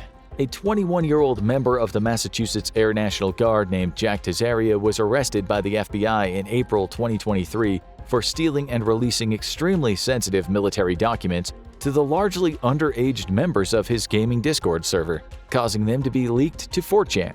These next few facts will be Pentagon secrets we found from those leaked documents concerning the war in Ukraine. Number 19. The head of the Wagner Group, a Russian state-funded private military company, offered to reveal Russian troop locations to Ukrainian forces. Prior to his death in August 2023, Yevgeny Prigozhin had offered to hand over Russian intel regarding the positions of their soldiers' locations to Ukraine. This was under the provision that they withdrew their forces from Bakhmut, where the Wagner Group had been taking heavy losses. According to intelligence documents that were leaked, Prigozhin, who had long been an ally of Vladimir Putin and even publicly attempted to have the Wagner Group halt Russia's invasion, maintained a secret relationship with Ukrainian intelligence through various phone calls and in-person meetings. Number 18. More Pentagon documents indicated that Ukraine had planned a series of secret attacks against Russian forces in Syria. Although their plans were later abandoned, Ukraine had intended to conduct strikes against Russian troops inside Syria that they could later deny any involvement in. The plan initially included providing arms and training to Kurdish Syrian Democratic Forces, then having them launch drone strikes to target Wagner Group mercenaries backed by Russia. President Zelensky ultimately put a stop to these plans in December 2023, but the Pentagon's leaked documents suggest that this strategy could still be revived. Number 17. According to another of the leaked documents, the U.S. attempted to dissuade Ukraine from defending the city of Bakhmut against the Russian advance. However, Ukraine disregarded this and protected Bakhmut anyway. Number 16. When several Chinese spy balloons flew across the U.S. before being shot down, it turned out that the Pentagon was well aware of the capabilities of these devices. Among the recently leaked documents were annotated images taken by a spy plane describing what these balloons were equipped with. Called a Killeen-23 by intelligence agencies, these balloons apparently included sensors and antennas that the U.S. government couldn't identify even a week after they'd had the balloons shot down. Number 15.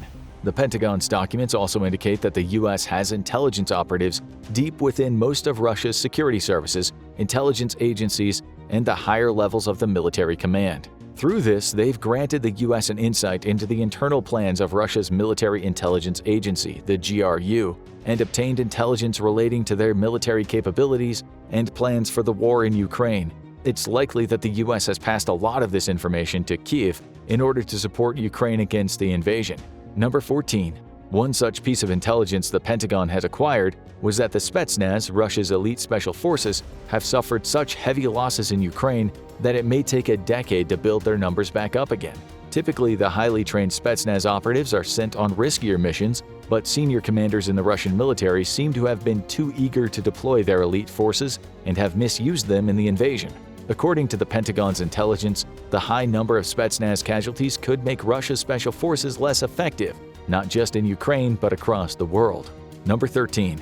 It's not just Russia that the U.S. has been spying on either. The Pentagon has been gathering intelligence on their allies. This includes monitoring the communications of Ukrainian President Volodymyr Zelensky. This is apparently how they've learned a lot about Ukraine's attempts to repel the Russian invasion. And when this information leaked, Ukrainian officials were outraged as it forced them to make changes to their plans. Number 12. The Pentagon's intelligence also expressed doubt that Ukraine can retake the territory that is now occupied by Russian forces, owing to a lack of equipment, ammunition, and troops. Their leaked documents also suggested that a difference in levels of training between the two armies could result in heavy human casualties. Number 11.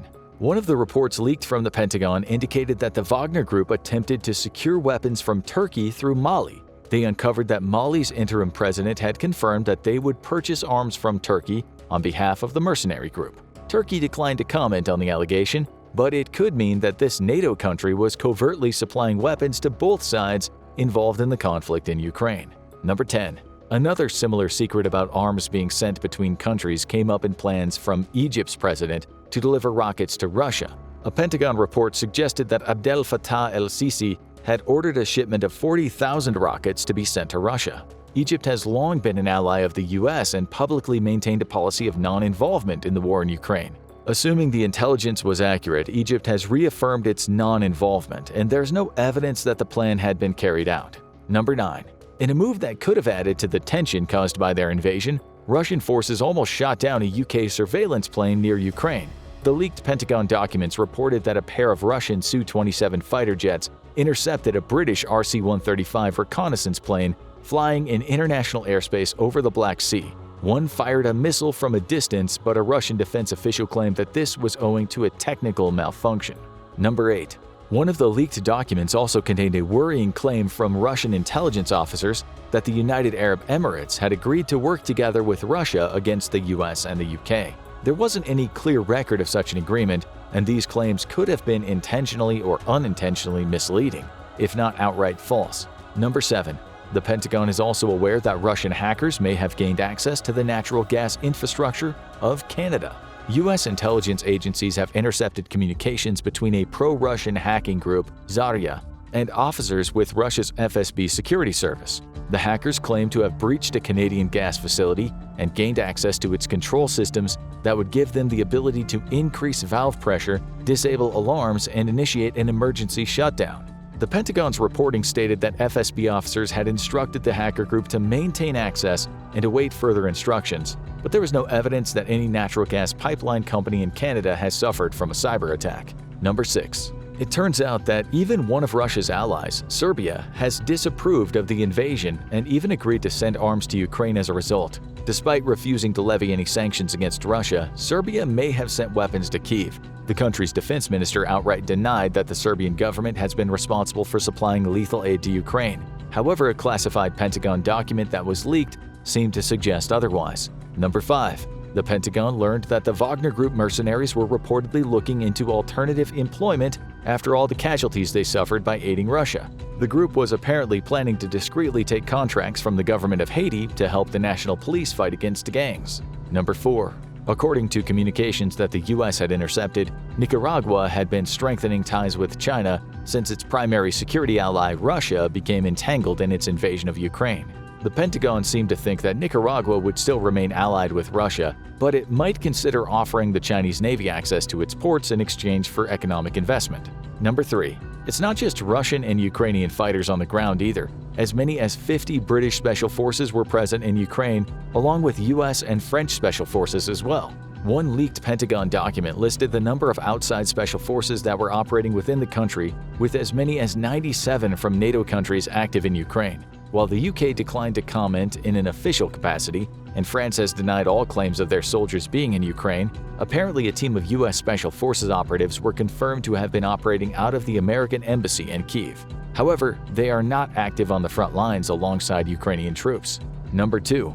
The recent Thug Shaker Central leaks aren't even the only embarrassing dissemination of Pentagon secrets to the public. A senior research associate at MIT's Center for International Studies, Daniel Ellsberg, gave the New York Times around 4,000 pages of appended top-secret documents that detail the U.S.'s interference in various wars in Vietnam, Laos, and Cambodia. The Pentagon Papers revealed that the U.S. actions during the Vietnam War involved far more attacks than had been previously reported on by the mainstream media, and that various presidential administrations had been systematically lying to both public and Congress. Number 1.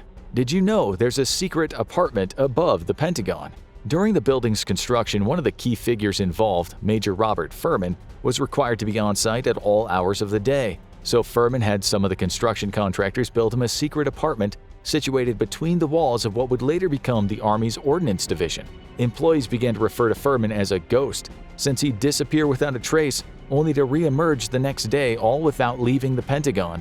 And it seemed that this ghost was just heading to a place he could rest. Major Furman later served as an intelligence officer on the Manhattan Project, the government program that researched the development of nuclear weapons.